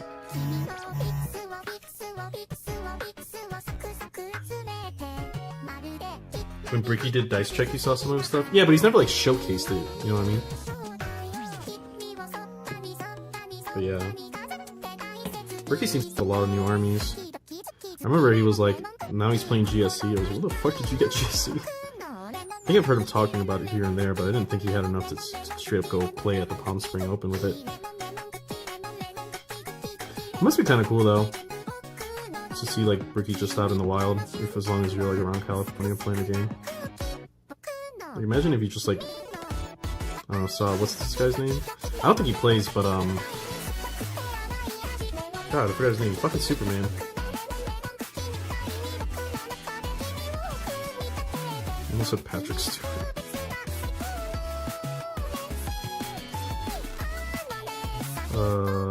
Henry Cavill. That's his fucking name. I was remembering the thing where you used to say that people called him Fat Henry. I'm like, Harold? Fat Harold? No, Fat Henry?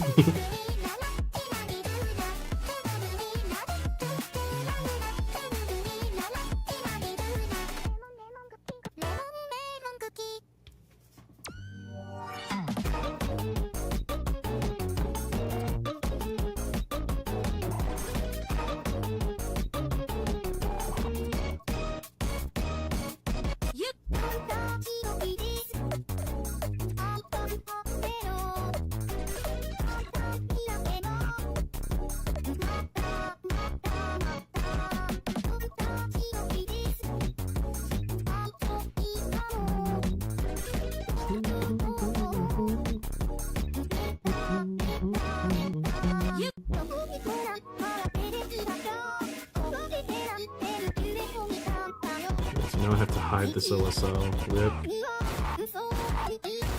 I'm not about to go back and do it again either. Too lazy for that.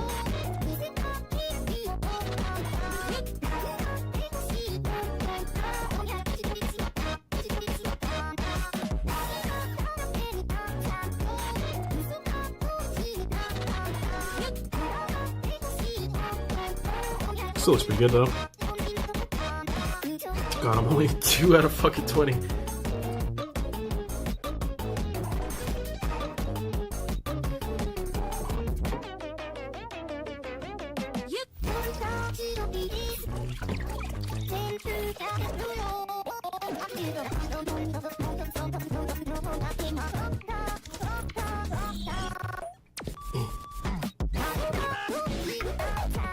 Drop it. This is a little bit. Ah, fuck. Ah. There you go.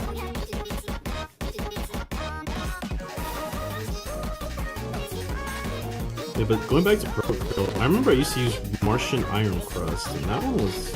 I remember like being in love with it, but now that I use this, I think it's fucking garbage. I like this one a lot more. The crust effect is cool and all, but it chips off a little bit too easily, and then your base looks like fucking garbage afterwards.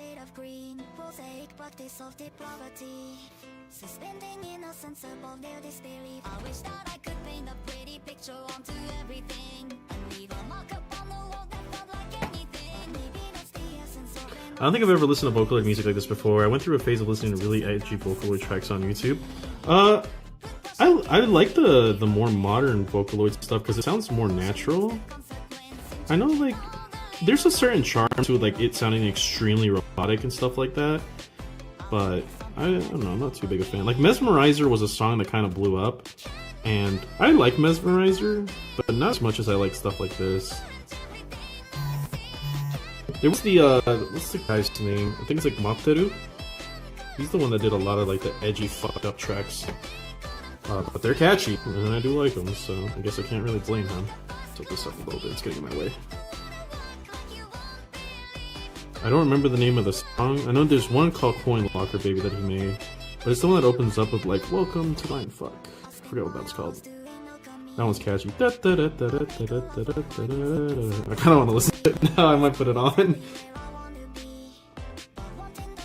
But yeah, I also stream on YouTube, and I have to like, I really wanted to listen to Vocaloid music today, because I normally just put royalty-free tracks. And I was like, I'm just gonna demonetize the stream so that I can listen to fucking Vocaloid. I don't make that much off ads anyway, it's like $1. So, worth in my book, I don't get like copyright strikes if I'm unmonetized, so I'm not making money off of it. It just tells me like, hey, you're using copyrighted music. I'm like, yeah, I know. I'm sharing it to the world. Cause I get a lot of that. Whenever I play Vocaloid music on my streams, people are like, oh, I fucking love this song, or I've listened to this, or this is a good song. I'm a huge Vocaloid fan, if you couldn't tell. Listened to Vocaloid for a long time, actually. I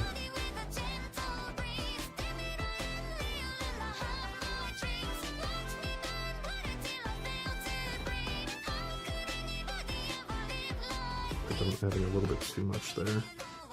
Spread this out a little bit. Ooh.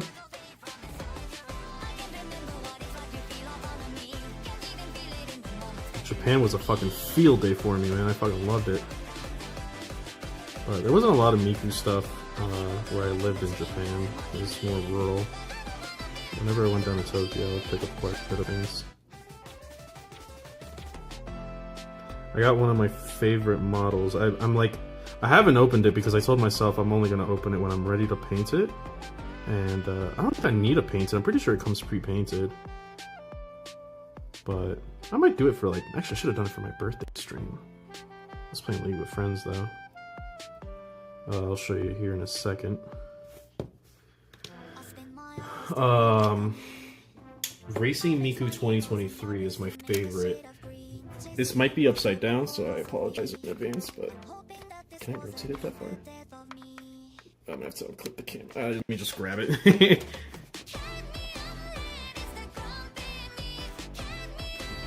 Is this upside down? Let me check. Yeah, it's upside down. So let me do it this way.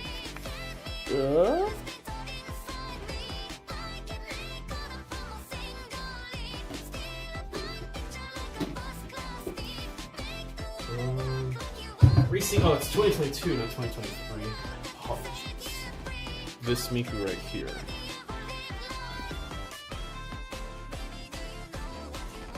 Is it grabbing it?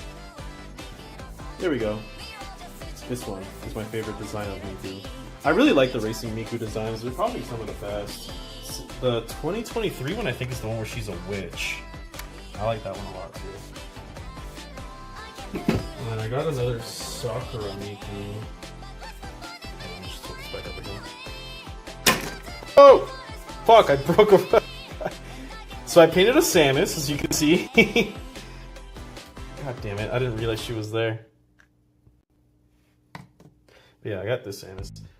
Well, I painted that one. This Miku right here. Surprisingly cheap in Japan. God, now I have to fucking glue this guy together. God damn it. Right there? Right there? Yeah, that one's pretty cool. The globe lights up too. There's a little battery in there. Alright, now I gotta repair this one stalker that I broke.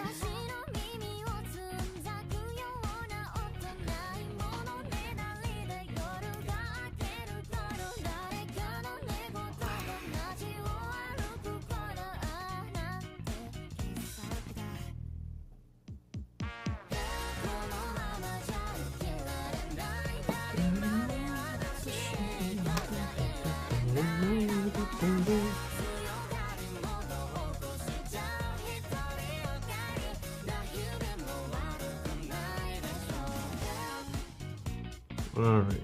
Sorry I broke you, buddy. There we go. Easy. I think the one was by like Utsup or something. I can't remember for sure. There's Circus P. There's Pinocchio P. I really wish I could have gone to Japan while the big Sega arcade still existed. That would have been amazing. Oh, the one in Akiba? Yeah. That one was pretty cool. I went there. But honestly, it's no different than any of the other arcades. The Sega one's like the one that was in my not my hometown, rather the one that was in the town I used to live in. It was Sega and then it became Gigi or Gigo? Gigo. Game Go, that's what it stands for. And I mean like nothing inside it changed, just the labeling. So I love arcade games. I love claw machines and I love dancing games. And I played Dance, what's it called? Dance Revolution? Dance Evolution? Not Dance Revolution. It's like Dance Star. It's the one with the giant pad. That was a lot of fun. The one thing I did get to see during my time there before they closed it was the giant Gundam. And I also have a figure of a bust that's like a commemorative figure. So who knows, it might be worth a lot of money one day. But I already opened it, so maybe not.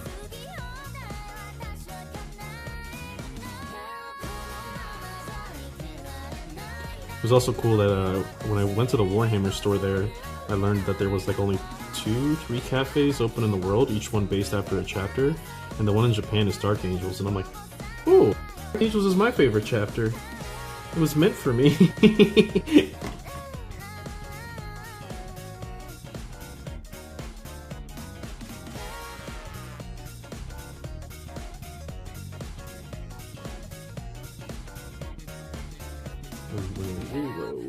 I don't think I'm going to be able to base all those guys.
Okay.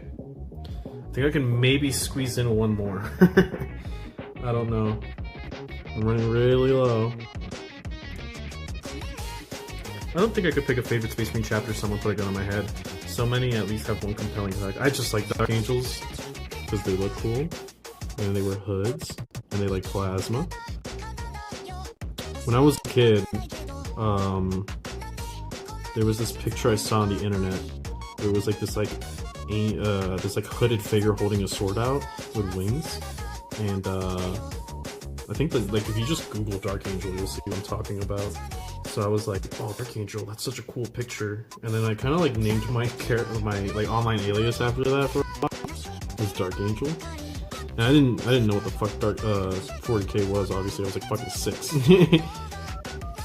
And then I found out about the Dark Angels chapter, and I was like, oh, it was made for me. They're knights. I love knights. They wear hoods. I love that. They like plasma guns, just super cool. And then, of course, I don't play Dark Angels because I don't like Space Marines.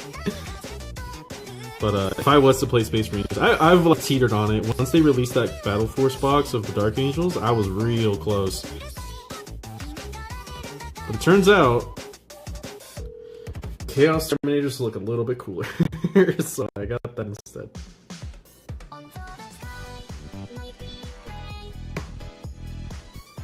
The very first army was Blood Angels. The first codex was Blood Angels and Dark Angels in the same book. Oh. Crazy concept. Maybe they should do that. Give them... I guess they kind of do in a way. I mean, they share units, but they do have their own thing. I don't remember. Does Dark Angels and Blood Angels this edition, they have like a separate supplement, right?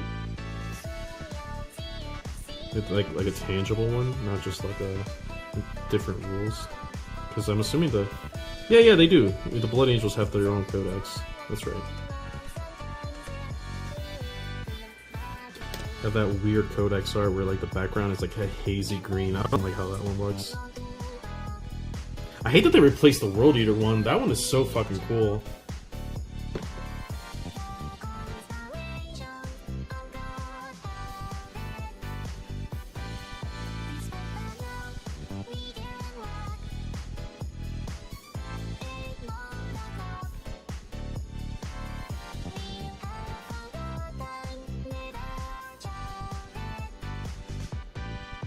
Okay, maybe I could do one more.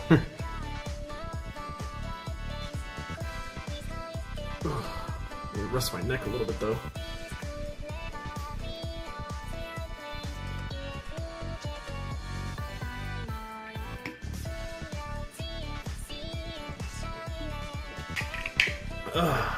Yummy.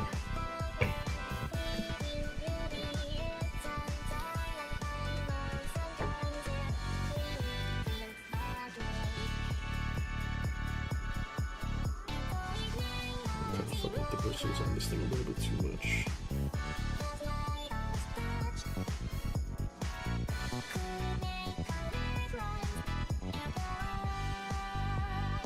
There we go. Alright, big ass clap.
Alright, I'm running really low. Maybe I can finish this space if I spread it out enough.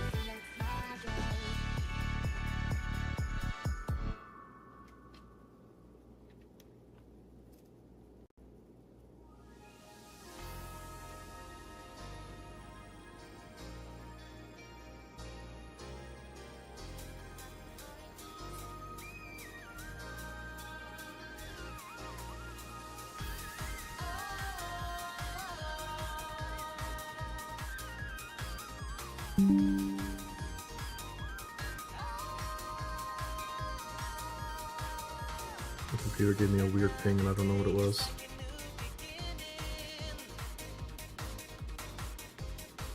Oh, it might be my battery running low on my headset, maybe. Hopefully not, otherwise really ends the stream, I guess.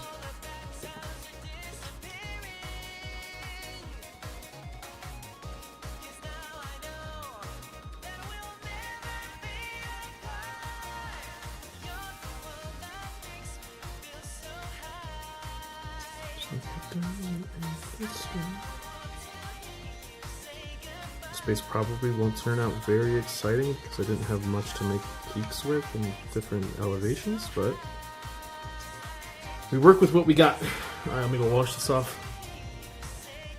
So true, I saw Dow Dark Crusade intro as a child and Googled something like Space Marine Flying Speeder. Been a fan of the White Scars ever since. My brother loves the White Scars.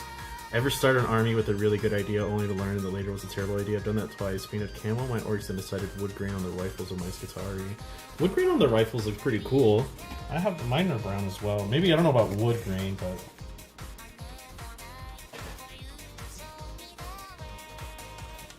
Alright, so...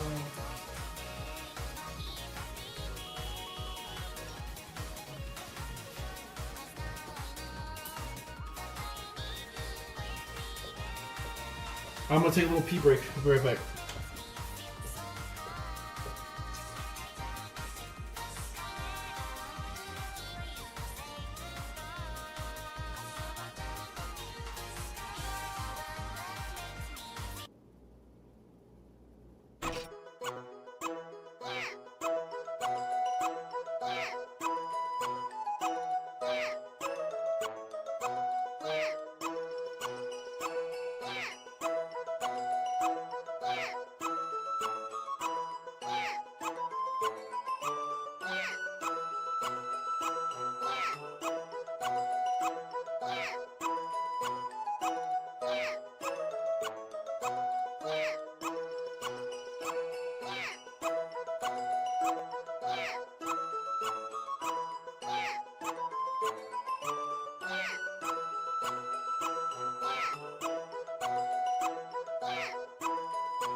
Alright, I'm gonna take a little snacky break. My mic was muted. I'm gonna take a little snacky break. Just chat for a little bit. Miku, move. Try to select Miku.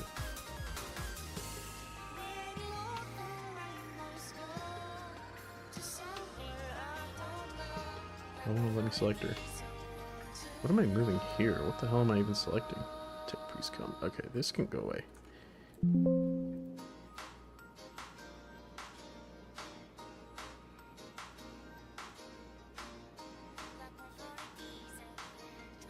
I guess we'll move you like this. We can put you on top of actually, you are on top. Right?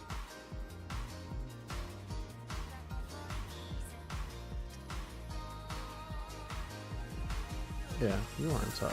Why are you hiding? Oh, it's probably because you're part of the desktop. Okay, wait, hold on.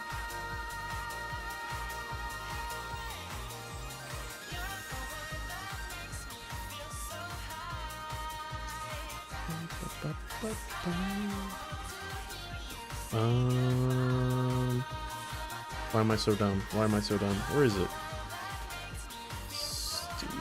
VTuber Studio. No.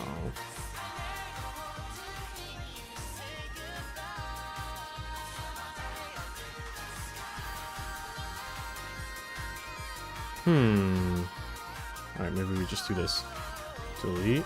Yes. Add. Game capture. Capture. Desktop view. Okay, except it doesn't want to. Cool. Thank you for being so cool. Is it this one? Edge Game Assist? Streamer bot.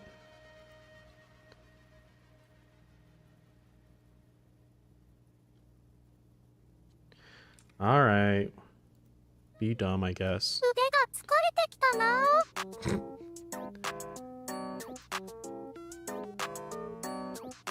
I guess we'll just put this one here.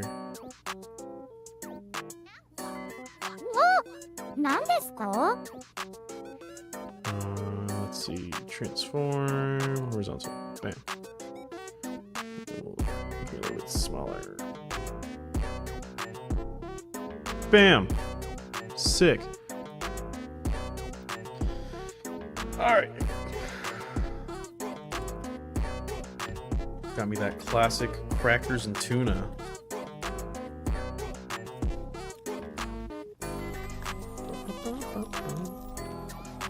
Sorry for the noise. I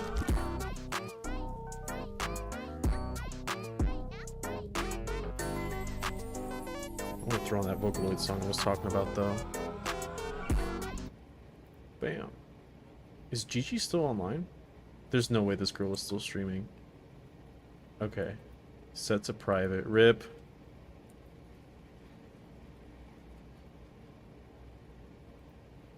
Oh, Mind Brand. That was the name of it.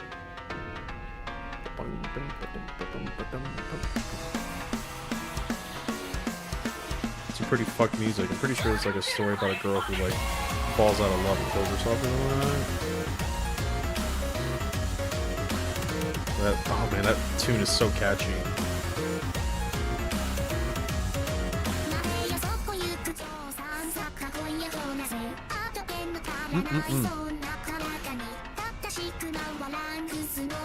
No, looking at the rust or the infiltrators from the camera, rather than like from in person. I think that shot is a little overexposed. Maybe I should turn down the brightness. I don't know if I can though.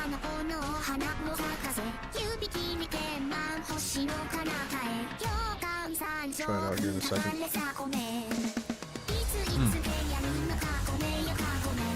Huh?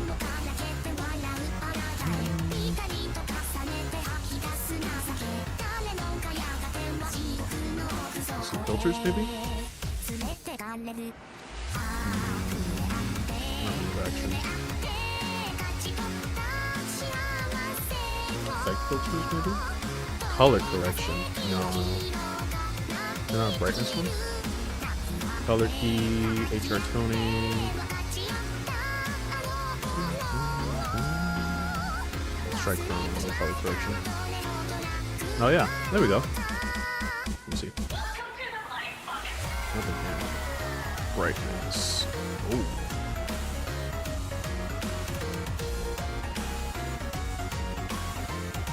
Yeah, maybe the contrast is just a little bit like that.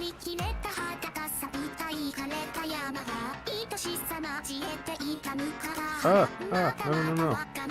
Fucked it, I fucked it.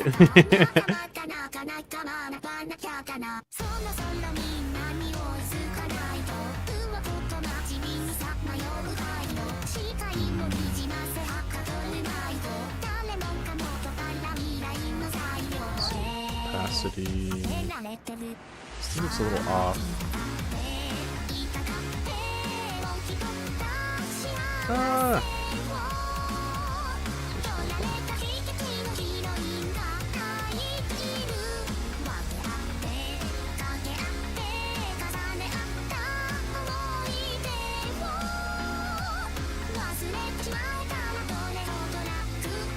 That's probably as good as I can get it. It kind of looks like zero difference.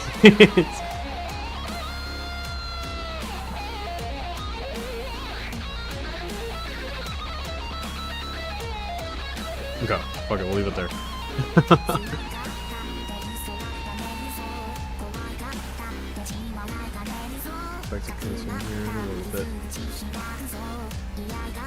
I don't know if I really want to touch up my Rust Stalkers. Maybe I actually have a squad of Rust Stalkers that doesn't have any blue paint on the blades, so maybe we'll do it on them.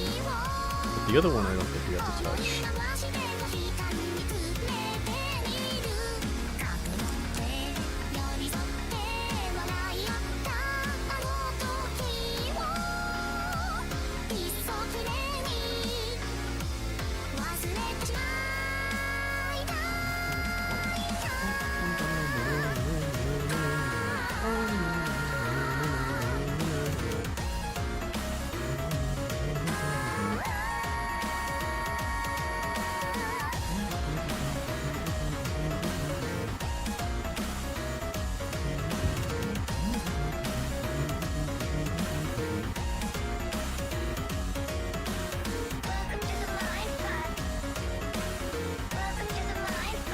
Oh, this is another really good song. I don't have this. I should probably download it.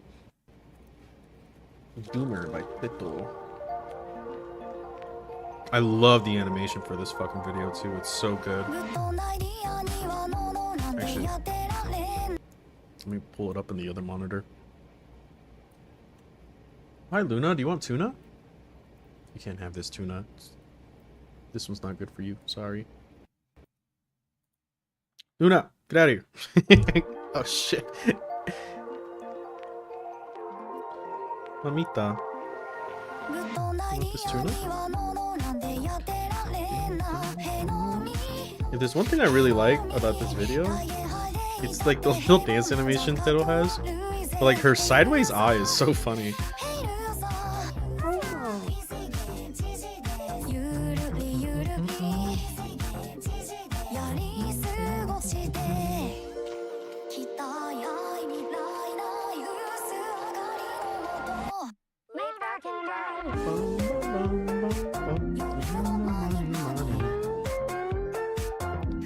Puka, puka.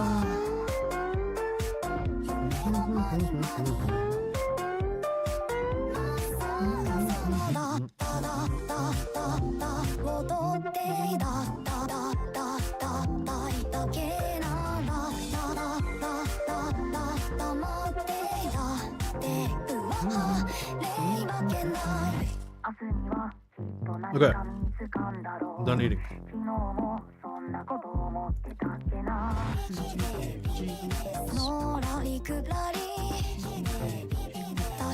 Alright, let me. I want to download this song. I'm also supposed to have YouTube, so I might use this.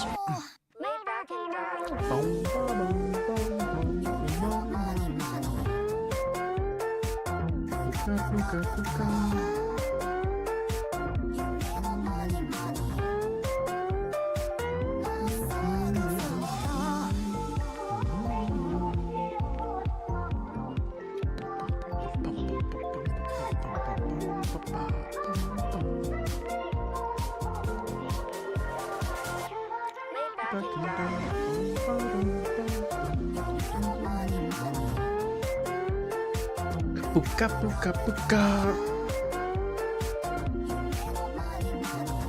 Alright. Let me get this.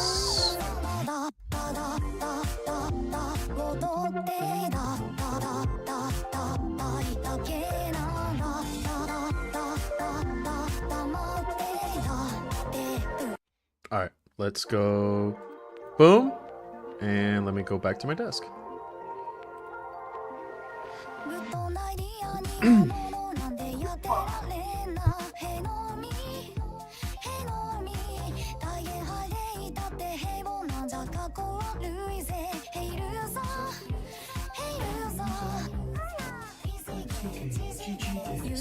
I think I'm gonna get the I don't even know if I have enough magnets for all these fuckers actually. I think I only need 2.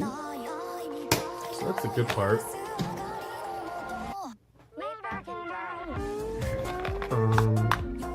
Enough.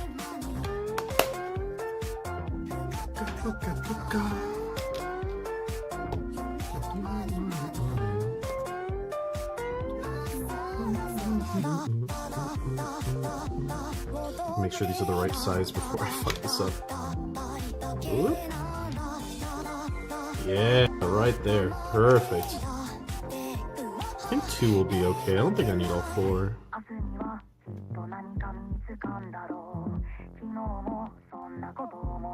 Some easy little drops in there. Probably should have done it.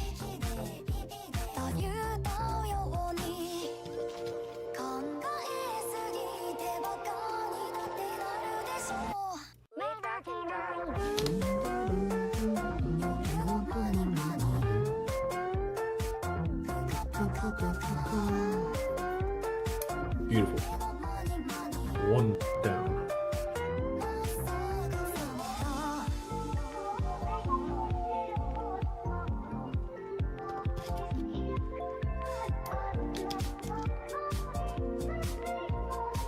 Maybe I should add the white, like a watered down white in the middle of the coil to make it look more hot. Earlier. But I did another coat, so maybe I should go back.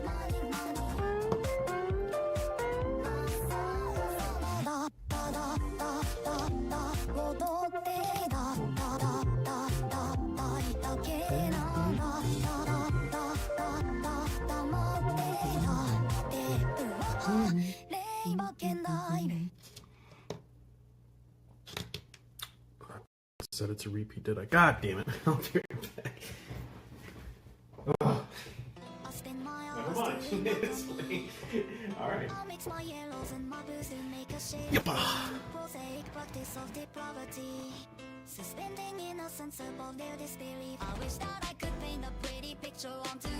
really want to paint an infiltrator in the metallic color scheme though. I feel like that would be such a cool looking little guy.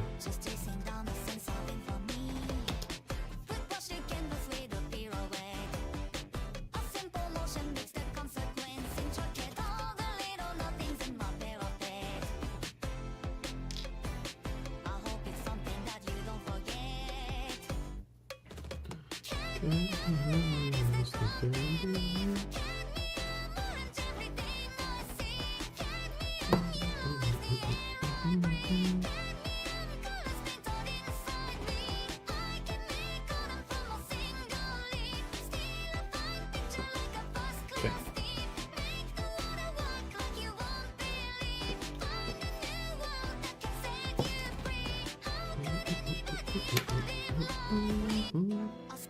These things are so fucking handy, man. It's crazy. This guy on My Mini Factory was not giving them away, but he's selling these bases, all the sizes and everything, for $1. What a fucking buy, man. Does take up a lot of resin, though, I will say. I've printed like fucking a bunch of these things.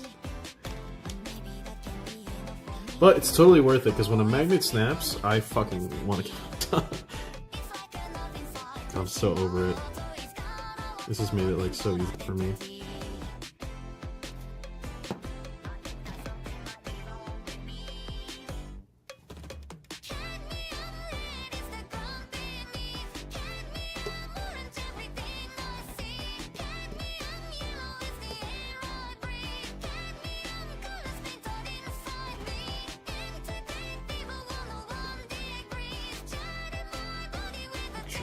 Flat.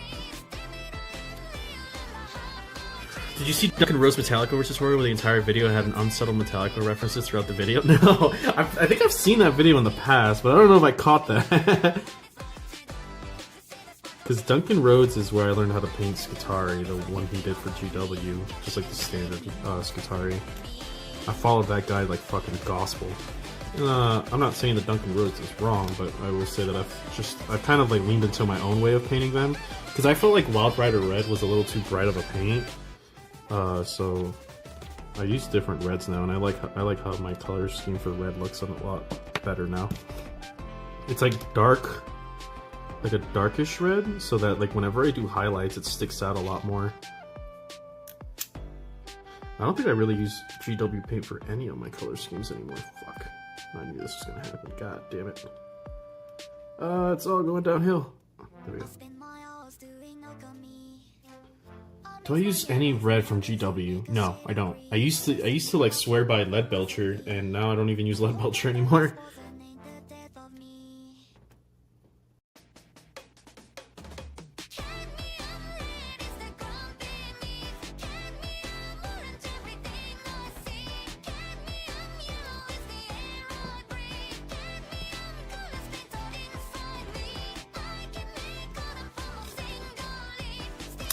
Ah, god damn it.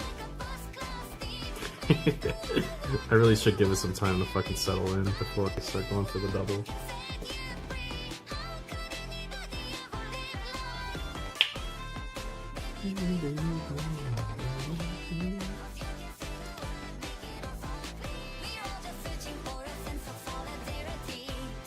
Duncan's, I did watch a video by Duncan recently where he was painting a trench pilgrim.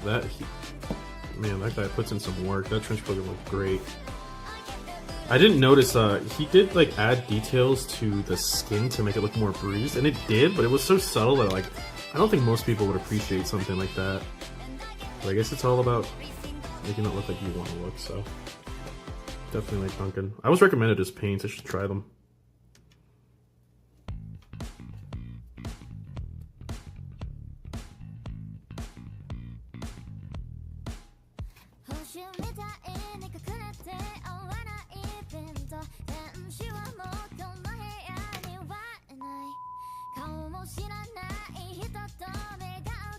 Yeah, for sure. Finding your own methods is important. Duncan is amazing for teaching new hobbies to paint, though. I wish I had his YouTube tutorial when I started. Yeah, guarantee, man. I would not know where to be if it wasn't for Duncan, for sure.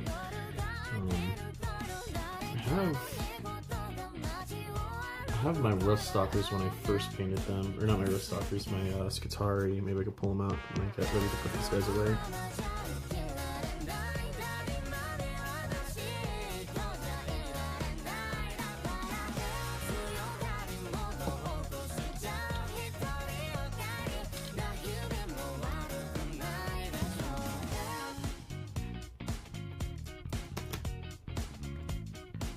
Still like his videos because you can always learn something new. Yeah, he like I was talking about that Trench Pilgrim one. I've never like really drawn skin, hence the Admech.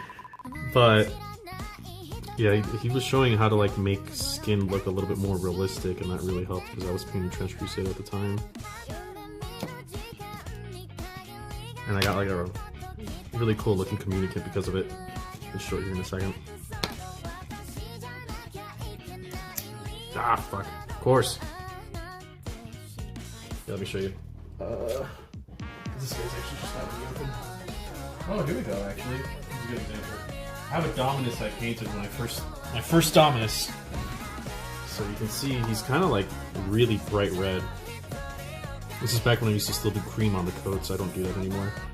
He looks alright. I think he's pretty good. But he's like way too bright in my opinion. Lately I've been switching to like a darker red. This is like one of the infiltrators that I painted recently. And you can see like the highlight on the robe is a lot nicer, a lot crisper, because there's more contrast between the colors. I should do his fucking thing, actually. But yeah, you can see like this is years of progress. And I think I like this. This is like one of my pride and joys. I think I did the best on this dude.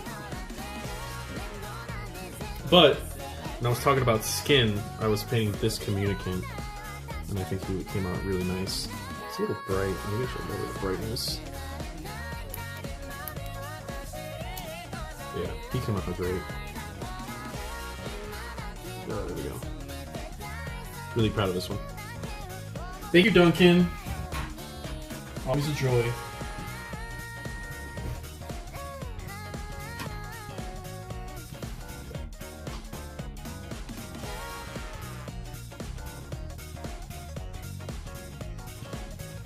Alright, where was I?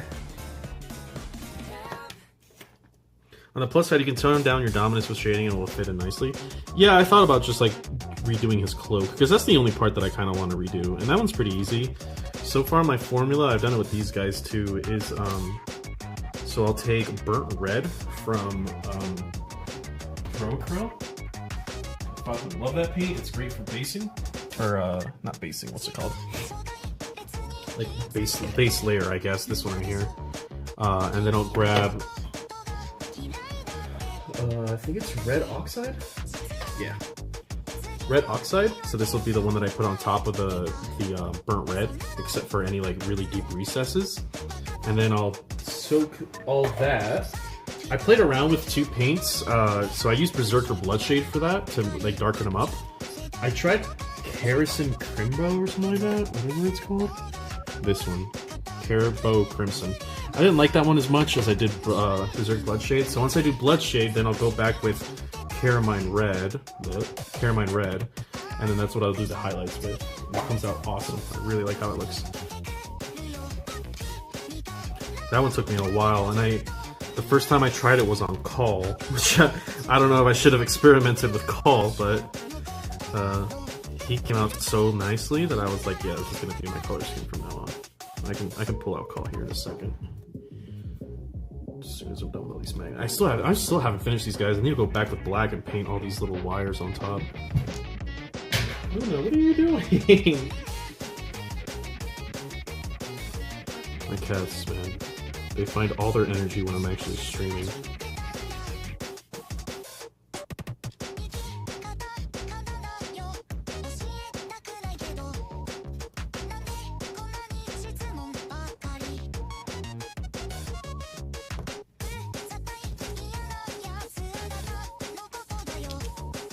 Well, I guess I'll be able to play Skitarii Hunter Cohort now. I thought I was gonna need a lot more Skitarii like battle line, but I've been seeing a lot of people play Hunter Cohort lately, and they don't run as much as I thought they would. Except for that one Polish guy this weekend. Fucking 60 Skitarii, that guy's crazy. Well, that Mech just lost the time. I think I put too much glue here, but we're just gonna make it work. Fuck it. Got a toothpick or something. We'll just use this. Get in there.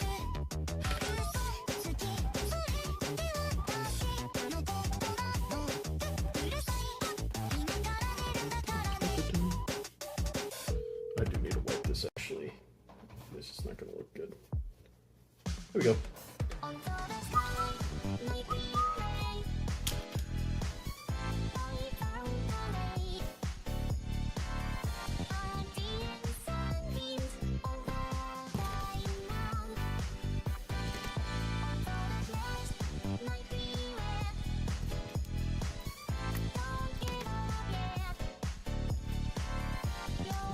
Bam.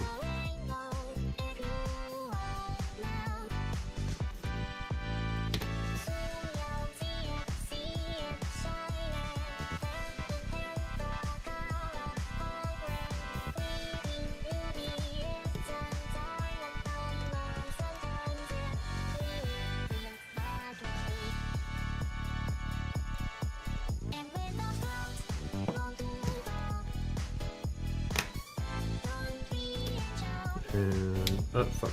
And bam. Alright, two more.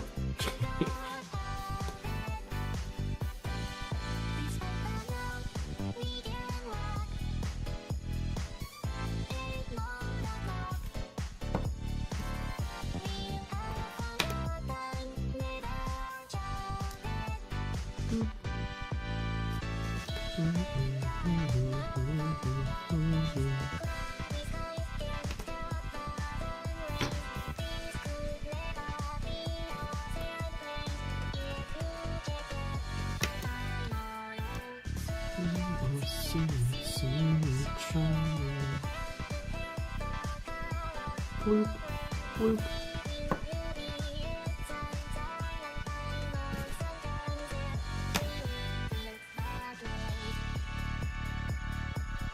Alright. Go with this. Ooh, where did I put the cat for this thing? I have no idea. Hopefully it doesn't dry out. I don't know what to do. It's actually black. That's what I need to fix up their hooks and their cables.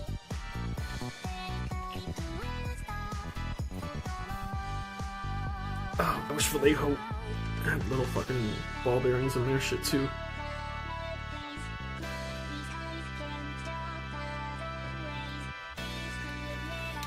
Alright, more touch-ups.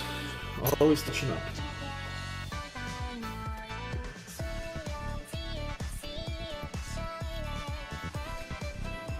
I was going to mention a GW painter who really helped me with the throw, but I can't remember his name. It's driving me insane. There's that other guy. It's like shorter hair, kind of like Duncan. I forgot his name though.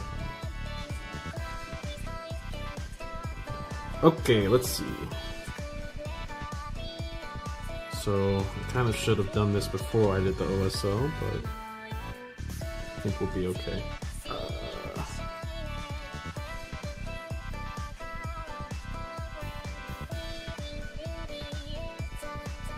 Just try to paint around it, I guess.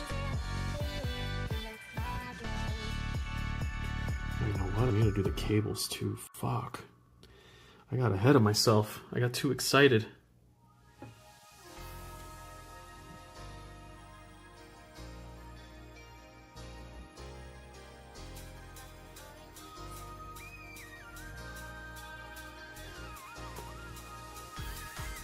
Oh well, c'est la vie. I'll work around it.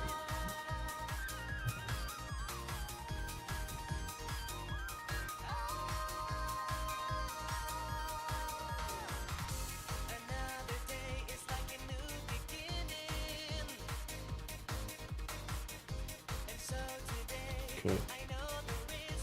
We have to go back and touch these guys up. There's a little bit more green on the mouth cables if they have it. This guy doesn't, so that's good.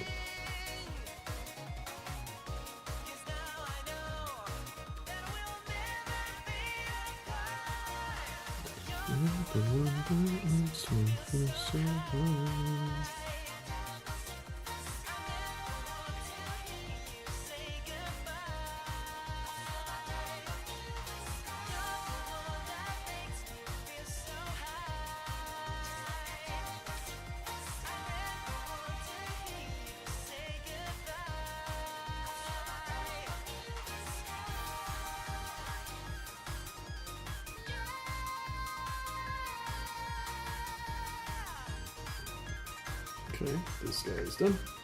Ooh, how do you have that?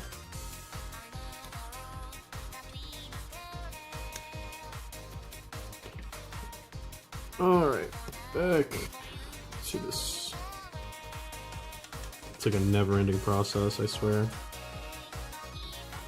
I just want to be done with these guys.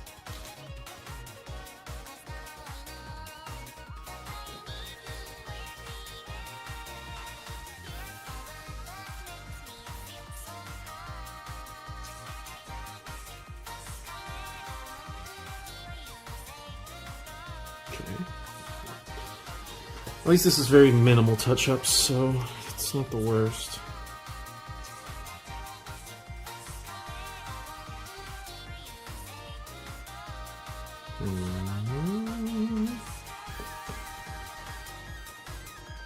Darren Latham has an amazing face tutorial on YouTube. I am going out of my way so that I never have to paint a face. Because God, it sucks.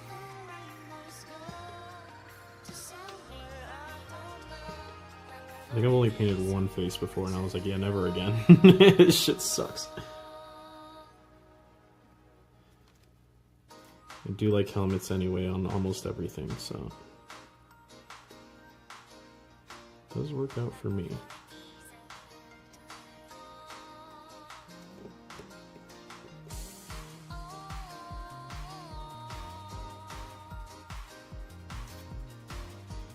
Kind of liking this like top glaze of the cables rather than just soaking them in black. It looks really nice.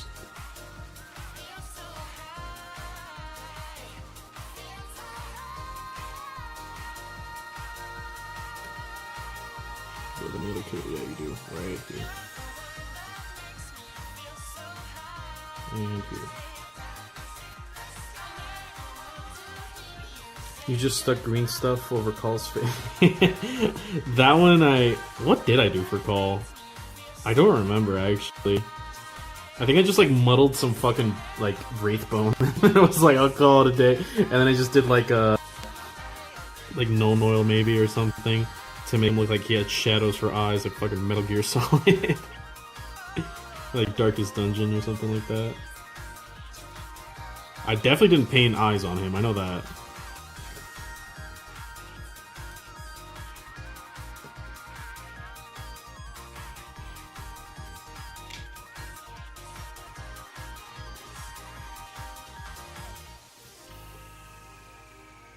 I should have though, I should have just made like Call a helmet.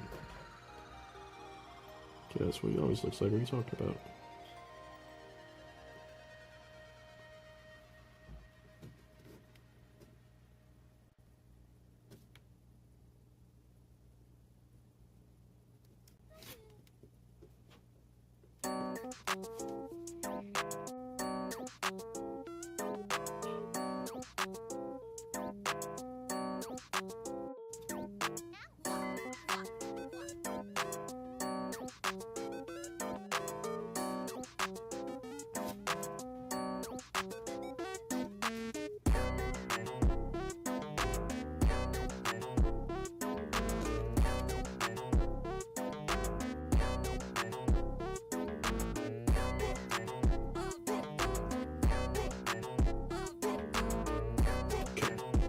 I have to take off my hoodie. I'm fucking getting hot.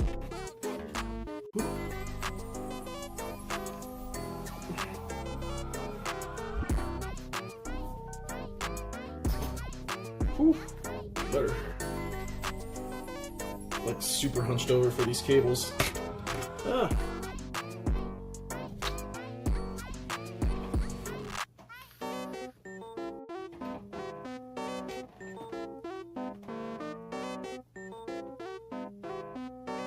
Okay. We keep going.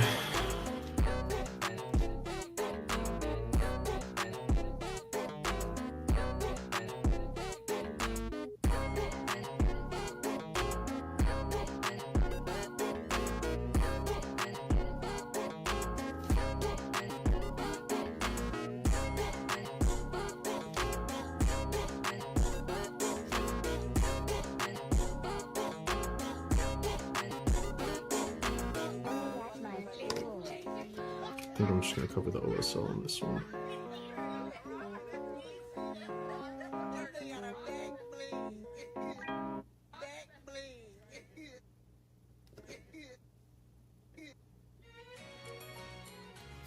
Okay, what are we at? 1, 2, 3, 4, 5, 6, 7. So I need like a couple more. A couple more, I mean a lot more. More than half.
I'm painting the part that people can't see because I'm a fucking... I don't know, it doesn't feel right.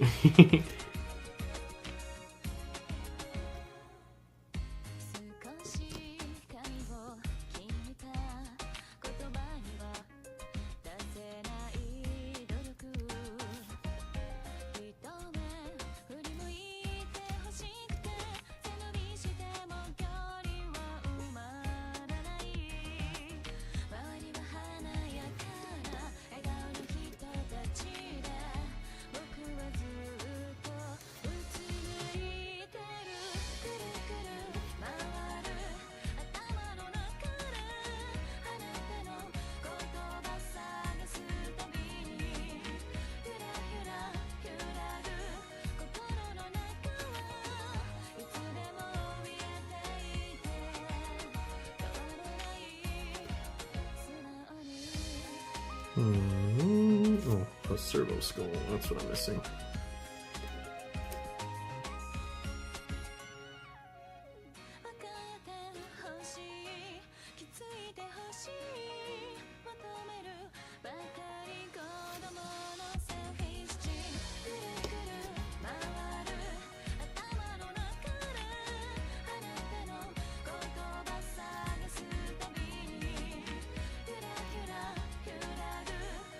Okay. Some water.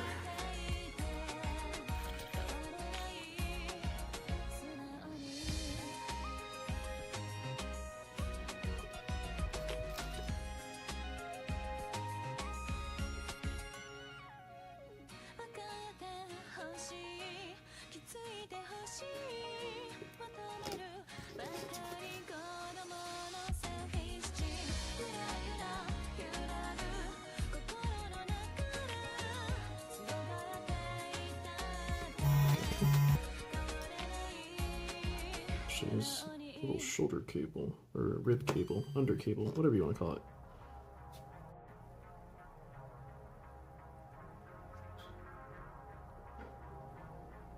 Okay.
Reactive is really fucked.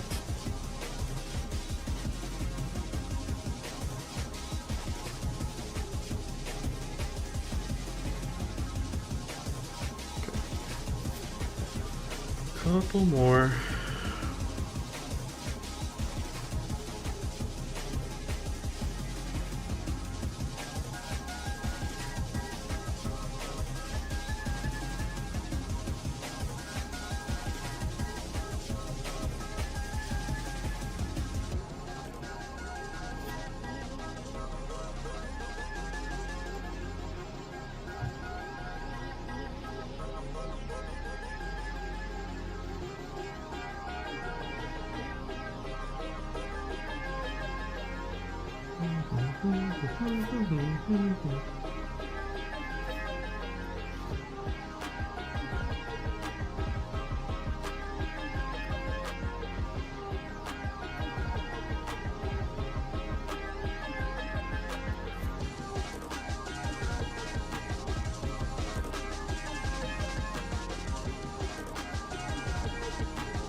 Gosh, I can't hold this thing.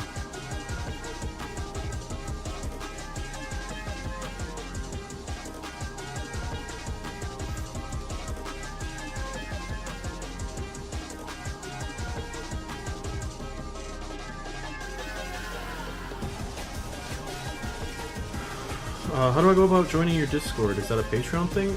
No. I think if you find it in my, it should be on my YouTube channel.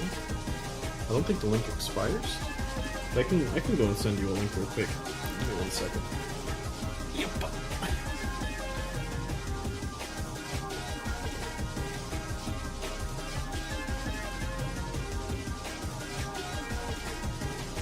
Alright, I'm over.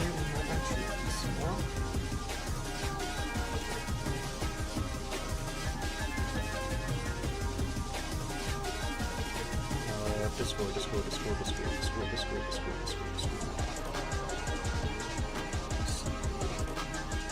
Oh, why do I have so many pings? What did I miss?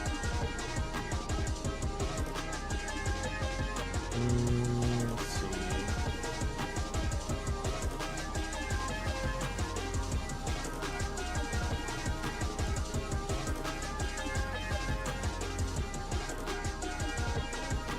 Try that.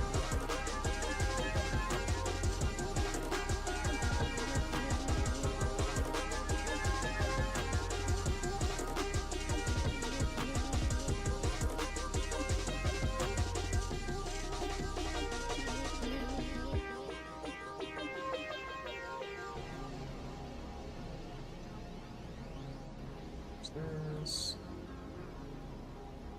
Let me go to chat. What did I close the chat window? Shit. Yeah, let me know if that works.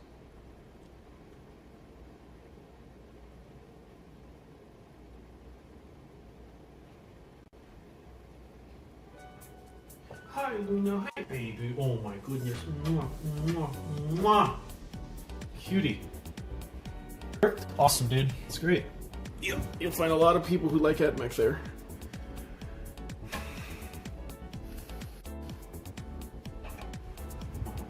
Also, whenever I post a video or go live, I have a little streamer bot that notifies.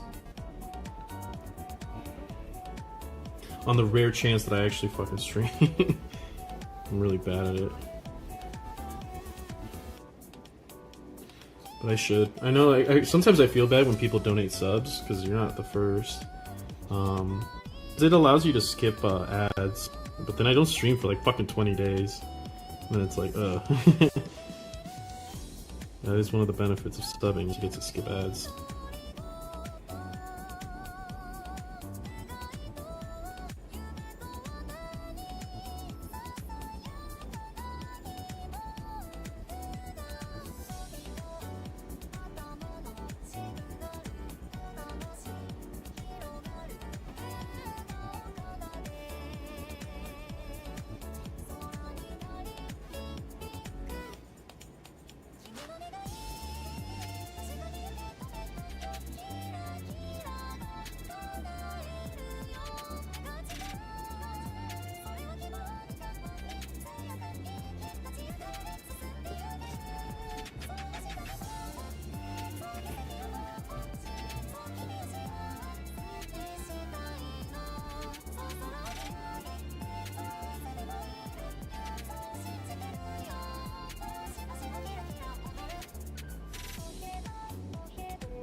Find your streams on accident twice, and I'm a stupid time zone from your perspective.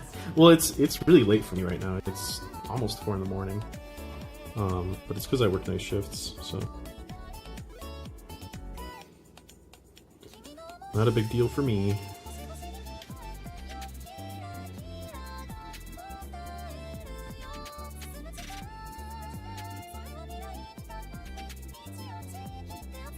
It's crazy that you found my streams twice though. I barely stream. I'm more of a YouTuber, so I was like, I got nothing to do today. I don't feel like writing a script for a new video. I'm just gonna play Space Marine, and if I am, then I might as well stream it. And then I remembered, hey, I should probably get these guys done.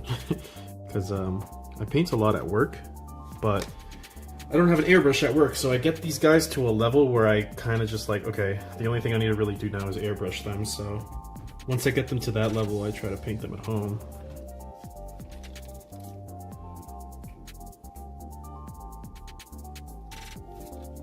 Yep, the link works. I'll post some of my stuff later, but I'll try not to spam it to all hell. No worries, man. There's a channel for it. I think it's like Hobby General or something like that. People share all the time. Don't worry about it. That's what it's there for.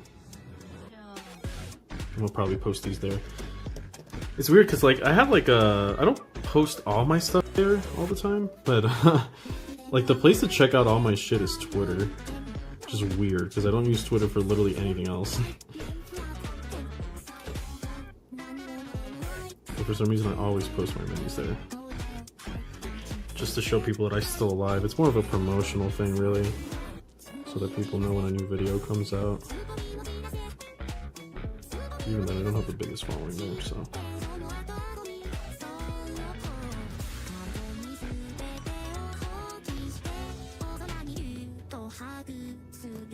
It's nice to see another airbrush user. It's surprising how much airbrush hate there's out there. I feel like a lot of airbrush hate just comes down to people not being able to afford it, which is crazy because they're not like that unaffordable. Funny story: when I went to buy out my when I went to go buy my Eclipse, it was I think $119. But the lady at the register didn't read the first one, so she tried to sell it to me for $19. I should have kept my mouth shut, but I felt too bad, and I was like, it's actually 119, not 19. And she, when I told her that, she contested me on it. She's like, no, it's 19. I was like, no. So if I can get an airbrush for $19, that would be fucking insane. And she looked at it again. She's like, oh my gosh. But my Neo was only like 90. And granted, I didn't like my Neo very much. It got jammed all the fucking time, and it wasn't the best. But that could also just be user error on my end. But I usually use my airbrush either for priming or for effects. I don't really use it for like straight up painting. But I really don't get the hate. I know like it feels like there's just a lot of like trends, because like I've seen so many people talk about sponges now. There was like the slap chop trend for a while. It's more the space for the setup than the price. Yeah. Like my like something's wrong with my compressor. It used to be like extremely quiet, but when I moved all my shit from Japan to the US, like something must have happened in the shipping, because it's like loud as fuck now. Maybe something good. I think it's like the little feet aren't like laid down flat, so it's not like absorbing the sound. Because when I press down on it, like I press the top of it down to the ground, it like kind of shuts up for a little bit.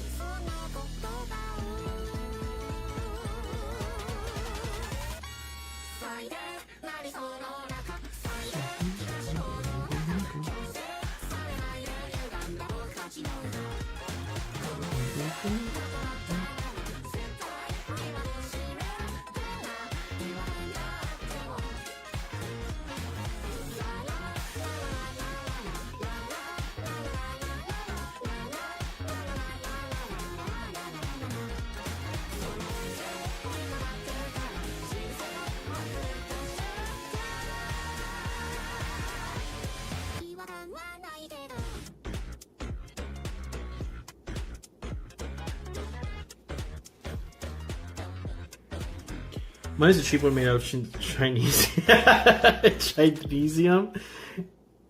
So it's pretty loud. I should really upgrade. I have this one. It's like a no-name brand. I think it's what it's called. I got it from the Warhammer podcast. They suggested it. It was really good for a while. Now it's just loud, which I should probably replace it. But I also kind of don't care. It's a theme with me. Just like I'm too lazy or I don't care.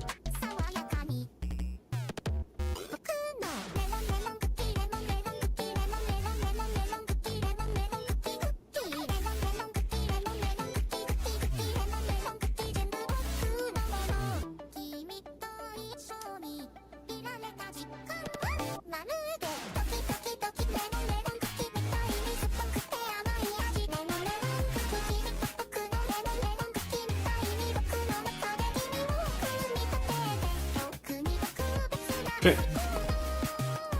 Now we go back with green. Sir, do well for years so you can't complain. Yes, sir. Only had this compressor for like a year and a half, I think. It was working fine until I moved. Now it's just loud. Which, whatever. It's not like super loud.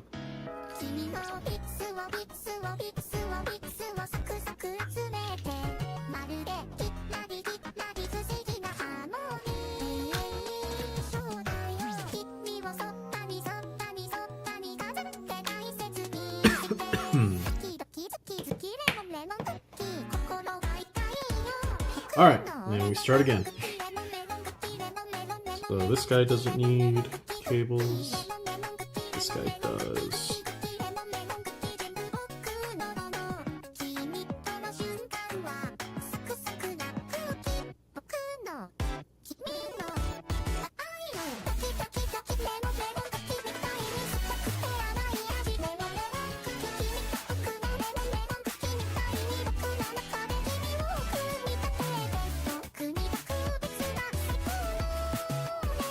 So I have to paint a little bit over the OSL. A little bit tragic, but it is what it is.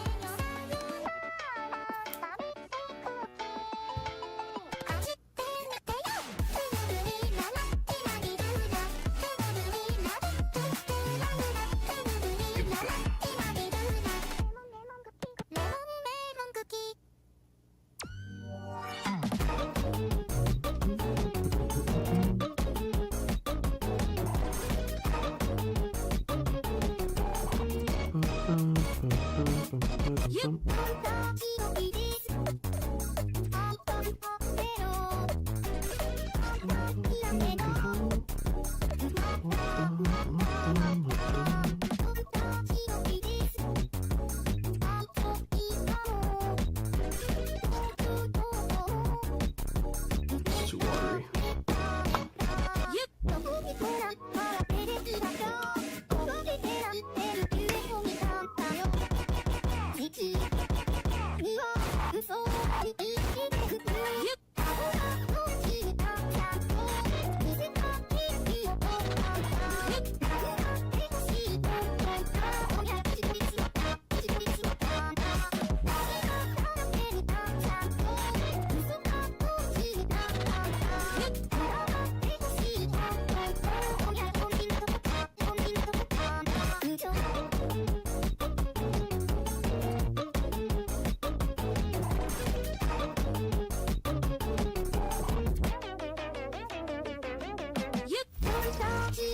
Maybe I should leave some of these without the green.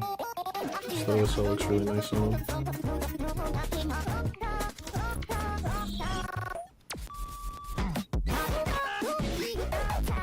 Drop it.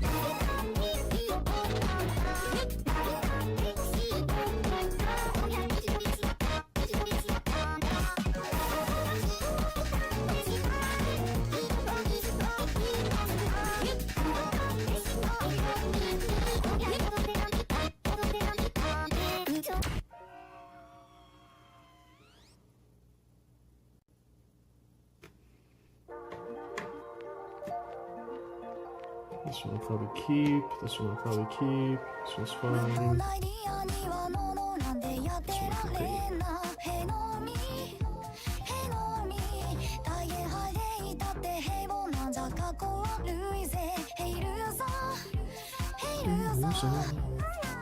paint.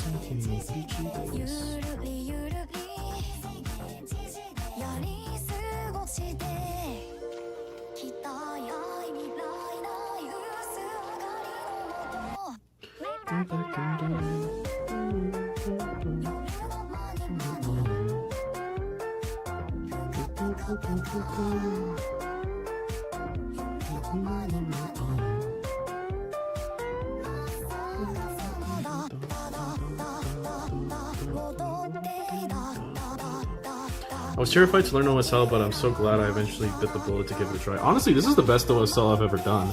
Like, I did this one. Now, this is a pretty poor example, because this one kind of came out... Actually, let me not show this one. So this was like... I did this one at the same time that I did this other one. Do I have the other guy here? I like to pull him out of the box. At the same time I did this guy, too. And like, the OSL here is okay. This is probably this is like my third, fourth time doing like some serious OSL. I think the contrast paint really helped this one right here. So I'm like by no means an expert at it. It's like really my like third time doing it.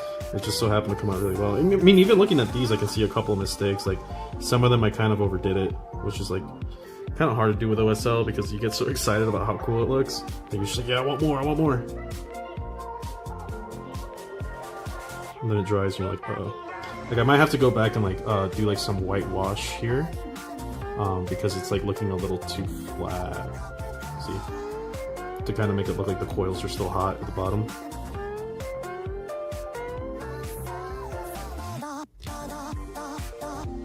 The one thing that took me a really long time to learn how to do correctly was dry brush. I'm still pretty bad at it.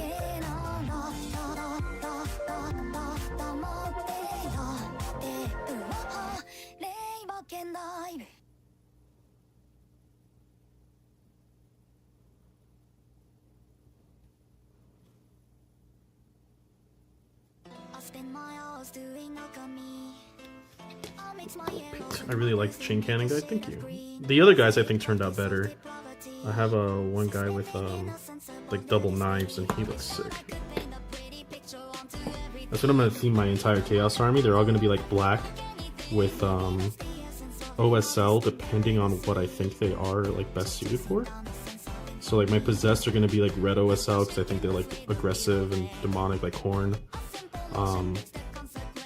My sorcerers are gonna have blue OSL.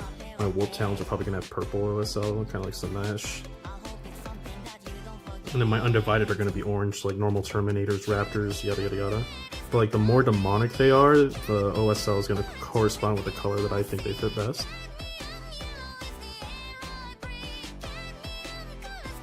So it's gonna just look like a bunch of black with a bunch of OSL across the army, the color of the Dark Gods, which is pretty sick, I think. Nice little concept. I'm really excited to start Chaos. That's why I painted those Legionaries, because I have them for Kill Team. And I was like, I just want an excuse to paint these guys because I've been painting so much Admech. And just when I think that I'm done, I paint more.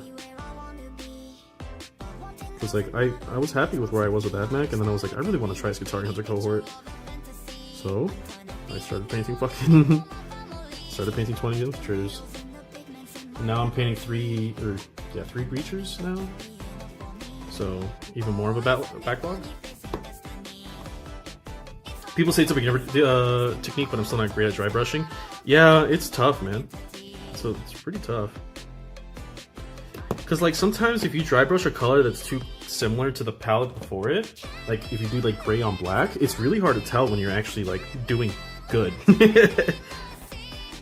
That's like the biggest problem I have with it.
Okay.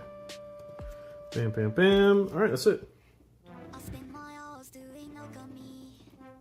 I mix my yellows and my blues to make a shade of green, chasing impossible philosophy. So let's do that white wash just a little bit. I gotta make sure not to overdo this.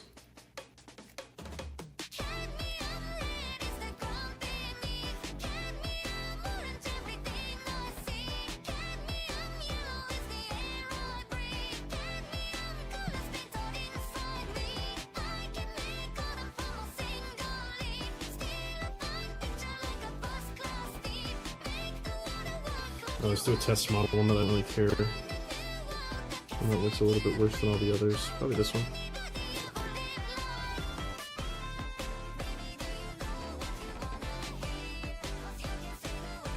Yeah, that's definitely not water enough. Shit!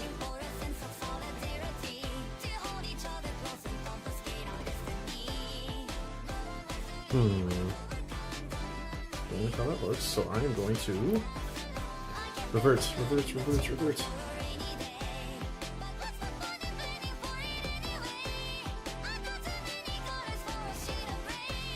Yeah, it looks a little bit better.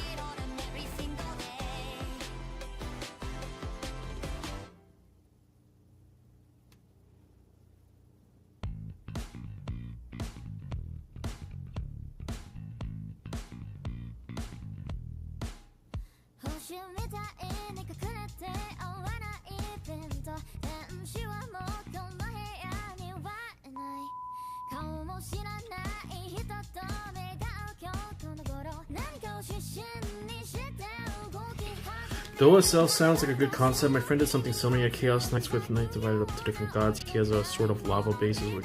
Oh, that's cool. Yeah. I think you, like, the technique I saw for this, like, white is that you normally want to use, like, spirits.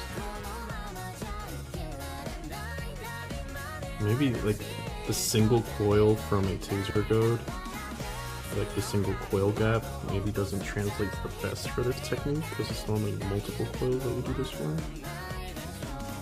But we'll see how it looks.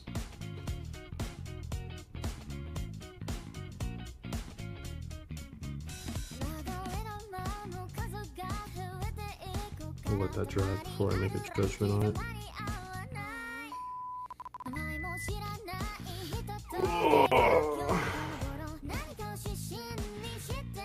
What if you and your father wasn't a galactic large-scale Tyranid battle in an alternate universe, and after the third day the Tyranids swarm broke through with 5 lictors rushing your father? What are you doing? I'm giving up. They're fucking lictors. Have you tried fighting 3 in Space Marine 2?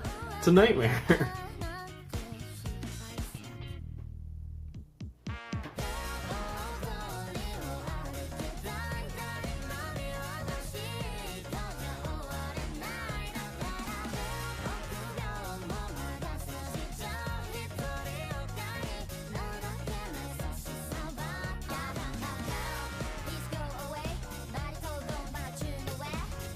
Okay, so looking at it, I don't think I'm a fan of the white. Kind of like... It's obviously not dry, but it will... Yeah. I'm trying to... There we go. I think I just like this one better. So maybe I'll stop doing that. Okay. In that case, they're done. I could make the serval skull like a bone color, but I kind of can't be bothered if I'm being... Fuck, I have to paint the green on the serval skulls. I should. It's gonna look really cool when it does.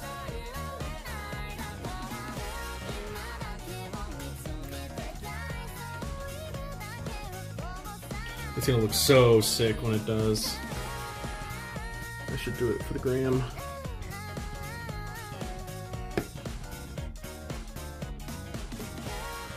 Alright. More cables.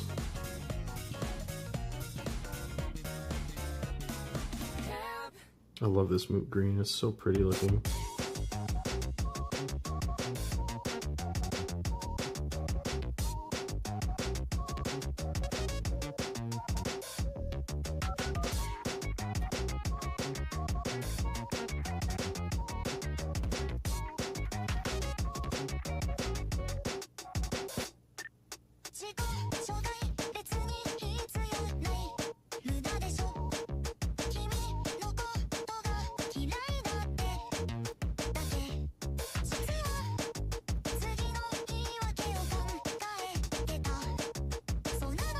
Yep, sure enough, it looks cool as fuck.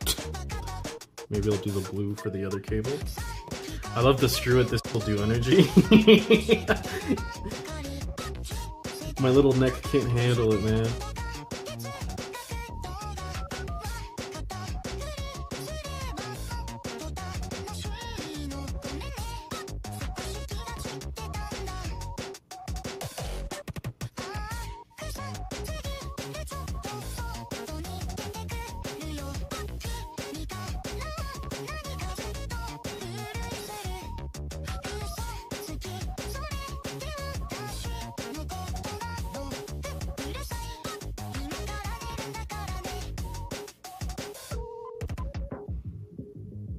Having to be like extremely careful here. These cables are so close together.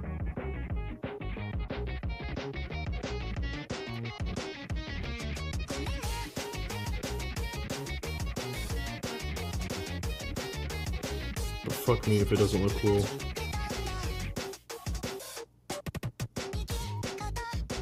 Okay.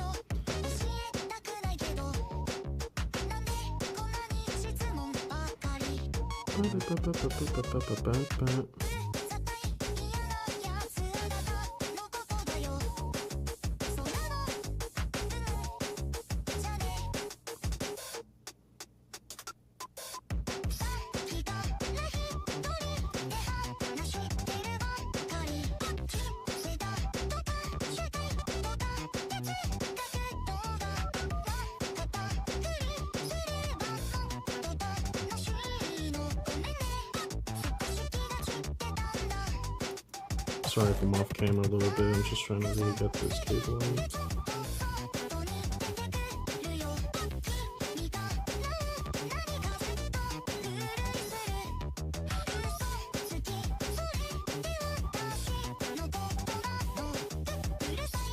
Scroll over a little bit, so I can maybe make it work by doing this. There we go.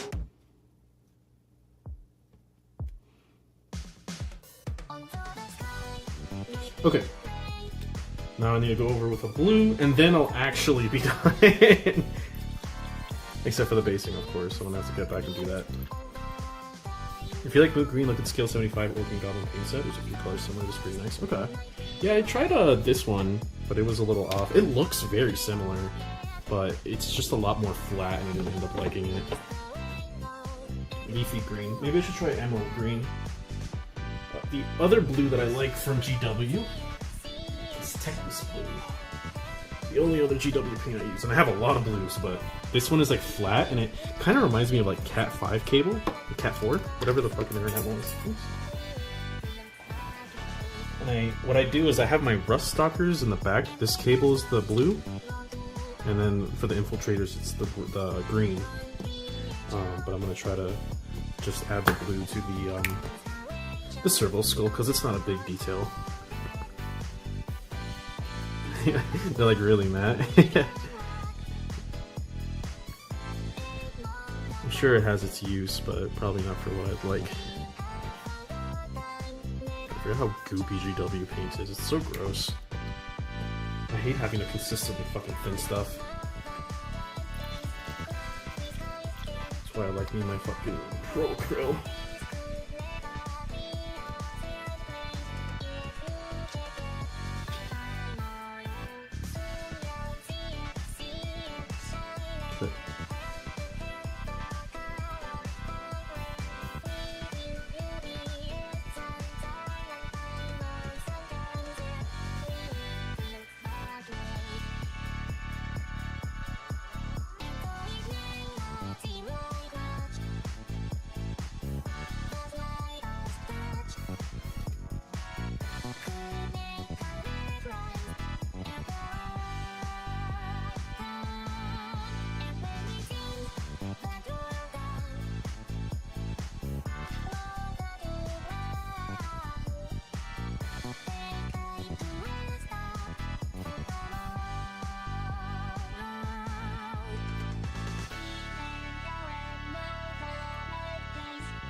Stuff is not thin at all. It's so annoying.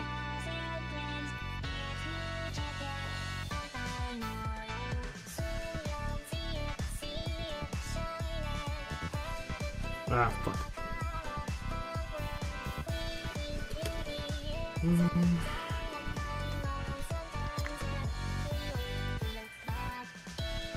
Mind you, varnishes will make it whatever finish you'd like. That's true. It's also why I use shades a lot, because they kind of add like a level of like glistening or something like that to them.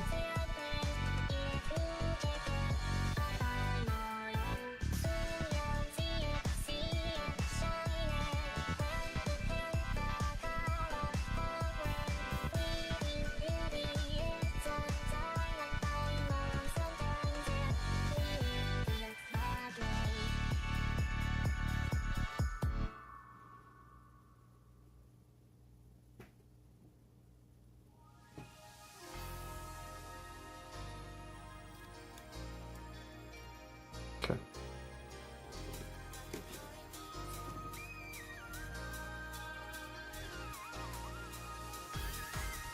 I might have to go back to black. I think I kind of spilled over a little too much into that cable. Yay! Back and forth.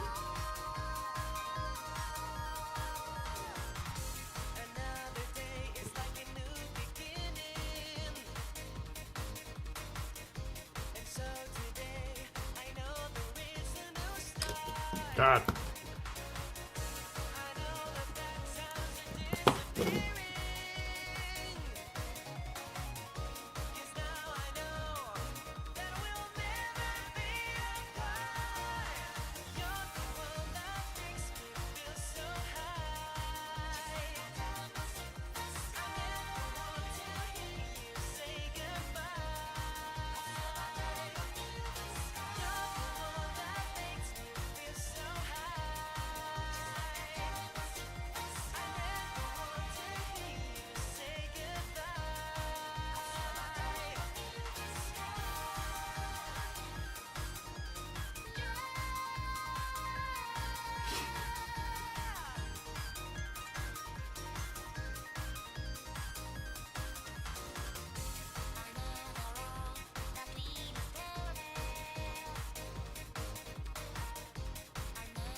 That's that one. It sounds like getting tagged from Sonic R. It is Sonic R. It's just with Miku covering it. So, spot on, actually. That's why that lady sounds like the Supersonic Racing. You're the one that makes me feel so high. Makes sense considering that like Sega basically owns Miku, at least for games.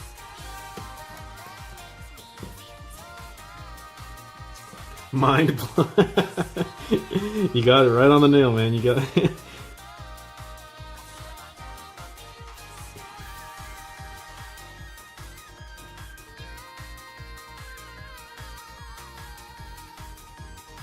Wish there was good Sonic games. They all kind of suck now. I haven't tried Frontiers though, so maybe I shouldn't judge, but none of them catch my attention. I used to play so much Sonic Adventure Battle 2 and Sonic Advance 3. I played the shit out of those games. And then Unleashed, obviously, because Unleashed is fucking goated except for the beast levels. Okay. It's all a Cat 5 cable. So now, I'm just going to touch up again with some black. Because I did kind of spill some paint there.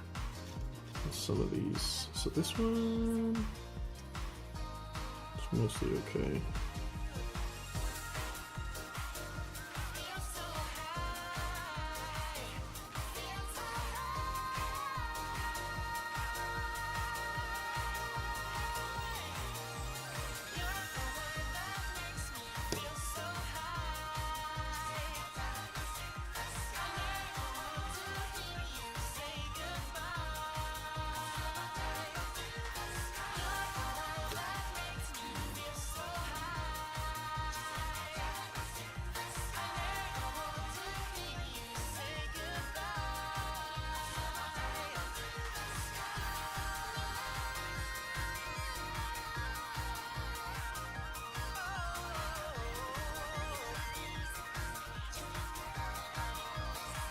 Fuck it, don't care. I kind of fucked that one, but whatever.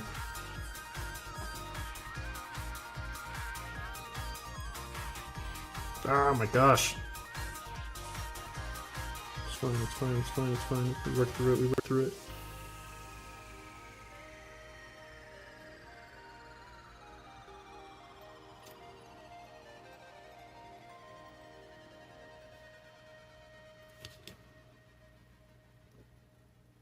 Where's the last one? There he is.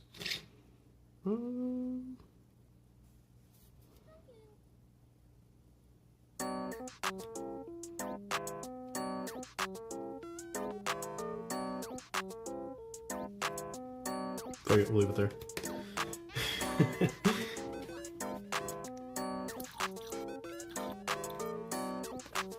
I have Frontiers, but I've been too lazy to close it up. I heard the soundtrack is great. Yeah, it's like a... Isn't it made by like... Is it Pierce the Veil? It's one of those like actually kind of popular rock bands.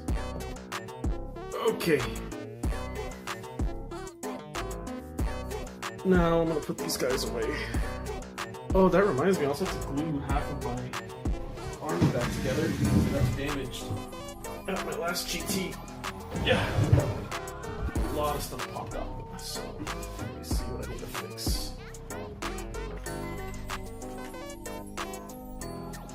I can show you my first infiltrators. What fucking garbage that they look like.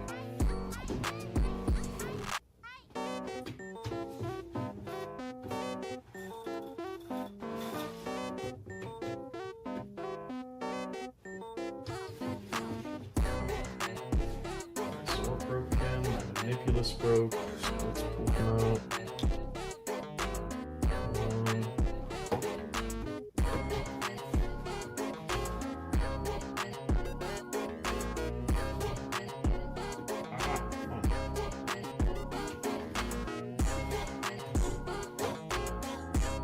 Oh yeah, this fucking Death Guard player just knocked over one of my models, broke it, and didn't even apologize. Fucking dickhead.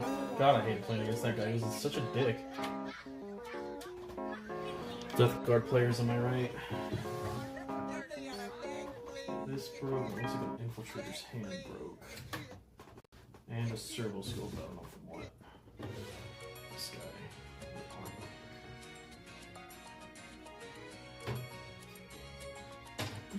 Whose servo scope broke? Was it? That guy has it, so it's my other guy? Wait, what? Is it my manipulus? Does he have servo scope?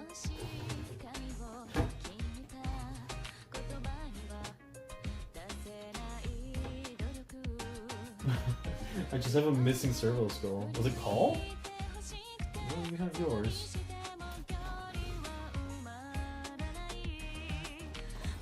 Oh, my engine's here. Okay.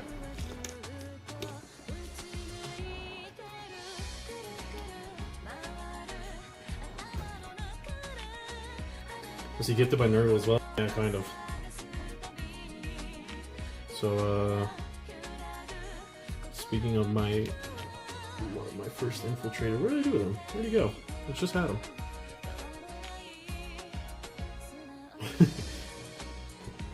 I was saying, where did I put him? What the fuck?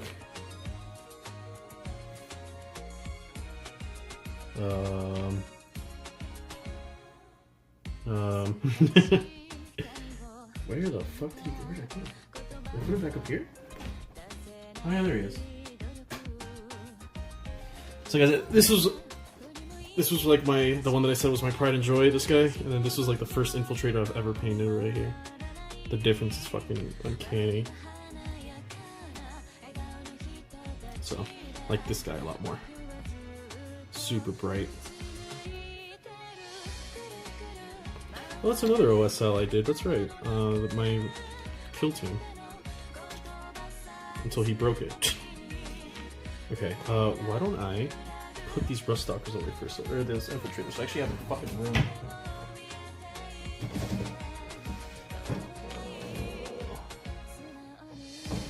Where should I put you guys?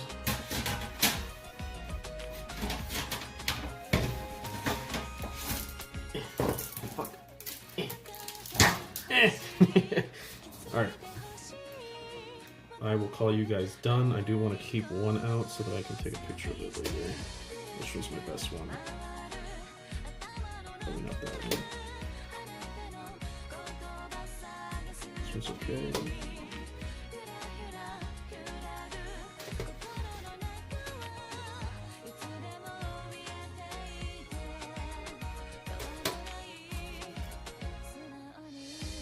This one's alright. This one's pretty nice. Maybe he's a contender.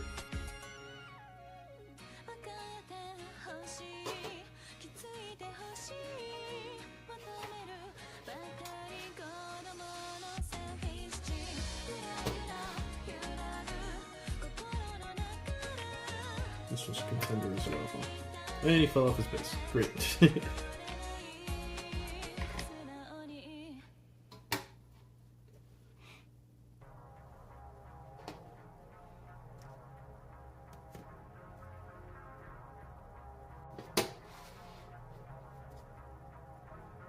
This one's definitely a contender. He looks sick.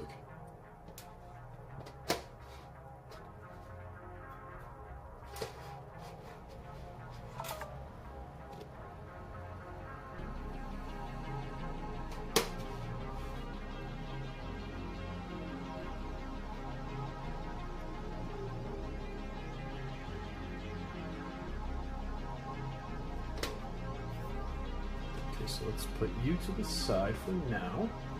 So that we can glue your buddies back.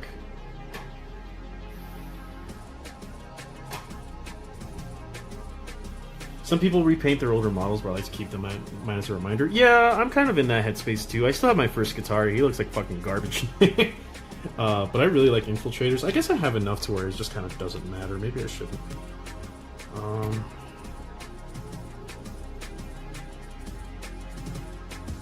Okay, let's get these guys back to tip-top shape. So you're getting your servo skull back. At least I think this is yours. It looks like it might be yours. Maybe not, actually. What happened to your servo skull? Whatever. You're gonna have a really awkward looking servo skull, buddy.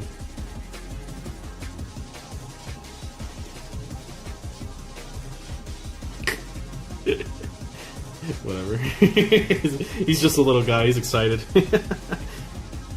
Your arm just popped the fuck off, which is crazy. I almost stepped on him by accident. I didn't notice he fell off the table. And I was like, I remember I was looking at my opponent, like, do you know where this arm went? This is my first Manipulus, so he looks like Garbo.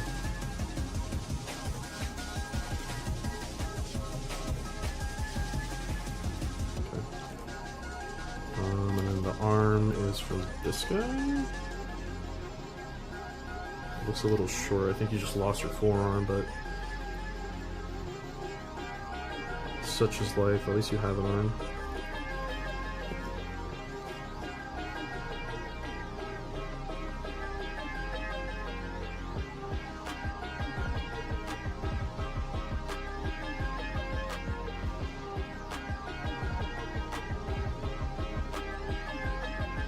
Okay.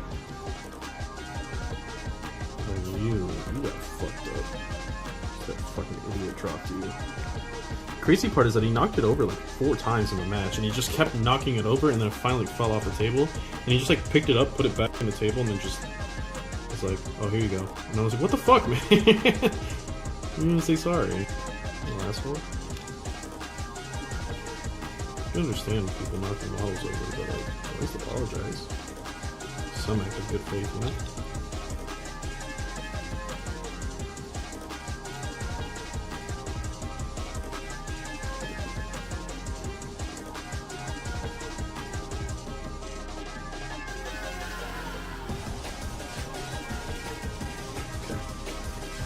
There. I'm trying to keep myself at least a little organized. I have a bunch of shit here on the table.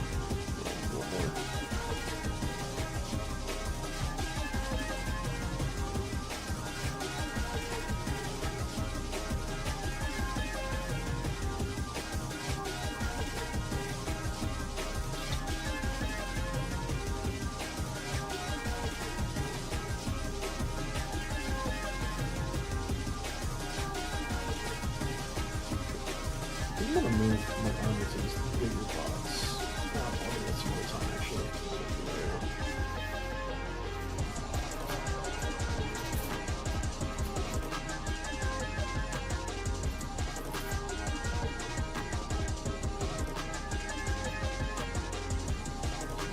Here, you're gonna go up there as well.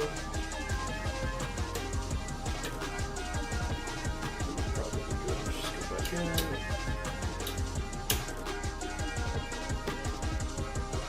I'm gonna leave you guys here for a second.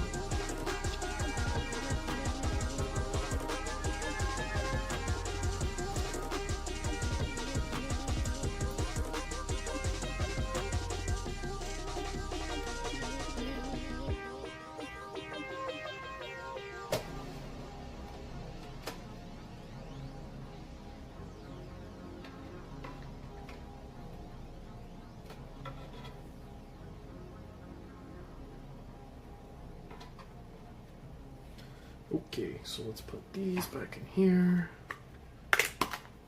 Wow, that was a typo implosion. At that point, you should have just picked one of his models and started chewing it out of spite. Yeah, maybe. I don't know where those grimy little hands of his has been though, so. Alright, let's put these. Actually, yeah, this was like one of the OSLs that I also tried. I tried like a pink plasma. I really like how it came out. This is for the servitor, the heavy arc rifle one.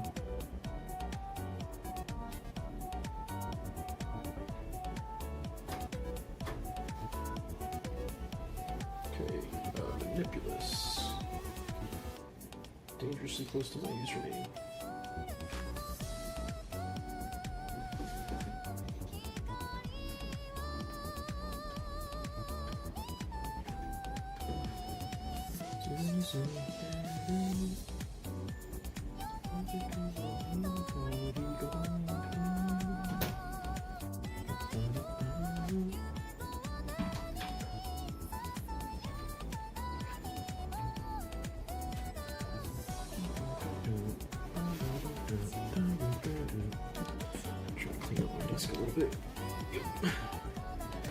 Alright, that's 20 infiltrators.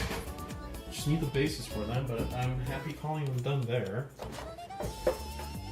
Oh, here's the cat.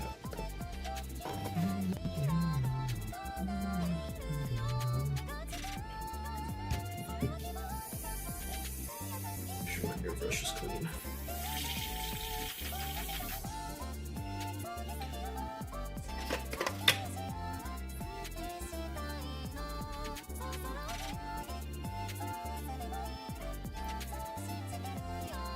Pink OSL kicks ass. Yes, I was such a fan of it when I got it to work. It is really fucking nice.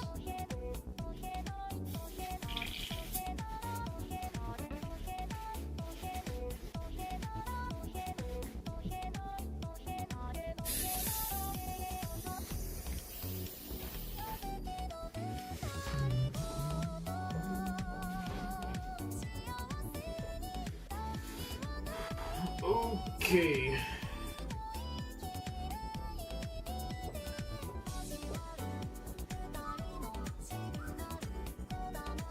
Well, I kept up my promise about painting, so I didn't think I was going to today, but I did do it. Damn, I've been streaming for 6 hours. Fuck.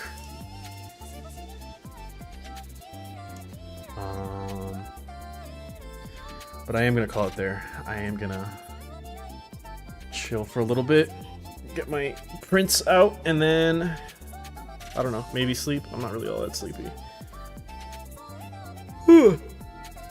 Never mind, I guess I should cook, actually. Alright. Well, for those of you who are still here, thank you for stopping by. It was fun getting those guys done. The OSL looks sick. I'll post some pictures of it. Tech, thanks for the support, man. I really appreciate it. Cheers for the stream. I'll have some stuff on the Discord later. Yeah, I'm glad to see it. And I will maybe have a new video hopefully out next week if I don't get lazy.